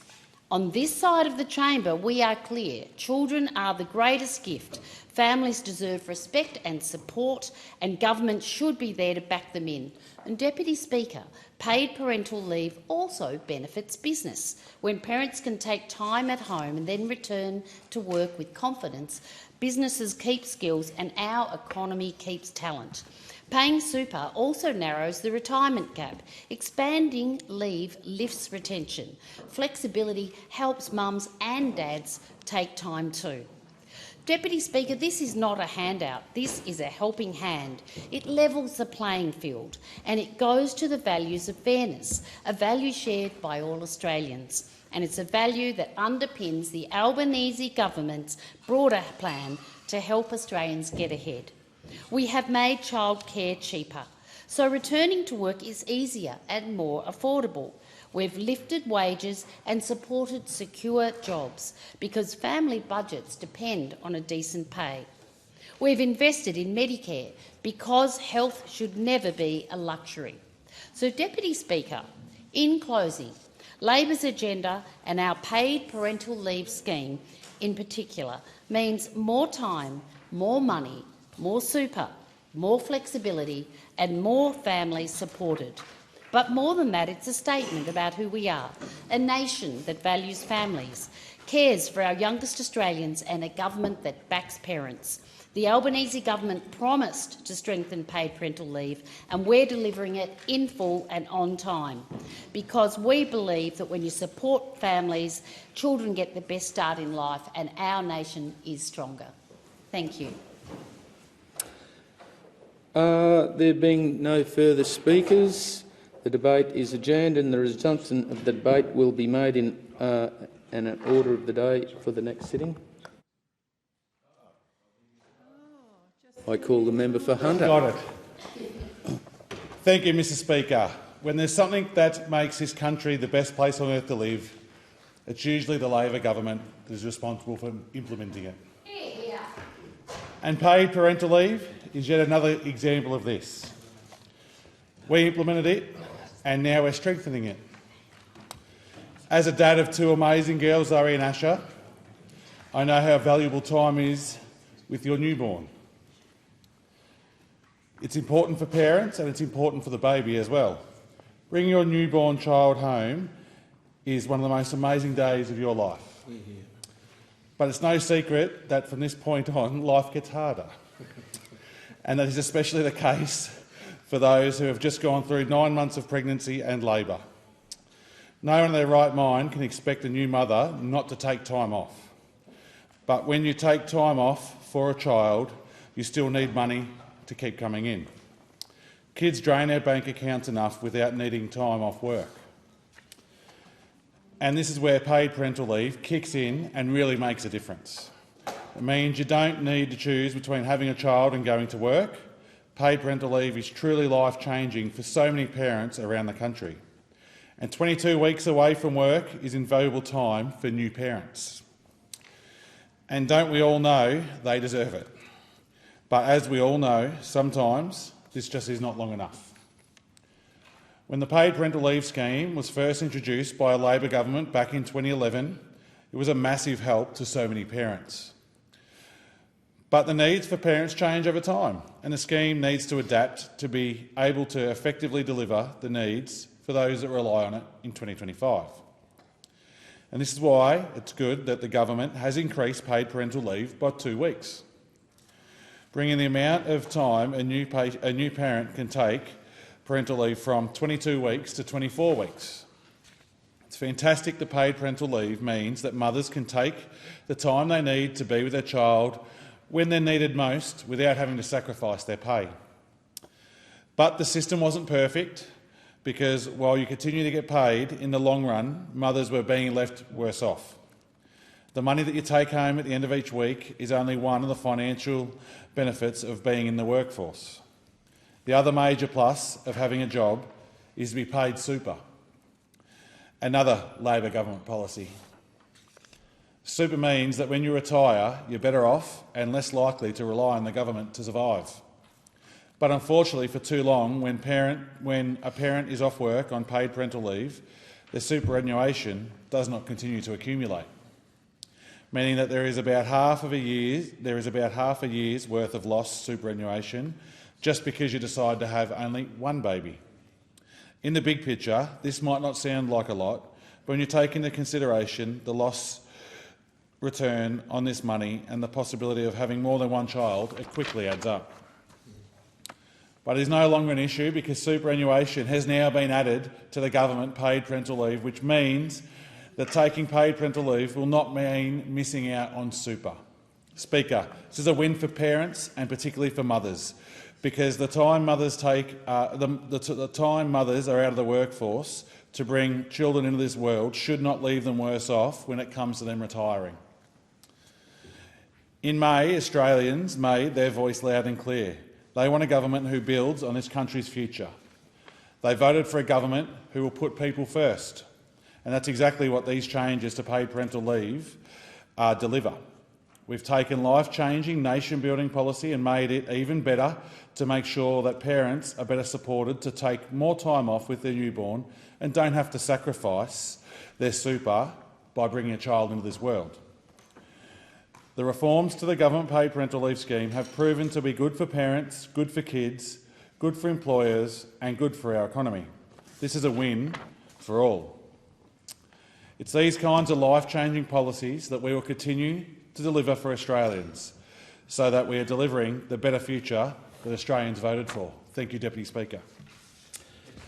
Now I believe there is no further speakers. So the debate is adjourned and the resumption of the debate will be made in order of the day for the next sitting, and I'll call the clerk. Private members' business, notice number 7, for a motion in relation to the Australian Space Agency. And I call the member for Durack. Thank you, Deputy Speaker. I move the motion relating to the Australian Space Agency in the terms in which it appears on the notice paper. Do you have a second? After I speak. Oh. I call the member for Durack. Thank you very much. Deputy Speaker, since stepping into the role of Shadow Minister for Science, it's been great to reconnect with many of our civil space sector who I got to know well when I was the Minister for Defence Industry and Minister for Science and Technology. When we were in government, we understood that Australia's potential was at the forefront of the space revolution. Our geographic location, vast open spaces, clear skies and homegrown talent and innovation provide us with a massive advantage. But we knew these advantages weren't enough. Australia would not become a global leader in space simply by accident. So we set out to make this happen with a goal to triple the domestic space sector to $12 billion and to create an extra 20,000 jobs by 2030. We established the Australian Space Agency in July 2018 to coordinate civil space matters across government and to support the growth and transformation of Australia's space industry. We created the SmartSat CRC, Australia's largest space industry research collaboration, focusing on telecommunications, intelligent satellite systems and next-generation Earth observation. We also committed $225 million to Geoscience Australia to deliver centimetre-level positioning accuracy across mobile coverage areas, $150 million to support Australian businesses and researchers to participate in NASA's Artemis program, including $50 million for an Australian-made lunar rover, and a further $300 million towards astronomy research infrastructure associated with the Square Kilometre Array, which just happens to be located in the Great Electorate of Durack for deep space observation. In total, the Coalition committed more than $2 billion towards the civil space sector after we had established the Australian Space Agency. Notably, this does not take into account the significant investment in developing sovereign defence space capability. Unfortunately, the change of government demonstrated a stark difference between the Coalition's vision for space as being central to both national security and economic prosperity, and Labor's vision for space as simply being a budget line to cut. Nothing demonstrates this more than the National Space Mission for Earth Observation, which was abandoned by this government in June 2023. This $1.2 billion investment would have seen Australia design, build and operate 4 new satellites. It would have created 500 jobs at least and had an anticipated supplier network of more than 100 Australian companies. This investment, as noted by the head of the Australian Space Agency, would take us from a consumer to a contributor of Earth observation data. The information we get from Earth observation is central to everyday life, from forecasting weather and responding to natural disasters, through to managing the environment and supporting our farmers.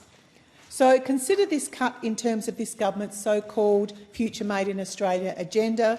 With decisions like this, those opposite have said no to this future. Durack, there is a division.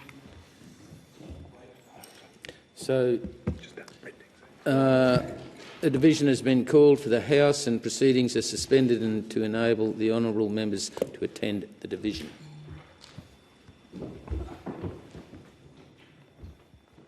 I call the member for Durack in continuation. Thank you, Deputy Speaker. The then CEO of the Space Industry Association of Australia lauded the NESMO as the most strategic and significant space public policy in 40 years. He also said Australia must be a country that makes things again, and that the decision to cut NESMO will leave Australia dependent upon foreign providers and discourage global partners from engaging with Australia. In successive budgets, Labor ripped millions out of key initiatives, including the Australian Space Ports program, the Australian Technology Into Orbit program and the high-profile Moon to Mars program. But Labor, they weren't upfront about their plans. In fact, Labor criticised the Coalition for not investing enough and said they were concerned by our dependence on foreign nations. Unfortunately, their decisions have solidified that dependence. As Malcolm Davies from the Australian Strategic Policy Institute said, if we're going to have sovereign space capabilities, then we need somewhere to launch from, which I think is a pretty common sense approach. It is past time that spaceport sites get up and running, and it's not just about money. And I just want to, with the time remaining, I just want to acknowledge that I've recently met with the founder of WA Spaceport. She has a proposal to establish an orbital launch facility in Albany. Unfortunately, there seems to be some hold-up with the WA Department of Planning, Heritage and Land, threatening this project's success. I've written to the WA Minister, but I think this is something that Minister Ayres should take some notice of and get involved. Thank you. I call the member for Gray. Who seconds? Who seconds? I call the member for Spence. Thank you, Speaker. July 1, 2025 marks 7 years since the official establishment of the Australian Space Agency. But Australia's rich history with space goes well beyond the last 7 years. Nearly 60 years ago, we played a crucial role in the mission to put the first man on the moon, with the Parkes Observatory coordinating with the NASA Apollo 11 mission. And the famous footage we've all seen of Neil Armstrong walking on the moon was broadcast from the Parkes Observatory. And more recently, in my own backyard of South Australia, we have played a critical role in the build and operation of several key missions utilising space. Because the Albanese Labor government values the contribution of the space sector to the Australian economy and to delivering a future made in Australia. Today, the Australian space sector generates $4.6 billion each year. It employs 17,000 full-time workers across more than 620 organisations nationwide and is powering new opportunities for industry, science and sovereign capability. In just a few weeks, Australia will proudly host the 76th International Astronautical Congress, with more than 6,000 attendees expected to attend from over 90 countries. And there, the world will see what Australia has built and what we're going and where we're going. And it's absolutely no surprise that space launch applications have increased fivefold since 2021.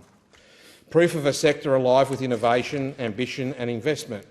The Australian Space Agency has been central to this momentum, delivering $171 million in grant funding to 91 projects, benefiting more than 200 Australian organisations. These programs are enabling companies to develop world-class capability in advanced manufacturing and artificial intelligence. Our space agency is also leading on projects that inspire the nation. A $42 million program is supporting the development of the RUVA, Australia's lunar rover. RUVA will join NASA on a lunar mission supporting 50 direct and 100 indirect jobs across 20 Australian organisations, a clear sign of how our industry is shaping innovation and providing jobs in Australia.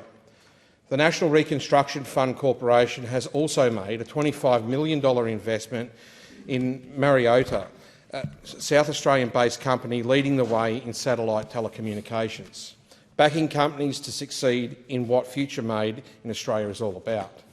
Additionally, more than 25 Australian government agencies now rely on space capability every day.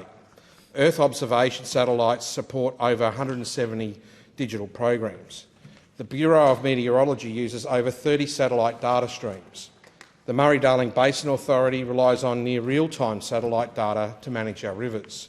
And Geoscience Australia provides over 35 years of free and open satellite imagery, mapping changes to our lands and coasts.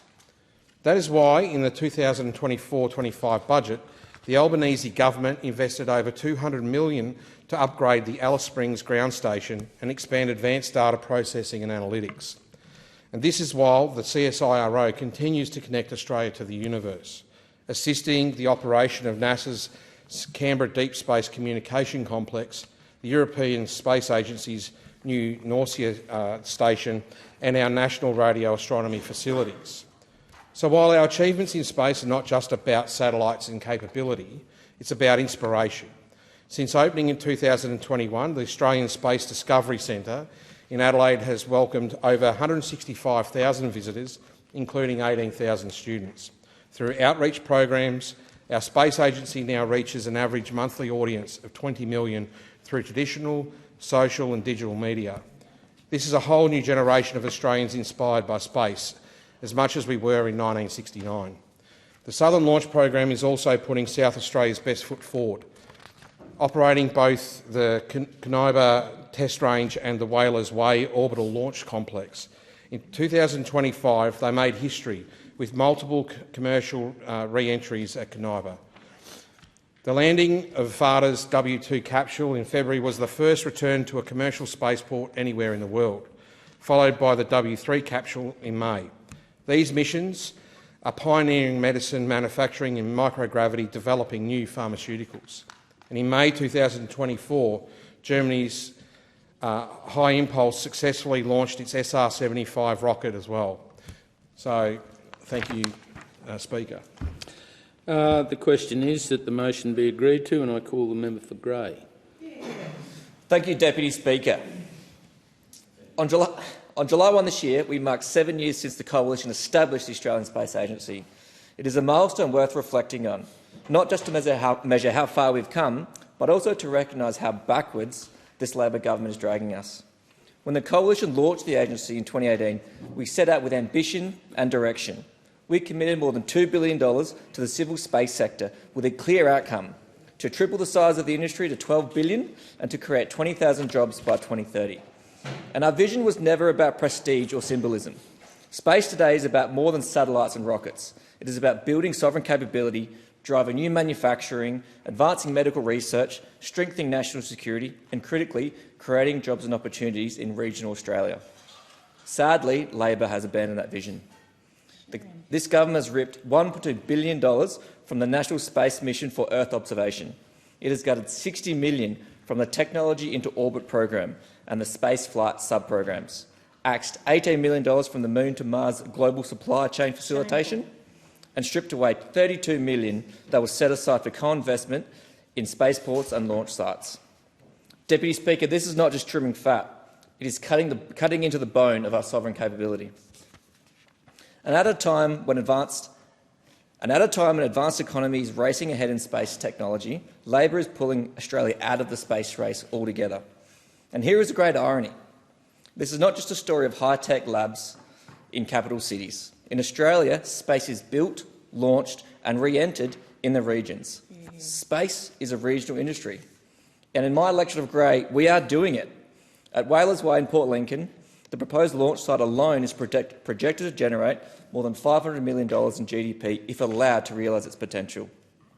It is already attracting rocket manufacturers from around the world, eager to take advantage of our unique geography for sun-synchronous and polar orbits. And Whalers Way is not alone. Grey is also home to established launch pads in Coniba and, of course, the world-famous Woomera Range, a key asset not for just Australia, but for the free world. But it doesn't stop at launch. The re-entry and recovery of space capsules is fast becoming a multi-billion-dollar opportunity for this country. Just last year at Coniba, the test range was used for an orbital manufacturing mission by Southern Launch and California's Varda Space Industries. This is cutting-edge work, using microgravity and the vacuum of space to produce medicines that cannot be manufactured on Earth. These capsules carried ritonavir, an anti-age drug, produced in orbit because zero gravity allows for medicines to form purer, more homogeneous crystals. This is not science fiction. This is real manufacturing, real breakthroughs, and it happened in my electorate. The next step must be ensuring that it's not just capsules landing in Australia, but companies setting up here themselves.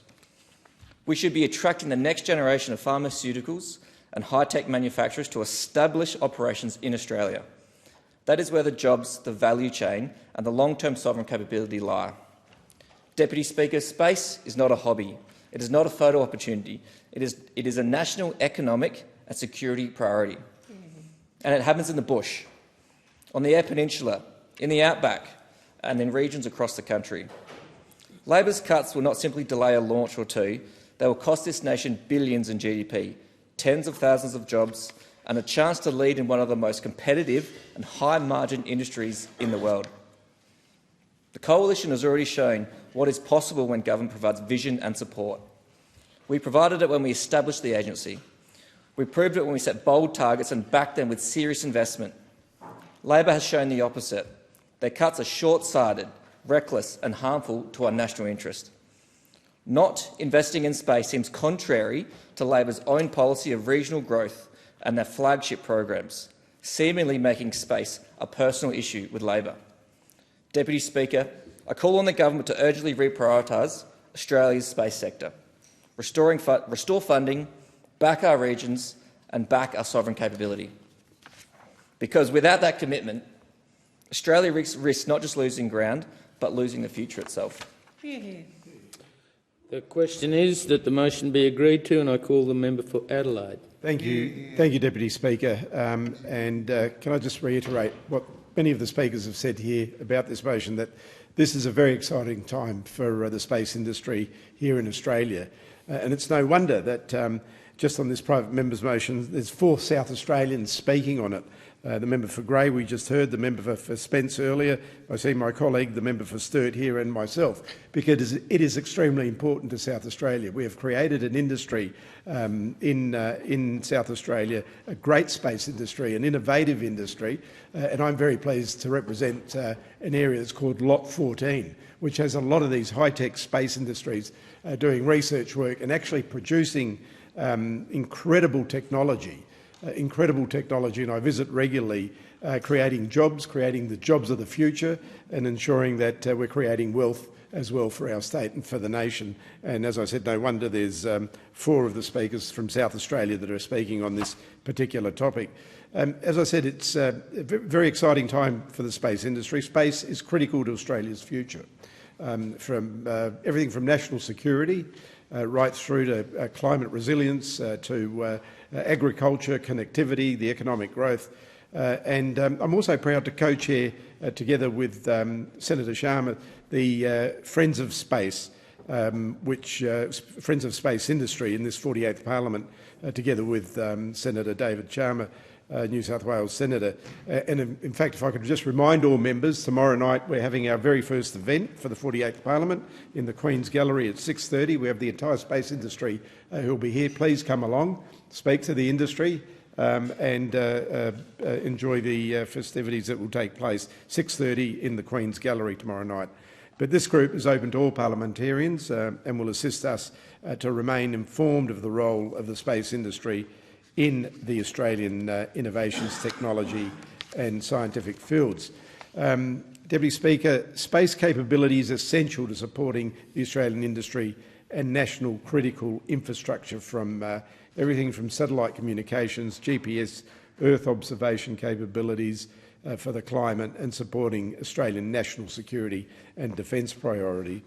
And as fascinated as we are with space, so much of what happens in space makes our lives much easier here on the ground. So a sovereign space industry is, of course, in our long-term national interest and will be a very powerful driver for productivity. And as a South Australian, as I said, all of us here today, the member for the Grey, the member for Sturt, the member for Spence, myself, are all aware of how many innovative companies are forging ahead in the space industry, especially in Lot 14 in CBD in Adelaide, home of the Australian Space Discovery Centre in my electorate as well. And across our vast state, from Woomera to the far north to Whalers Way on the Eyre Peninsula, companies such as Southern Launch, Innovore Technologies, Newman Space, Qantas X Labs, Myota, Fleet Space Technologies, and many, many more. So I was delighted last week to see Innovore Technologies rewarded a $1.95 million industry growth program grant to develop their Hyperion satellite that will enable and provide space situational awareness services for defence and commercial customers in Australia and overseas. And the aim is to address the need for efficient traffic management to avoid congestion and ensure the sustainability of space activities. Industry growth program support will enable the design, manufacture, test launch and on-orbit proof of concept operation trial of this particular spacecraft. And Deputy Speaker, I congratulate Dr Matthew Tetlow, founder and CEO of Innovore, on his hard work in getting to this point. I've been following him very carefully from day one. The Australian space sector is significant, with $4.6 billion annual turnover and approximately 17,000 full-time employees and over 620 organisations. And we also should be very proud that Australia is hosting the 76th International Astronautical Congress in September, with more than 6,000 attendees from over 90 countries expected to attend in Sydney next month. So the Australian Space Agency has delivered $171 million in grant funding to 91 projects, benefiting over 200 Australian organisations. And Deputy Speaker, it is an exciting industry, and I commend this. Thank you. The question is that the motion be agreed to, and I call the member for McPherson. Thank you, Deputy Speaker. I rise to support the motion moved by the member for Durack and to restate a simple truth. Space is no longer a curiosity at the edge of government. It's a vital, sovereign capability which the Coalition recognises. National defence, emergency management and agriculture are already dependent on space-based services. Think of the Black Summer bushfires. Our emergency services and the Bureau of Meteorology depended on rapid satellite feeds to track fire fronts and smoke plumes in near real time. Yet Australia owns no Earth observation satellites. For the 6th largest nation by landmass, with responsibility for airspace over a vast portion of the globe, that dependence on others is a vulnerability we can no longer accept. Space touches everything. GPS for farmers and freight, climate and water management for our regions, telecommunications for remote communities, precision timing for our financial system, and domain awareness for defence. The global space economy is marching towards the $1 trillion mark. The jobs it generates are high skill, high wage, and exactly the kind we want Australian students training for today. Against that backdrop, Labor's handling of the space industry has lacked both foresight and responsibility, weakening our capacity at the very moment we should be building it. That's right. In 2023, within 1 year of taking office, this Labor government cancelled the Coalition's National Space Mission for Earth Observation, over $1.2 billion, abandoning 4 Australian-built satellites which would have made a significant contribution towards our space capabilities. Further to this, they cut $59.7 million from the Technology into Orbit program, $18 million from the Moon to Mars Global Supply Chain program, and $32.3 million set aside for spaceports and launch sites. And on top of the cuts, the government removed space as an explicit priority from the National Reconstruction Fund. Shame. Mr Deputy Speaker, this represents a profound neglect of national priorities, short-termism over strategy. And they weaken us by increasing our reliance on foreign satellites and denying the enormous opportunities that a sovereign space capability would bring. Opportunities for high-skilled jobs, national resilience in times of crisis, and the ability for Australia to shape its own future in space rather than rent it from others. Industry has been blunt. The Space Industry Association warned of defunding without explanation. And across the sector, from satellite manufacturers to launch providers, the message is ultimately the same. Uncertainty kills investment. The government says it wants to, I quote, build things here. Instead, its actions have taken the sector off the launch pad. By contrast, the Coalition has a record of building, of enabling, not smothering industry. We established the Australian Space Agency in 2018, and we released the Australian Civil Space Strategy to grow the sector to a $12 billion sector and create 20,000 jobs by 2030. We backed industry with substantial investment, including the Moon to Mars initiative and the Trailblazer rover, giving Australian firms pathways into NASA missions and global supply chains. We celebrated achievements that inspire the next generation, like Catherine Bennell-Pegg becoming the first person to complete astronaut training under the Australian flag. Catherine completed her training with the support and the funding of the Australian Space Agency. Mr Deputy Speaker, Australia needs a sovereign space capability, designed, built, launched and operated here at home, and backed by sustained investment. This is a choice between retreat and resolve. The government, as they do very often, has chosen retreat, cuts, confusion and lost time. The Coalition will always choose resolve, and we will work towards a confident and a coherent plan to build an emerging and vital industry that serves our economy, our security, and, very importantly, our regional communities. The question is that the motion be agreed to, and I call the member for Solomon. Thanks, Deputy Speaker. And from the outset, I just want to point out that I'm wearing a tie today with an Aboriginal design on it based on the stars, and I want to acknowledge the First Nations people's study of the stars and knowledge over millennia. And in more recent times, of course, we've had from the launch of the AUSSAT A series satellites in the 1980s to that acquisition by Optus in 92, to landmark investments in the 1990s and over $3 billion investment in the last 25 years, Australia's commercial space capability has significantly evolved. And I'll never forget being out in Arnhem Land watching the first commercial space rocket launches that NASA had ever done outside of continental United States that were very successful. We have a growing and dynamic space industry with heaps of emerging innovators and engineers and scientists that are shaping our national space capabilities. We know that Australia's space sector is entering a pivotal phase. Homegrown companies are making global contributions in satellite technology, Earth observation, space exploration and advanced communications. And there are, even in my electorate of Darwin, companies who are right now doing horizontal jet engine testing for space-related rockets, get satellites into orbit. So this is happening now.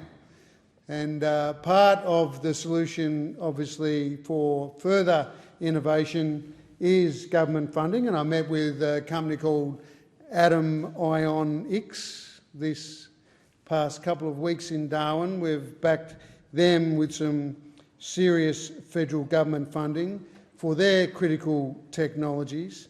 And it is but one of many examples around the country where we're backing Australian homegrown innovation. When it comes to the space sector, we know that technologies that enable space missions are also so critical to life on Earth. Whether it comes to weather forecasting, and of course in the top end where I live, and also where the member for Leichhardt lives, I'm pretty keen on knowing what's going on with the weather, particularly in cyclone season, but climate monitoring, national security implications for space domain awareness and connectivity across regional and remote communities. We know that space plays an incredibly important role, which is why we're partnering with industry and why we're partnering with innovators, Australian companies, partnered with overseas companies, valuing the contribution, as we do, to the space sector, to our Australian economy. And, of course, it's all part of delivering a future made in Australia.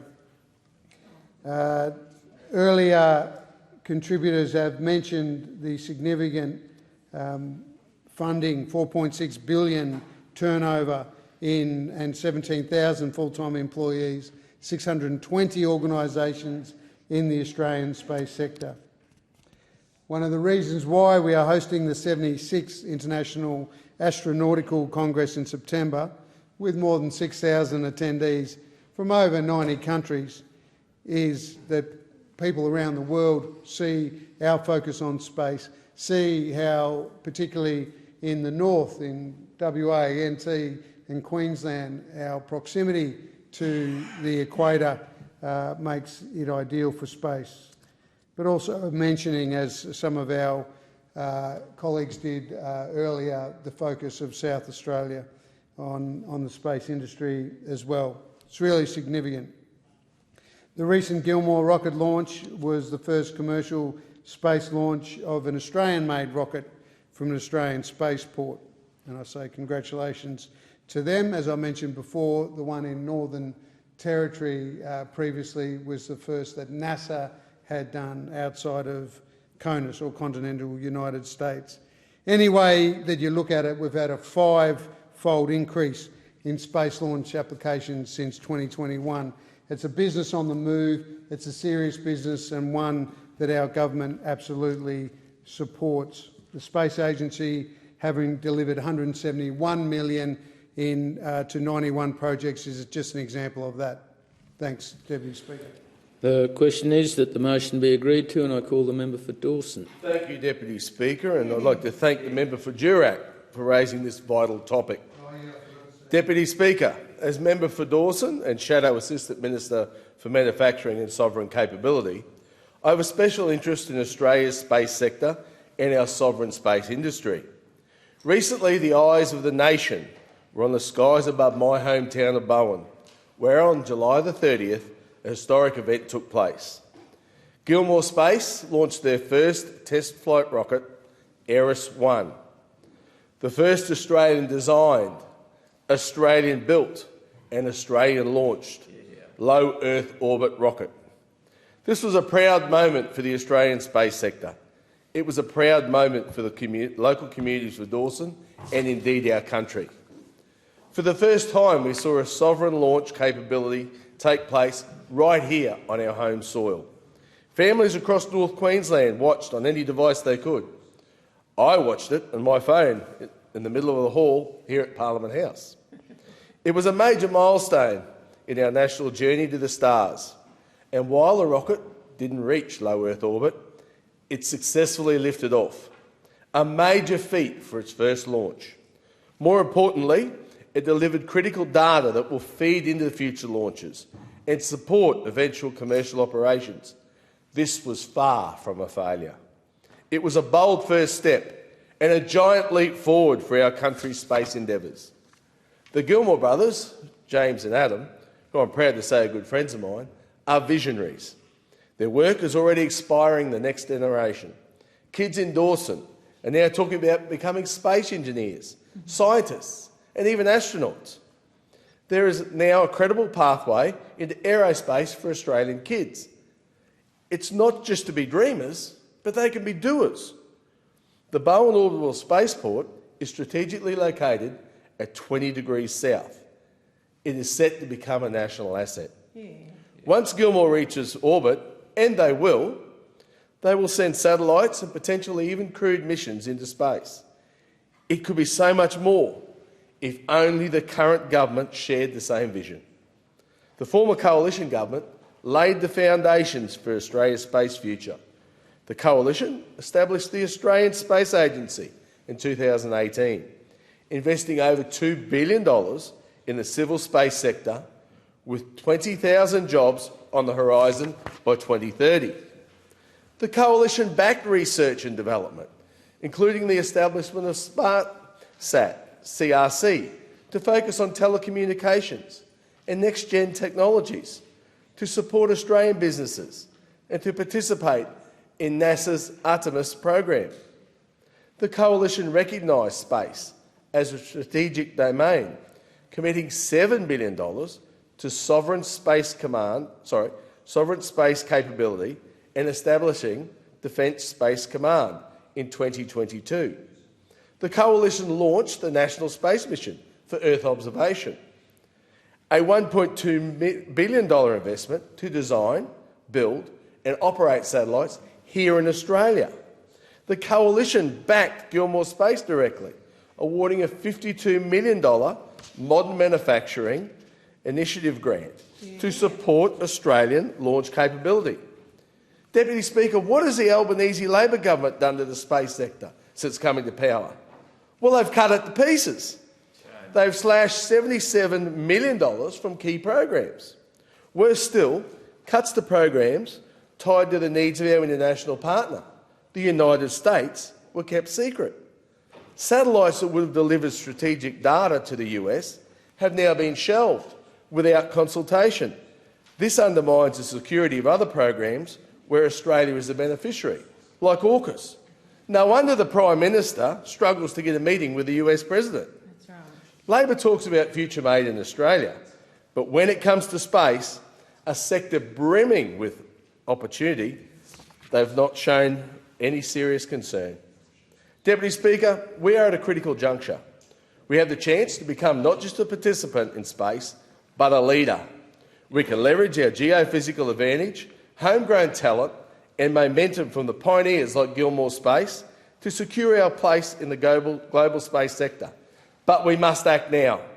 If we invest in our sovereign space capabilities, we can create a thriving space industry and one that delivers jobs. Let's just not look up at the stars. Let's boost our sovereign capabilities, advance our space and explore the stars. Time has expired. The question is that the motion be agreed to, and I call the member for Sturt. Thank you, Deputy Speaker. I'm proud to rise today to speak about the significant part my home state of South Australia is playing in the government's space sector investment and development of sovereign space capability. Like my colleague, the member for Adelaide, who spoke before me, I too am proud of Lot 14, which is a 7-hectare site in the heart of Adelaide's central business district. Lot 14 is a growing research and innovation district that aims to shoot for the stars, and the district is home to a dynamic community working on cutting-edge technology in defence and space. The Australian Space Agency is an anchor organisation within the district, working to deliver programs that generate national space capability and infrastructure, unlock international space collaboration, and building programs that inspire a future space workforce. Since inception, the Australian Space Agency has delivered $171 million in grant funding to 91 projects, which has benefited over 200 Australian organisations. Importantly, the Australian Space Agency programs have delivered a 7-to-1 return on investment on average, making the agency a key part of the Australian space sector. This has an annual turnover of $4.6 billion, with 17,000 full-time employees and comprised of some 620 organisations. Lot 14 is also the headquarters of the Australian Space Discovery Centre, which since inception in 2021 has seen 165,000 visitors walk through the door, including 118,000 school students. South Australia is also the proud home base of Fleet Space Technology, and I recently met with the General Counsel of Fleet Space Technology, Ms Alicia Genet, to gain an understanding of the critical capability Fleet uses to discover and then create 3D subsurface models of critical mineral deposits. These are essential for Australia's sovereign capability as part of a future made in Australia. They use a fast and environmentally sustainable combination of artificial intelligence, wireless seismic sensors and low Earth orbit nanosatellites. Traditional exploration methods such as drilling and explosives are reduced as the nanosatellites produce real-time evidence-based insights to ensure critical minerals exploration is more targeted and accurate. My state again stands out in the space sector as being the headquarters of Myriota, a South Australian-based satellite telecommunications company that provides secure and private direct-to-satellite Internet of Things connectivity. Its satellite connectivity is critical for industries like mining that operate in geographically remote locations where connectivity is essential but can be limited. In reflection of the utility of this existing capability, as well as the capability's future potential, the federal government's National Reconstruction Fund Corporation made a $25 million equity investment in Myriota, noting that enabling capabilities of the type produced by Myriota form one of the National Reconstruction Fund Corporation's 7 priority areas. These enabling capabilities have the potential to diversify and transform Australian industry across many sectors and include artificial intelligence technologies, advanced information or communication technologies, quantum technologies, autonomous systems, robotic technologies, positioning, timing and sensing technologies, in addition to space objects or products for use in or in connection with space objects. The role of space as a complementary defence capability was also recognised in the 2023 Defence Strategic Review. Now a domain of its own alongside land, sea, air and cyber, space moved further into conventional thinking as a key component of a more integrated force, taking its place as a key consideration with respect to defence planning. No longer considered as a supporting act to the Australian Defence Force, the shifting of the space domain into the Joint Capabilities Group allows that group to lead the way in terms of ensuring space capabilities feature in project development, particularly with regard to national and alliance requirements. The Defence Strategic Review recognised the need to grow Australia's emerging sovereign space capability so the Australian Defence Force can move beyond dependency on external providers. I thank the member. There being no further speakers, the debate is adjourned. And the results of the debate will be made in order of the day for the next day of sitting. And I call the clerk. Private members' business, notice number 8, for a motion in relation to mental health. I call the member for Griffith. Deputy Speaker, I move the motion relating to mental health in the terms in which it appears in the notice paper. Deputy Speaker, as a proud former CEO of a national youth mental health charity, I know that when we talk about mental health, we are talking about an issue that touches every family in Australia. None of us are immune. Whether it's our children, our parents, our friends or ourselves, we all know how it feels when the right care isn't there, and we all know how much it matters when it is. That's why this motion is so important, because the Albanese Labor government is putting mental health at the heart of Medicare and making sure services are close to home, easy to find and simple to access. At the last election, we made a $1.1 billion commitment to strengthen mental health care right across this country. This includes 31 new and upgraded Medicare mental health centres, taking the total number of them to 91, 58 new, upgraded or expanded Headspace services, 20 youth specialist care centres for young people with complex needs, 8 new perimental mental health centres, and we will support more than 1,200 training places for mental health professionals and peer workers. Recognising that too many Australians have had too long to wait, travel too far or pay too much to get help led to the promise of these bold reforms for a better future. Deputy Speaker, every single one of those services is more than just a building. It's an open door when someone needs it most. In my own community, I recently heard from a local mum who told me about her son's journey with ADHD and its impacts on his mental health. She said that with so many confusing and costly options out there, our local Headspace at Woolloongabba was by far the best support that her family found.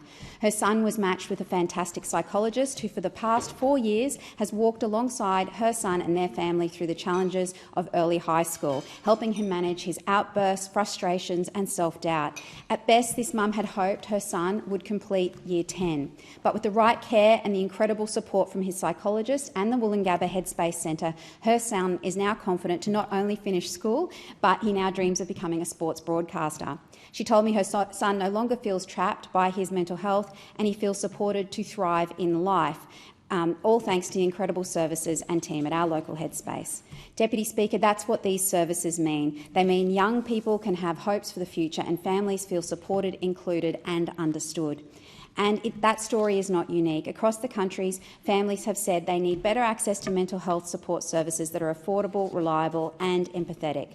That's why we're delivering special youth specialist care centres for the so-called missing middle, those young people who are too unwell for primary care but not sick enough for acute care. For too long, they've been left without support.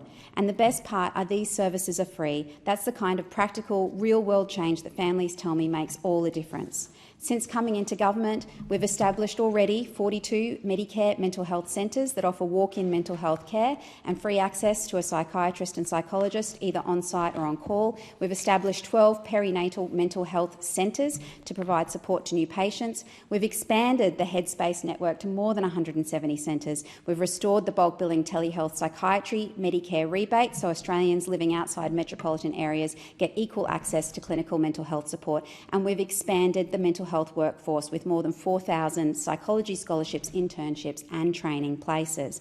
Deputy Speaker, these changes are about removing the financial burden of families, of parents and of young people, which often stands in the way for treatment and recovery. It's about giving people back their dignity, their access to quality and timely care and, in many cases, their future.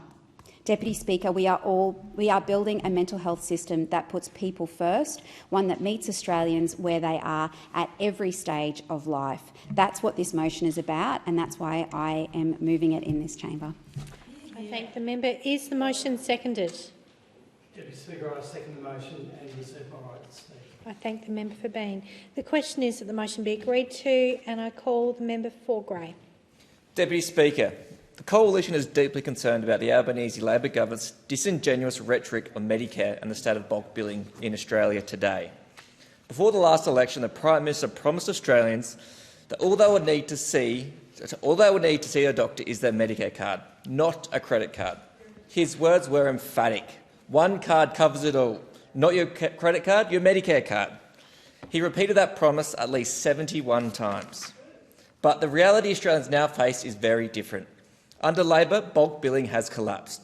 GP bulk billing has fallen from 88% under the Coalition to 77% today. That means 40 million fewer bulk billed GP visits in the past year alone. And those who can still fund a GP are paying record amounts out of their pocket, 75% more in out-of-pocket costs than before Labor came to office. The government's own national accounts show that more Australians than ever are having to use their credit card alongside their Medicare card, being charged the highest out-of-pocket costs on record. The result is heartbreaking. More than 1.5 million Australians last year avoided going to the doctor because they simply could not afford it. That is a sad reality of our healthcare system under Labor, a reality that no photo opportunity or stunt with a Medicare card can hide. Deputy Speaker, it is worth reflecting on how we got here. For years, general practice has been under pressure. Doctors tell me the traditional model, where shorter consultations help subsidise longer, more complex ones, has broken down. And at the same time, rebates have fallen far behind the actual cost of providing care. In fact, GPs receive just $42 from Medicare for a standard consultation. Compare that to $246 the government pays for an urgent care clinic visit, $200 for a nurse-led clinic, and $692 for a patient presenting to an emergency department without admission.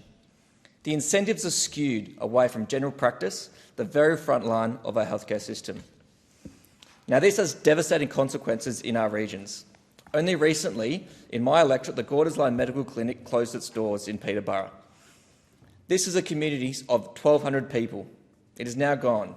People in Peterborough, like so many regional towns, are left with diminishing access to primary care. And the only option in many cases is to wait until the condition worsens and head to an already overstretched regional hospital. That is not strengthening Medicare. That is weakening it. And yet the Prime Minister continues to tell Australians that it's free to see a GP. His Health Minister now even admits that he never said there would be 100% bulk billing. Deputy Speaker, that is simply not true. The Prime Minister's own words are on the record. This is not just a broken promise, it's a $2 billion lie. Because in the past year alone, Australians have paid more than $2 billion in out-of-pocket costs to see their GP. That's $2 billion that the Prime Minister told them they'll never have to pay. By contrast, the Coalition has a strong record on Medicare. Every year we were in office, we increased funding, from $18.6 billion under the former Labor government to more than $30 billion by 21-22. When we left office, with bulk billing at record highs of 88%, and in our last year, 167 million free GP services were delivered, 61 million more than the previous Labor government. Now, let's not forget about mental health. Labor has cut Medicare subsidised sessions in half, stripping vital support from 372,000 vulnerable Australians and ignoring the advice of experts and even their own review. The result is that access to Medicare mental health services has fallen to their lowest levels in more than a decade, precisely when demand is at record highs. In fact, Deputy Speaker, the situation in my electorate is so dire that you would find better access to mental health support in Mongolia than you would in regional South Australia. That is the reality under this Labor government. Deputy Speaker, Australians deserve better. They deserve honesty. They deserve a government that understands the struggles to afford basic health care. They deserve access to a GP, whether they live in Sydney or in Peterborough. While Labor is misleading Australians, the Coalition will continue to fight to make sure families, especially in the regions, have affordable, timely access to doctors, to medicines and to mental health support, because that is what Medicare should mean. Thank the member. The question is that the motion be agreed to, and I call the member for Bean. Thanks, Deputy Speaker. Well, Deputy Speaker, I'd be happy to take the member for Grey to my electorate to see the difference an Albanese government is already making after a decade of neglect from those opposite. And, Deputy Speaker, I'm pleased to be able to rise today to lend my support to this important piece of private members' business. I commend the member for Griffith for bringing this matter forward, and I'd also like to congratulate her on her election to this place and her powerful first speech in the first sitting period. But, Deputy Speaker, this motion goes to the heart of the agenda of the Albanese government in terms of access to and outcomes in healthcare. We recognise the essential importance of mental health in the overall context of public health. We also recognise that mental health services and supports can be inaccessible in terms of costs and availability and proximity. On this side of the House, we believe firmly that the only thing you should need to access important care is a small piece of green plastic, your Medicare card. A card those opposite have never been particularly committed to or interested in. And Deputy Speaker, recognising all this, our government is acting to put mental health at the heart of Medicare and ensuring that mental health services are located appropriately and accessible to all. At the recent election, we made a $1.1 billion commitment towards mental health. And what this looks like on the ground is 91 Medicare mental health centres across Australia. These centres are staffed by clinical and non-clinical staff who offer mental health support and care without the need for an appointment, referral or treatment plan. Best of all, it's free. All you need is your Medicare card. And I know how good these centres are, Deputy Speaker, as I have one such centre in my electorate of Bean. Last month, I visited the new Medicare Mental Health Centre in Tuggeranong with the Assistant Minister for Mental Health and Suicide Prevention, the member for Dobell, for its official opening. It was wonderful to meet the staff and partners who work to make the centre possible. The centre is a welcoming and calm environment with a dedicated and able staff ready to offer assistance. The location of the centre could not be better, being close to the Tuggeranong bus interchange, as well as parking and other public health facilities and shop fronts. The centre is located on Eileen Good Street in Greenway and is open from 9 a.m. to 5:30 p.m. Monday to Friday.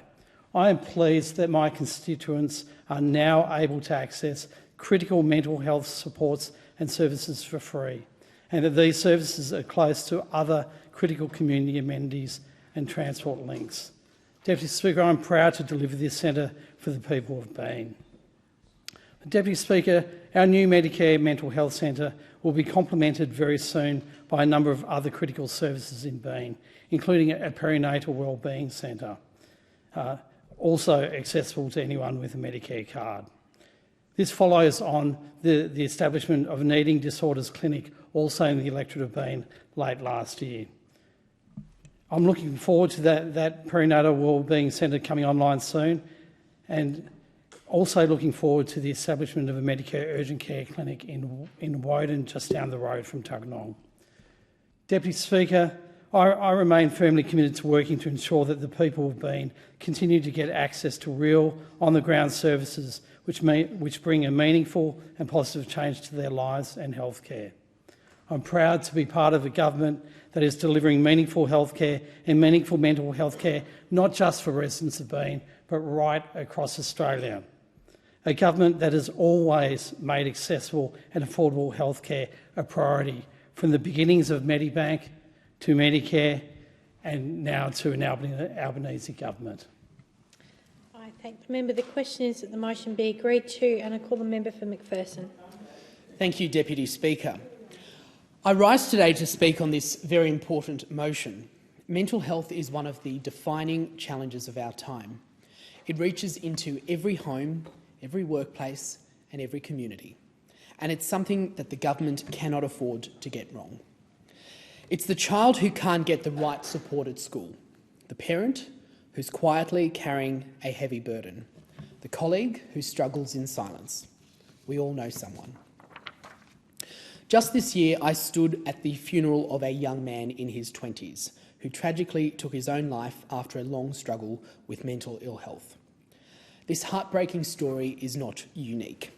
It's echoed in towns, suburbs and communities across our nation. Suicide leaves a devastating impact, not only on those we lose, but on the families, friends and the wider community who must carry the grief.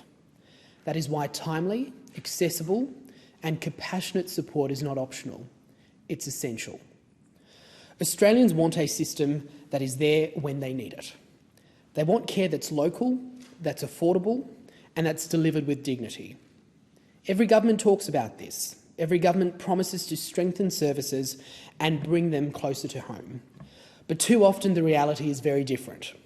People are left waiting, travelling further, and struggling to find the help that they deserve. That's why it's astonishing, almost insulting, that this Labor government holds up mental health as one of its centrepieces when the same government that cut Medicare subsidised psychology sessions in half is the one that's speaking. The same government that took away a program that was working for families. If they could not protect something so basic, how could Australians possibly trust them to deliver something bigger? In my electorate of McPherson, the need is undeniable. The census tells us that nearly 8% of locals report a long-term mental health condition, and more than 1 in 5 live with a mental or behavioural condition. These are not numbers on a page. They're families who are hurting.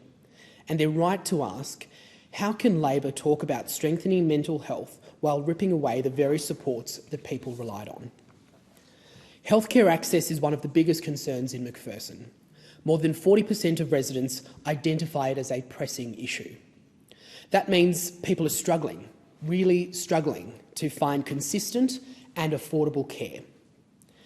In mental health, the gaps are even starker. People experiencing distress, but facing long waits, higher costs, and in some cases, no local services at all. I think of a single mother I spoke to recently from Currumbin Waters. Her daughter has been dealing with mental health challenges for some time. When Labor halved the psychology sessions, it left her in an impossible situation. She simply cannot afford the extra cost. And so her daughter now goes without. That is the reality. While Labor congratulates itself on new announcements, families are left to pick up the pieces. Because families do not measure success by how many clinics are promised or how many clinics are opened. They measure it by whether, in a moment of crisis, they can pick up the phone and get help. Right now, too many people are left waiting. And when care is delayed, the cost is not just borne by the individual, it is felt by families, schools, workplaces, and the whole community. Even if clinics open tomorrow, who will staff them? Australia is already short of GPs and nurses. The mental health workforce is stretching to breaking point. Psychologists, psychiatrists and counsellors cannot keep up with the demand. Unless we train and support more professionals, all the press releases in the world won't deliver the care that Australians need. I thank the member. Sorry, apologies, I thought you finished. Our country deserves better. Australians deserve care that is faster, fairer and closer to home. But under Labor, what they see is patchy access, longer waits and a workforce that is pushed to its limit. That is the truth. Behind all the self-praise, Australians are being let down. And so the question is simple. What will be different this time? Sadly, if Labor's history is any guide, the answer is nothing. Apologies to the member for McPherson. I thought you had finished. Thank you very much. And the question is that the motion be agreed to, and I call the member for Dickson. Thank you, Deputy Speaker. We all know that looking after your mental health is so incredibly important. I've spoken before in the House about my own struggles with post-traumatic stress disorder and anxiety after I lost my leg in 2011, how I struggled to get out of the house, didn't drive for nearly 3 years and struggled to get back to work. Mental health is a key component to our health, well-being and our prosperity. I did get back to work as a result of constant psychological support, but that is not everyone's reality. Many people go without the support they need. Socioeconomic status, living conditions and employment status can often impact the likelihood of a person experiencing a mental disorder and whether they are able to get access to services and help. Our government, the Albanese Labor government, understands this. Over 7 years of door-knocking, I heard time and again that my community wanted more access to bulk billed, immediate mental health services, which is why our government is putting bulk billed mental health care into Medicare and walk-in services in the heart of our communities. At the election, we made a historic commitment to invest $1.1 billion to deliver new and expanded mental health services across the country. This includes the new Medicare Mental Health Centre at Strathpine, which I was lucky enough to visit on Friday with the Assistant Minister for Mental Health and Suicide Prevention. Walk-in, bulk billed, no appointment or cash needed, with access to psychologists and psychiatrists. The new Medicare Mental Health Centre at Strathpine will help thousands of locals in Dixon. Strathpine is one of 3 newly launched Medicare mental health centres in the Moreton Bay region, along with Redcliffe and Caboolture. And I've got news for the member for McPherson. They are all fully staffed and ready to take patients. There are currently 43 Medicare mental health centres open nationally, including 11 across Queensland. And we're also getting a brand new centre in Dixon in Everton Hills, which will be open later in the year. In this term, the Albanese government is establishing 31 new and upgraded Medicare mental health centres, taking the total number of Medicare mental health centres to 91. That's 91 investments in better mental health supports for Australians who need it.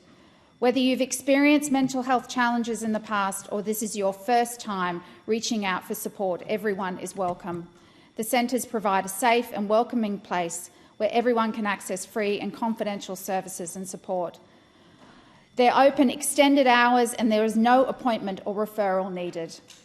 And they are co-designed with a range of stakeholders, ensuring services meet the needs of local communities like mine in Dixon. Our investment in Medicare mental health systems is just one part of the Albanese Labor government's commitment to strengthening Medicare. We're making medicines cheaper, bringing the cost of PBS scripts down to just $25 or $7.70 for concession card holders, the same price as 2004. We're opening more Medicare urgent care clinics, bringing the total to 90 across Australia. We are also enhancing the clinical capacity of services to better support Australians with complex mental health needs. This includes boosting the availability of free consultations with psychologists and psychiatrists. And anyone living in Australia can also call Medicare Mental Health to speak to a trained professional for advice, support and connection to services that best suit their needs. Deputy Speaker, on this side of the House, we know just how important Medicare is, and we will always work to strengthen it. The same can't be said for those opposite. Who could forget the proposed $7 co-payment for GP visits, pathology and imaging services the Coalition tried to implement when they were in government? They also terminated payments to the states for preventative health. They reversed public hospital funding and reduced payments to doctors to discourage bulk billing. The member for Grey conveniently left out of his speech that under the Coalition they froze the Medicare rebates for GPs for over 5 years. They sat on their hands and watched as the cost of going to the GP went through the roof. The Albanese government will never stop strengthening Medicare because Medicare is Labor's heart. Thank you. I thank the member. The question is that the motion be agreed to, and I call the member for Kooyong. Thank you, Deputy Speaker, and I thank the member for Griffith for raising this very important issue. Almost 1 in 2 Australians experiences mental illness in their lifetime. While young people are disproportionately affected by poor mental health, people from all ages can have it, and all of them deserve and should receive support and treatment. But Australia's mental health system is marked by fragmentation and inequity. And we have a government which last week neglected health entirely at its economic roundtable. Mental Health Australia and the National Centre for Social and Economic Modelling have found that communities with the highest mental health needs in this country, those in regional and remote areas, low-income households and single-parent families, are often the most underserved by services. Public mental health services typically respond only to high-risk cases. There are only 58 acute adolescent mental health inpatient beds in Victoria. Only 4 of those are in regional settings. Headspace is a trusted entry point for young Australians but analyses of its model are unfortunately quite underwhelming, and it doesn't cover the missing middle, those young people who are too sick for headspace but not sick enough for hospital care. The Albanese government has halved the number of psychology sessions funded under the Better Access Scheme. It has not yet replaced those services. In 2023, an analysis of psychosocial supports outside the NDIS found that more than 490,000 Australians with moderate and severe mental health needs weren't getting the support that they need. Deputy Speaker, that's more than the population of the ACT. Last year, the National Mental Health Commission found that 1 in 5 Australians had delayed or avoided seeking mental health care because of its cost. Australians living with mental health challenges experience social disadvantage, unstable housing, isolation and poor physical health, which impact their ability to function, to care for themselves and to participate in society. Those individuals deserve support, dignity and understanding, but the last NDIS report found that applicants with a psychosocial disability were accepted to the NDIS only 23% of the time, compared to 79% across all disability types. The Productivity Commission has found that mental ill health costs our economy $220 billion a year. This is a false economy. If we can support someone with mild or moderate mental illness early, we will prevent their progression to a psychosocial disability. If we support those with a disability adequately, we can keep them in the community, not in an emergency department or in a psychiatric facility.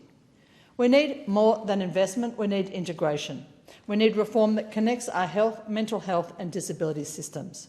We need to respond to that unmet need report. We need to deliver foundational supports and community mental health services, and we have to land meaningful, effective NDIS reform. I speak in support of the many mental health advocates who are urging the federal government to coordinate a whole-of-government response to the mental health crisis. This has to include investment in early intervention, especially in schools and in primary care settings. It should guarantee timely and affordable access to mental health care by boosting funding and training for community-based services, and it should include better integration across public and private sectors.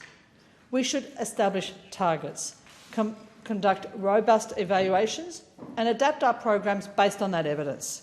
We should ensure culturally safe care, particularly for Indigenous communities, and we have to bolster education and training of our mental health workforce. We have too few psychologists and psychiatrists, but we're not yet addressing those workforce shortages with clear and substantial policy commitments. Deputy Speaker, since the creation of the NDIS, many state-based mental health and early intervention services have disappeared. Too many people, far too many people, are falling through the cracks. We have an urgent need for a more equitable and integrated mental health care system which addresses both financial and geographic barriers to mental health care for Australians of all ages. Only through systemic reform and sustained investment can Australia build a mental health care system that truly meets the needs of its people. The member for Spence. Thank you, Speaker. Today I speak about an issue that is as personal as it is national, an issue that affects families, friends, neighbours and communities right across Australia: mental health.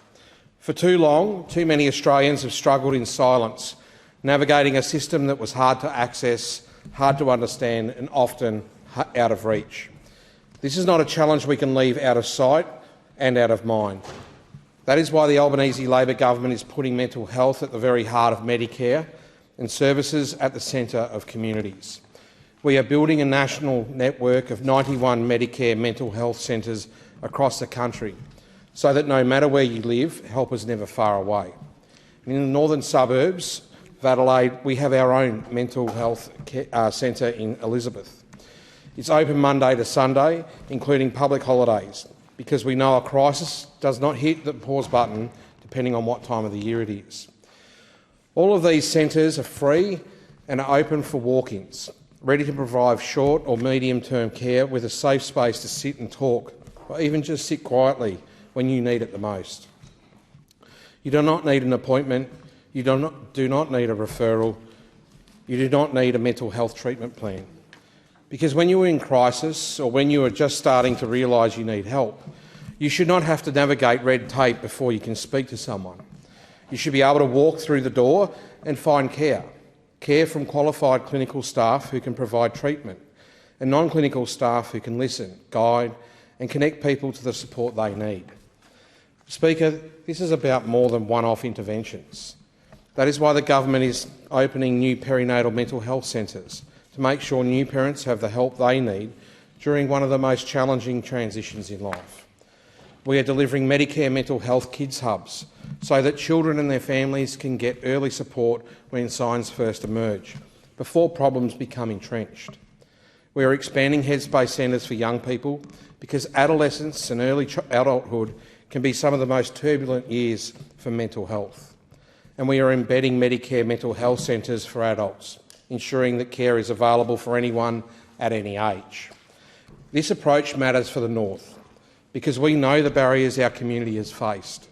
Too often, services were concentrated in the city, meaning people had to travel for hours or wait for months. Too often, mental health was treated as an add-on, not a core part of the health system.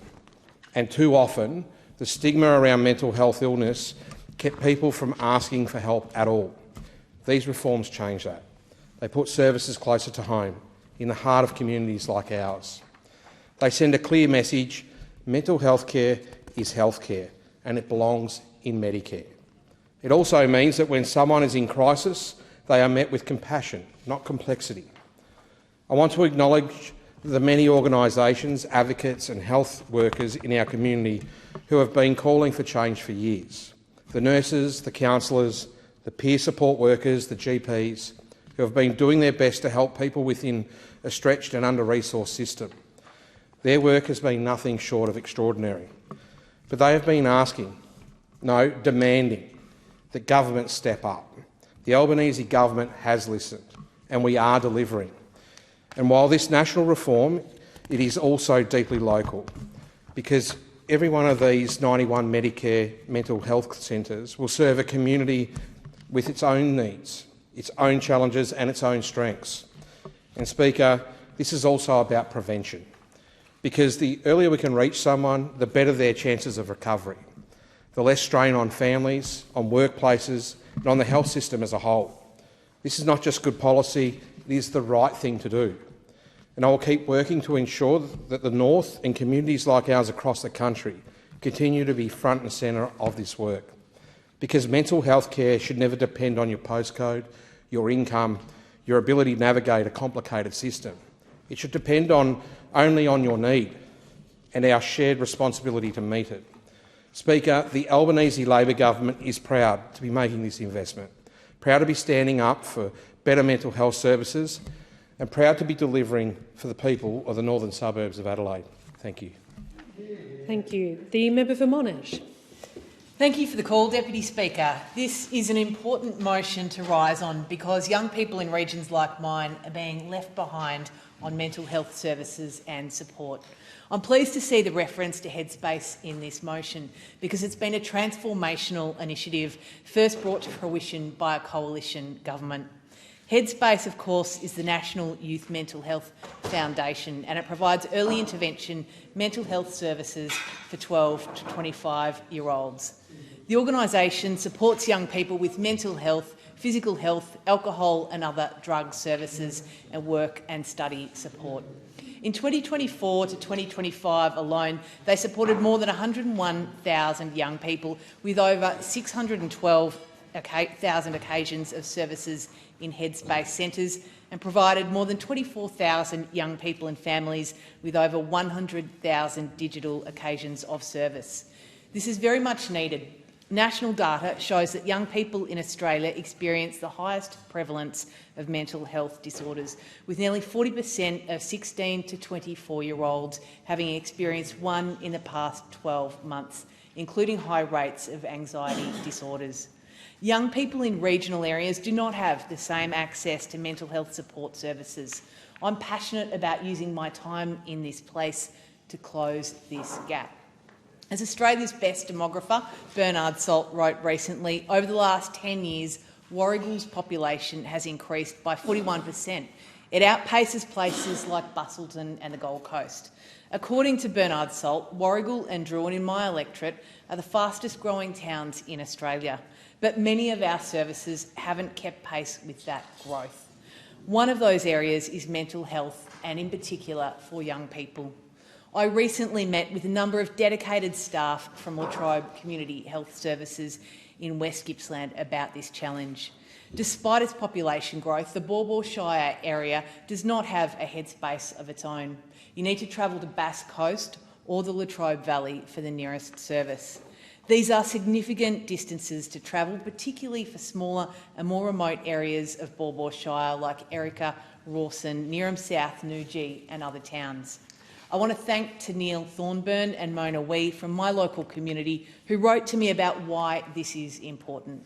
I met with them recently and the need is clear. In the 2024-2025 financial year, Headspace Morwell supported 726 young people with their mental health.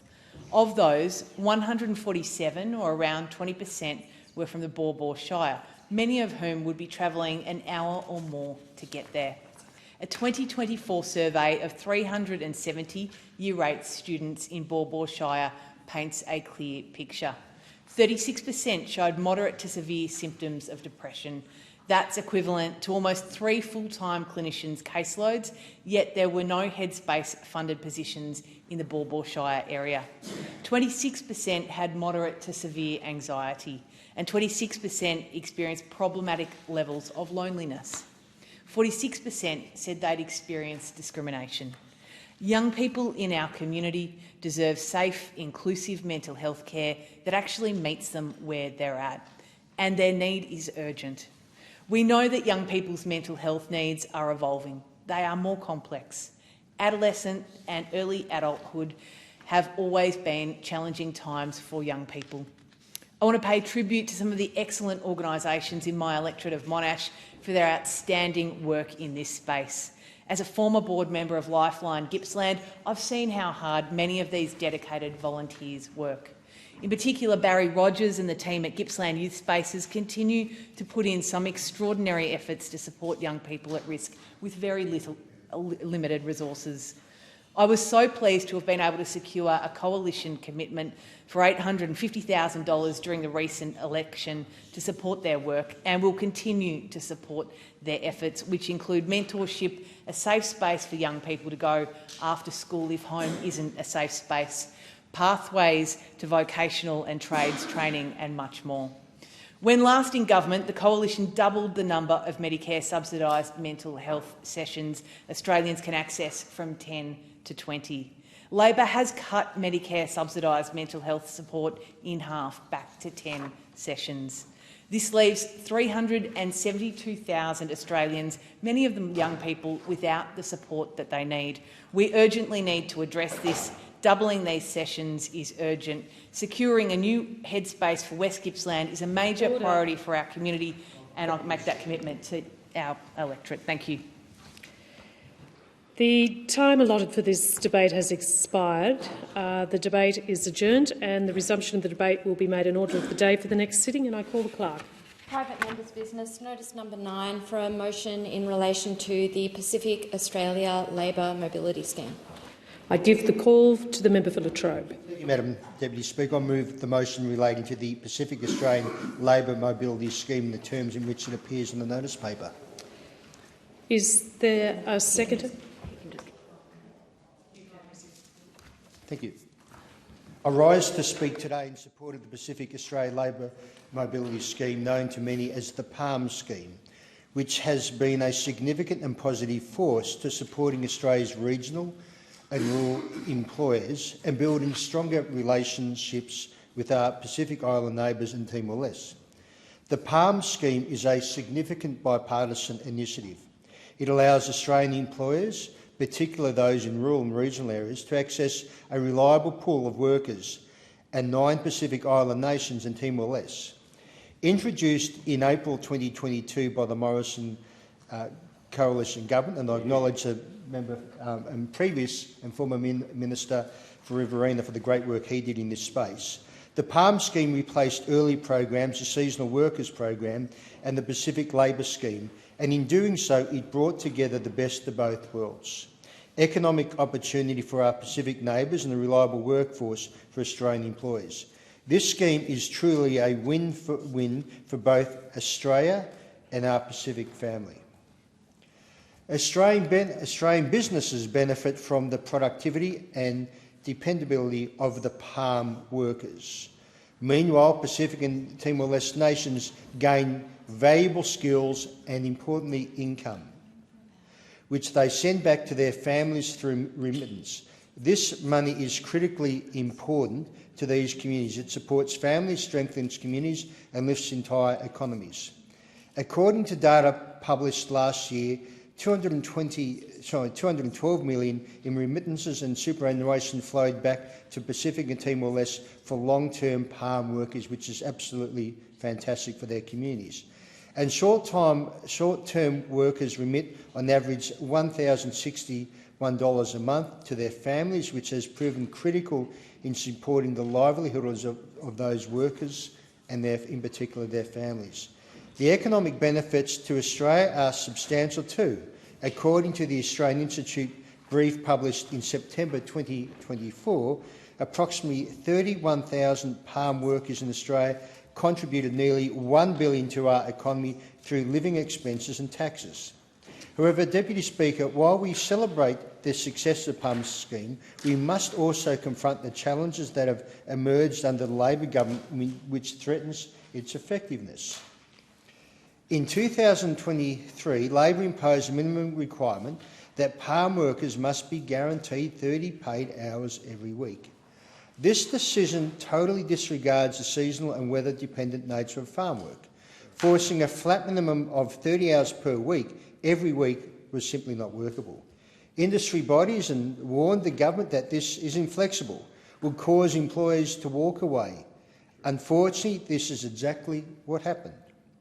The number of palm workers in agriculture fell by a whopping 20% in just a little over a year, threatening the sustainability of the scheme. Thankfully, after pressure from the coalition and industry groups, the Labor government introduced a partial backfoot. The July 2024 guidelines amended the minimum hours of work for short-term workers from 30 hours per week, averaged now over 4 weeks, to 120 hours over that time. This was necessary and a welcome step forward, but should never have happened in the first place. But can I just say this is only a temporary fix. The current August 2025 guidelines extend this averaging provision only to March 31st, 2026. After that, as things stand, the scheme will revert to its rigid 30 hours minimum every week. The government has offered no clear position or permanent solution beyond that date, leaving farmers and workers in that state of uncertainty. This is totally unacceptable for farmers, and they need clarity. Workers need flexibility, and our Pacific neighbours need continuity. We need a policy that understands realities of seasonal, weather-dependent work, preferably extending the average period to 8 or even 12 weeks, as industry bodies have suggested. Deputy Speaker, the palm scheme is too important to Australia and too important to the Pacific to be compromised. I urge the government to listen to industry, to engage constructively with all those stakeholders and commit to permanent, flexible framework and ensures the scheme's ongoing success. Let us protect the palm scheme for our farmers, our neighbours, and in particular for our future. And when it comes to the palm scheme, why is it so important to Australian farmers? Because quite often we find the average Australian doesn't want to do this work. And this is where our Pacific Islander friends have come to do the heavy lifting and save farmers and make sure their farms are profitable and making sure that food and veggies get on the table of Australians. So this is something so important, and as I said before, it is a benefit also very much for our Pacific neighbours who obviously take the funds they make in Australia back home to support their families. Thank you very much, Madam Deputy Speaker. Is the motion seconded? I second the motion and reserve my right to speak. The question is that the motion be agreed to, and I give the call to the member for Solomon. Thanks, Deputy Speaker. The Pacific Australia Labor Mobility, or the PALM scheme, is a key workforce in our Northern Territory. Almost 1,000 workers in over 30 locations so far in this year alone, with more expected, of course, as our mango season quickly approaches. Now, most of the PALM scheme workers have been from Timor-Leste, but also Vanuatu. So that's 30 NT employers, largely in agriculture, but also in hospitality and the care sector. Earlier in the year, I attended an event at our university, Charles Darwin University, to welcome workers from Papua New Guinea. They're here in Alice Springs and Katherine to train and work in the early childhood sector under what is a pilot with the PALM scheme. That's part of our commitment to expand and improve the PALM scheme to address more of Australia's workforce shortages, whilst also developing long-term expertise that will strengthen domestic labour markets in our Pacific family nations. 14 Australian accredited educators from PNG have been employed by 2 approved employers, one, as I said, in Katherine, one in Alice, where local educators have been a bit hard to find. This means that there's more childcare spaces, early childhood education spaces, to support more Australian parents participating in the workforce. Our government has made a substantial commitment to the PALM scheme, investing $440 million to expand and fundamentally improve its operation. This is a direct investment in the success of Australian businesses and regional economies. Since we came to office in 2022, the PALM scheme has seen remarkable growth. It has expanded from approximately 8,000 workers in March 2020 to over 31,000 workers as of June of this year. That significant increase includes over 28,000 workers specifically placed in the agriculture and meat processing sectors, demonstrating our commitment to addressing critical labour shortages in those industries. The scheme is highly valued by Australian employers, by industry, by participating countries in the Pacific and in Timor-Leste, and by those who come to Australia to work. It supports the economic development of the Pacific Island countries and Timor-Leste that in October this year will become part of ASEAN. By allowing workers to take up jobs in Australia, they not only build skills but send income home to support their families and communities. In an ANU World Bank survey of more than 2,000 Pacific workers, it found that 98% would recommend the scheme to others, to friends, to family, and 92% wanted to work under the scheme again.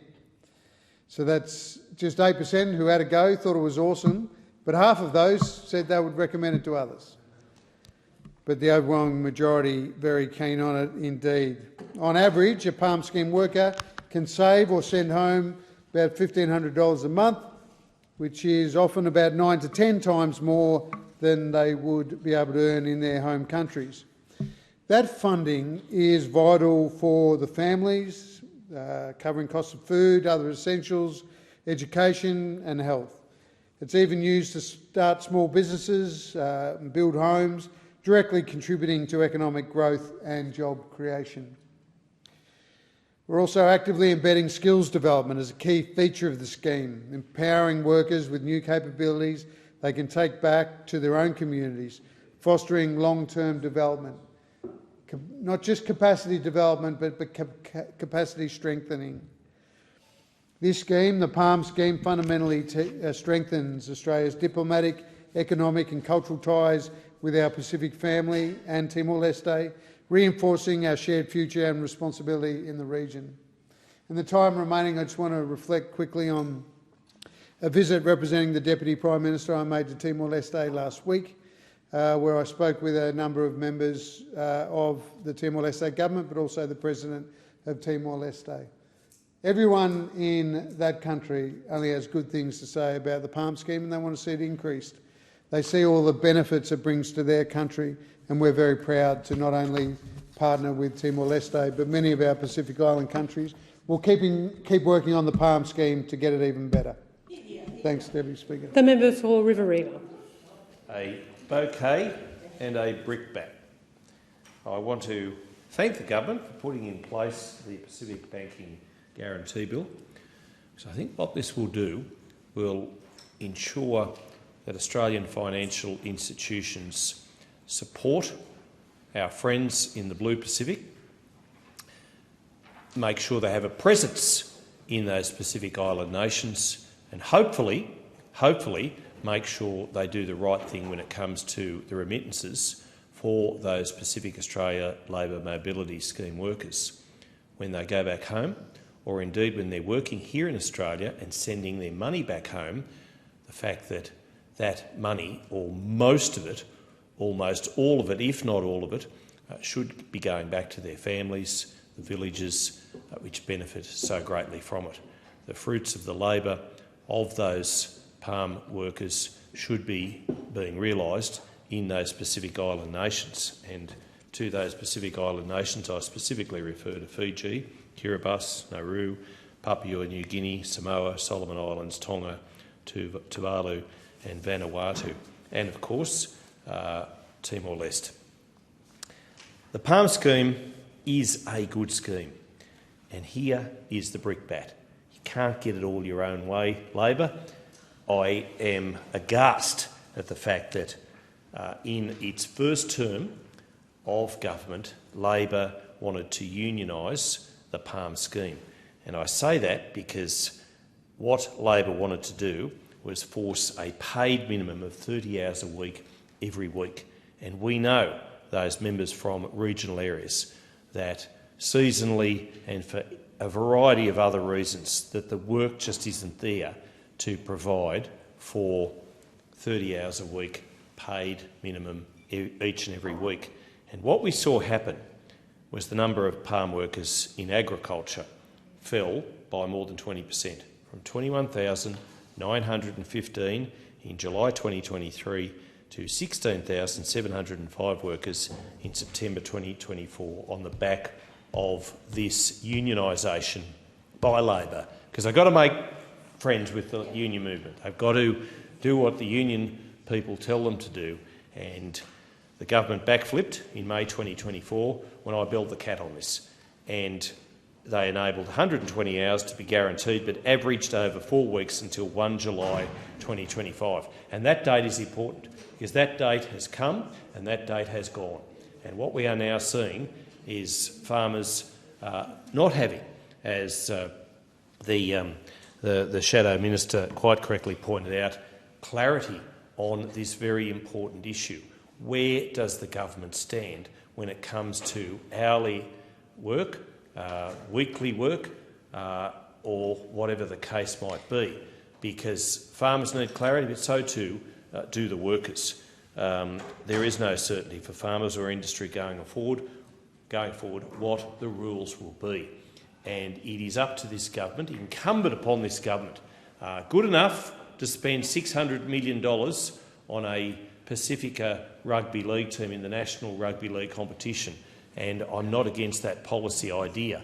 I am not, because I think what we've got that our friends further to the north will never have are those Fs that are so important when it comes to our Pacific friends. Faith, family, football, they are going to be so important going forward. They don't play rugby league in China, but we play it here, and we play it very well. And PNG, it's the only country in the world which has rugby league as its national sport. And we should be doing everything we can to make sure that those bonds of friendship, those strong diplomatic ties, call it soft diplomacy, call it whatever you like, but nobody loves their rugby league more than those people in the Pacific Islands. Unfortunately, they all go for Queensland and the state of origin. But even that aside, we need to foster those relationships, and we need to make sure that those Pacific Island nations, those 9 I mentioned and Timor-Leste, understand that Australia are their greatest friends. Let's not muddy the waters by having in place measures in the PALM scheme which are onerous or going to deter workers or Australian farmers from making sure that those strong bonds and economic ties continue long into the future. I give the call to the member for Bendigo. Thank you, Deputy Speaker. And I have to say I'm a little bit confused by what is before us that we're debating and what is being argued by the opposition. This motion that's before us is quite reasonable. It acknowledges and notes the importance of the PALM scheme, how it provides a vital workforce for Australian farmers and growers and food processors and regional businesses. It acknowledges the role and the importance that PALM has for our Pacific neighbours, for guest workers who come to this country, and the opportunity that they have to earn remittance here and send it home. It acknowledges the moral and regional leadership role that we can play. All this, I would say, our parliament is in agreement. And it is in that spirit that our government has sought to improve the PALM scheme from what we inherited from those opposite.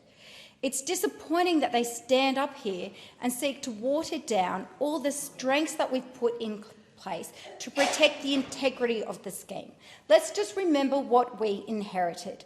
We inherited a system which previously was the Pacific Australian Labour Mobility Scheme. That's what we have now. But previously, what we had the other two programs, the Seasonal Worker Program and the Pacific Labour Scheme, where there was rife with exploitation. Labour hire companies were exploiting workers. They were also exploiting farmers and growers and regional businesses. And we knew that from the evidence from those farms, those businesses, from industry, and we knew that from the workers. So what we did in government was say we knew how important this scheme could be, not just to the workers and the countries in which they travelled to Australia from, but also to our growers. So we sought to bring together employers, industry, unions and government to tackle these exploitation problems that we had in these industries, to seek to enhance the system and to make sure that we were creating a sustainable worker program. And since we've come to government, we have seen the scheme grow to over 31,000 workers as of June 2025. This is growth under our watch. What we've also seen a growth in the number of new employers coming in, and I should say direct employers. We have seen under the scheme that our government has improved more direct employment, more growers participating in the scheme, more farmers participating in the scheme, more meat processing businesses participating in the scheme, including big meat processors in my electorate. But this has come about not because of those opposite ranting and raving in this place, but because of the direct advocacy of groups and businesses and organisations that want to see the system, the scheme, survive. And I do want to give a shout out to AusVet and their chair, Bill Bloomer, for the advocacy, then the practical way in which they suggested to our government changes to enhance the program. We're trying to improve it to make sure workers don't get exploited, that when people come here on this program, that they get the hours that they need to earn the money that's required to make their experience worthwhile. But when they're here, it is an experience where they have good accommodation, where they have support in terms of healthcare, and they're able to send something home. And it is because of that relationship of working with unions, employers and the sector and organisations like AusVet, we've been able to change the system to adapt to meet what the industry needs and what the workers need. That is why it is growing.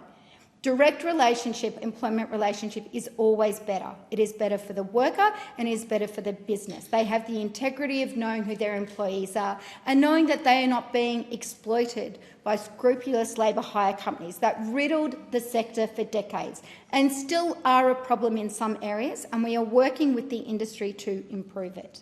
We've already heard from speakers on this side of how important labour mobility schemes like PALM are to creating economic opportunity and strengthen connections with people in our region. We've also established the pathway for those workers who want to stay in Australia and that pathway to permanent residency. also something that has been embraced by farmers and the industry. PALM under us is working, and with continued engagement with unions, with employers and the sector, it will continue to grow to ensure that people who come here, whether it be for a short term or a long term, are treated with respect. The member Hear, for hear. Dawson. Thank you, Deputy Speaker, and I thank the member for Latrobe for bringing forward this important motion on the Pacific Australia Labour Mobility Scheme, or PALM. Deputy Speaker, I fully support this motion and echo my colleagues' sentiments. The PALM scheme is not only a vital workforce solution for our agriculture and regional industries, it is an important diplomatic initiative for relations and our international neighbours.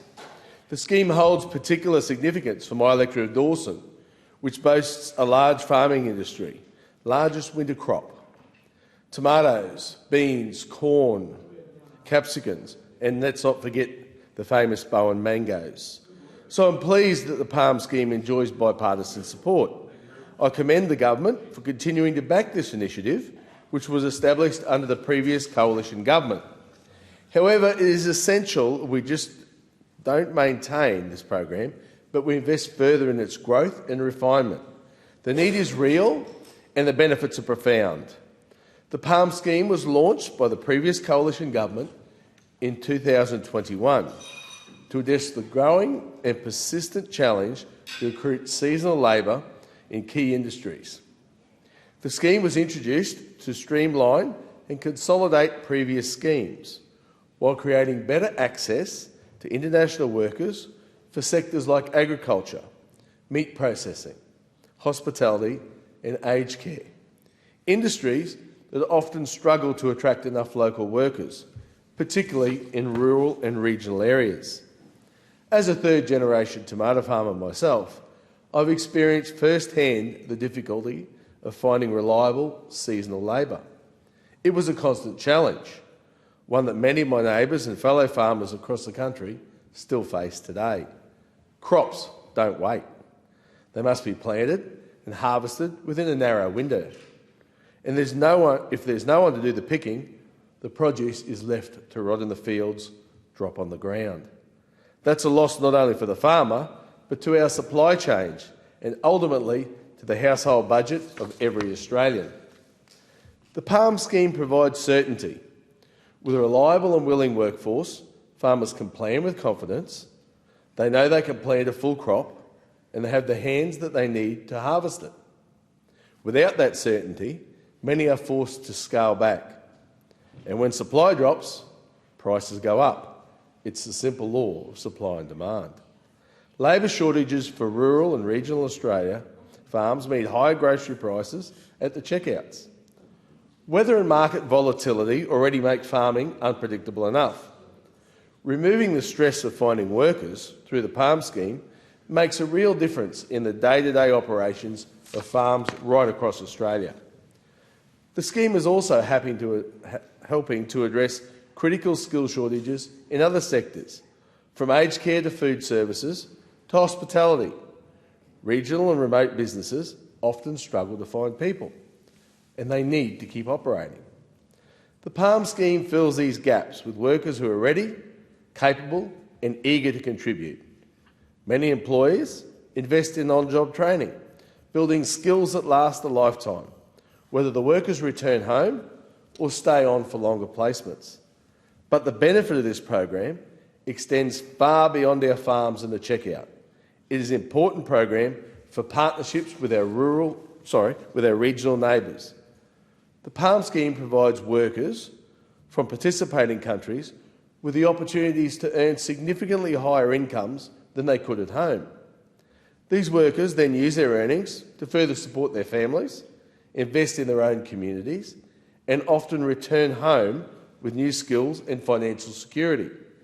The scheme is also a massive boost in international diplomacy and affirms Australia as a key leader in the region. The PALM scheme is a true partnership program in a time when geopolitical influence in the region is increasingly contested. Programs like the PALM are not just economic policy, they're good foreign policy. There are many success stories, workers who have gone home to start businesses, support relatives through school or build houses. Others have stayed on through extended placements and become integral parts of Australian communities they serve. It's a model that uplifts individuals, communities and industries, both here and abroad. That is why I strongly support the continued advancement and expansion of the PALM scheme. So let's look after the PALM scheme. If it ain't broke, let's not try to fix it. The member for Paterson. Thank you, Deputy Speaker. Tonight I rise to speak about one of the great success stories, the Pacific Australia Labour Mobility Scheme, or PALM. Deputy Speaker, I want to take a moment to acknowledge the incredible contribution of Pacific Islander people to our nation. They're amongst the friendliest and most resilient individuals I've ever had the pleasure of meeting. Many leave their families behind for extended periods, making significant personal sacrifice in the hope of creating better opportunities for their children and loved ones back at home. These workers come to Australia, the best country in the world, not just to seek opportunity, but to contribute meaningfully to our agricultural sector and other sectors like the care economy through seasonal work. They take on physically demanding jobs that are critical to our supply chains. They pay taxes and help strengthen Australia's revenue base, yet they often do this without the same entitlements and benefits many Australians take for granted. If it rains and there's no work, they don't get paid. There's no guaranteed income or safety net. Despite this uncertainty, they continue to show up with determination and good spirits. Their contribution deserves recognition and respect. This scheme is delivering for regional Australia, for our Pacific neighbours and for the communities I'm proud to represent in the Hunter region. Now, when we came into government, we inherited a system that was under strain. Critical labour shortages were holding back our productivity in agriculture, meat processing and other essential services. Businesses in the Hunter were crying out for workers and they were being let down. But under Labor, we've acted. We've expanded the PALM scheme from around 8,000 workers in March of 2020 to over 31,000 as of June this year, 2025. Of those, more than 28,000 are working in agriculture and meat processing, industries that are the lifeblood of our region. And it's great to have the member for Hunter here tonight with us in the Federation Chamber, because just across our electoral boundaries, he's got the terrific Curry Abattoir. And I know that there are PALM workers in that abattoir. And let me tell you, it's some of the best meat you will ever eat. I recommend it. This is no accident. The result of a coordinated policy, listening to our communities and backing it up with $440 million in investment to grow and improve this scheme is the reason we've seen that big uptick from 8,000 workers in 2020 to 31 just 5 years later, 31,000 5 years later. Since July last year, more than 130 new employers have come on board as well, bringing the total to around 514 employers involved in the scheme. That means more local businesses can stay open, they can meet food supply demand, they can keep local Australians in jobs because they've got the support that they need.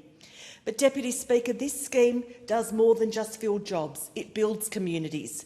PALM workers are becoming part of the social fabric of our towns, particularly in regional and rural areas.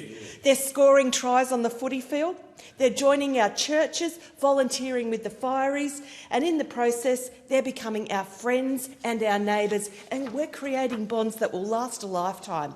Right across the Hunter, I see the contribution of these workers, not just in economic terms, but in heart and spirit. And let's be clear, when PALM workers are safe, supported and valued, we all benefit. That's why we've brought the scheme's delivery into the Department of Employment and Workplace Relations to ensure there are proper safeguards and protections in place and to prevent exploitation. Because this government just doesn't talk about fairness, we deliver it. Yeah. Speaker, the benefits of this scheme extend well beyond our borders. On average, palm workers send home $1,500 a month. That money helps pay for food, education, medicine, and often helps start small businesses back in their home countries. It's not aid, it's development that works. We're extending skills development with the scheme so that workers return home with not just income, but with new capability, new absolute determination. It's soft diplomacy in action, and it's making our world a better place. The member for Mallee. Thank you, Deputy Speaker. I rise tonight to speak on this motion and commend the member for Latrobe for bringing the Pacific Australia Labour Mobility Scheme, or the PALM scheme, into the spotlight. PALM has been an incredibly valuable scheme for horticulturalists in Mallee and indeed across regional Australia. And I have to say two things from the start. Firstly, Labor has an historic bias against Pacific Islanders working in this country. Why do I say that? It goes right back to Federation and keeps manifesting in the undermining of farmers. Second, the Nationals remain committed to the agricultural visa. PALM is a step in that direction, but not the fully-fledged ag visa regional Australia is crying out for. On both points, what those opposite are never able to comprehend is that fruit picking and other types of farm labour simply will not be done by Australians. We have low unemployment, so those who might otherwise do farm labour are able to find other work, if they want to work at all. Labor have pressed on with anti-migrant farm worker ideology regardless of the employment market or outcomes of labour market testing. Labor puts up arguments that PALM sometimes operates against the workers' best interests, but the reality is Labor have inherited a scheme they don't believe in and are doing everything they can to undermine PALM so that it can be scrapped. And, Deputy Speaker, the evidence is clear when it comes to the Vietnam Labour Mobility Arrangement, or the VILMA. I met recently with Nathan Falvo of Orchard Tech from my electorate. Nathan's business, Orchard Tech, was selected and approved to take around 50 of the 1,000 Vietnamese workers that were expected in Australia by the middle of this year. The problem is the workers aren't here yet, Deputy Speaker. And the best estimate now is maybe some will arrive, if we're lucky, by autumn 2026. You can imagine Nathan's frustration when Orchard Tech were told their workers would be here by now. Now they have to find workers to cover them for the period until, theoretically, Vietnamese workers might arrive. And both the interim and the eventual Vietnamese workers will need to be trained, doubling the effort required of farmers. Yet again, we see the Labor government undermining regional Australia to appease their union masters. The unions don't believe in farm labour, and they are forcing farmers to mechanise or simply rip out labour-intensive crops and grow something that can be machine harvested, or turn their farms into industrial energy sites. Regional populations decline as a result, and you all start to wonder if it is, to use a phrase the Immigration Minister is fond of, whether it's all by design. Regrettably, speaking of the Immigration Minister, who made some pointed comments about the Israeli government recently, it appears the Albanese Labor government are more focused on Palestine than productivity. Last week's roundtable was spruiked as a productivity roundtable, and then it became an economic roundtable, then a nothing burger for the economy because it was a stitch-up from the get-go for the union movement. There was never going to be any effort made to improve labour costs in Australia to lift productivity, and that's why Labor shifted the narrative. The two biggest strains on Australian productivity are, firstly, energy prices in pursuit of a net zero delusion, and secondly, labour costs and red tape. Labor's solution will be more taxes while killing productivity and growing the size, scope and reach of government into every facet of not just business but our personal lives as well. There being no further speakers, the debate is adjourned and the resumption of the debate will be made an order of the day for the next sitting, and I call the member for Hunter. I move the Federation Chamber do now adjourn. Is there a seconder? I second the motion. The question is that the motion be agreed to. All of those of that opinion say aye. Aye. Contrary, no. I think the ayes have it. The Federation Chamber stands adjourned until 12:30 p.m. on Tuesday, 26 August 2025.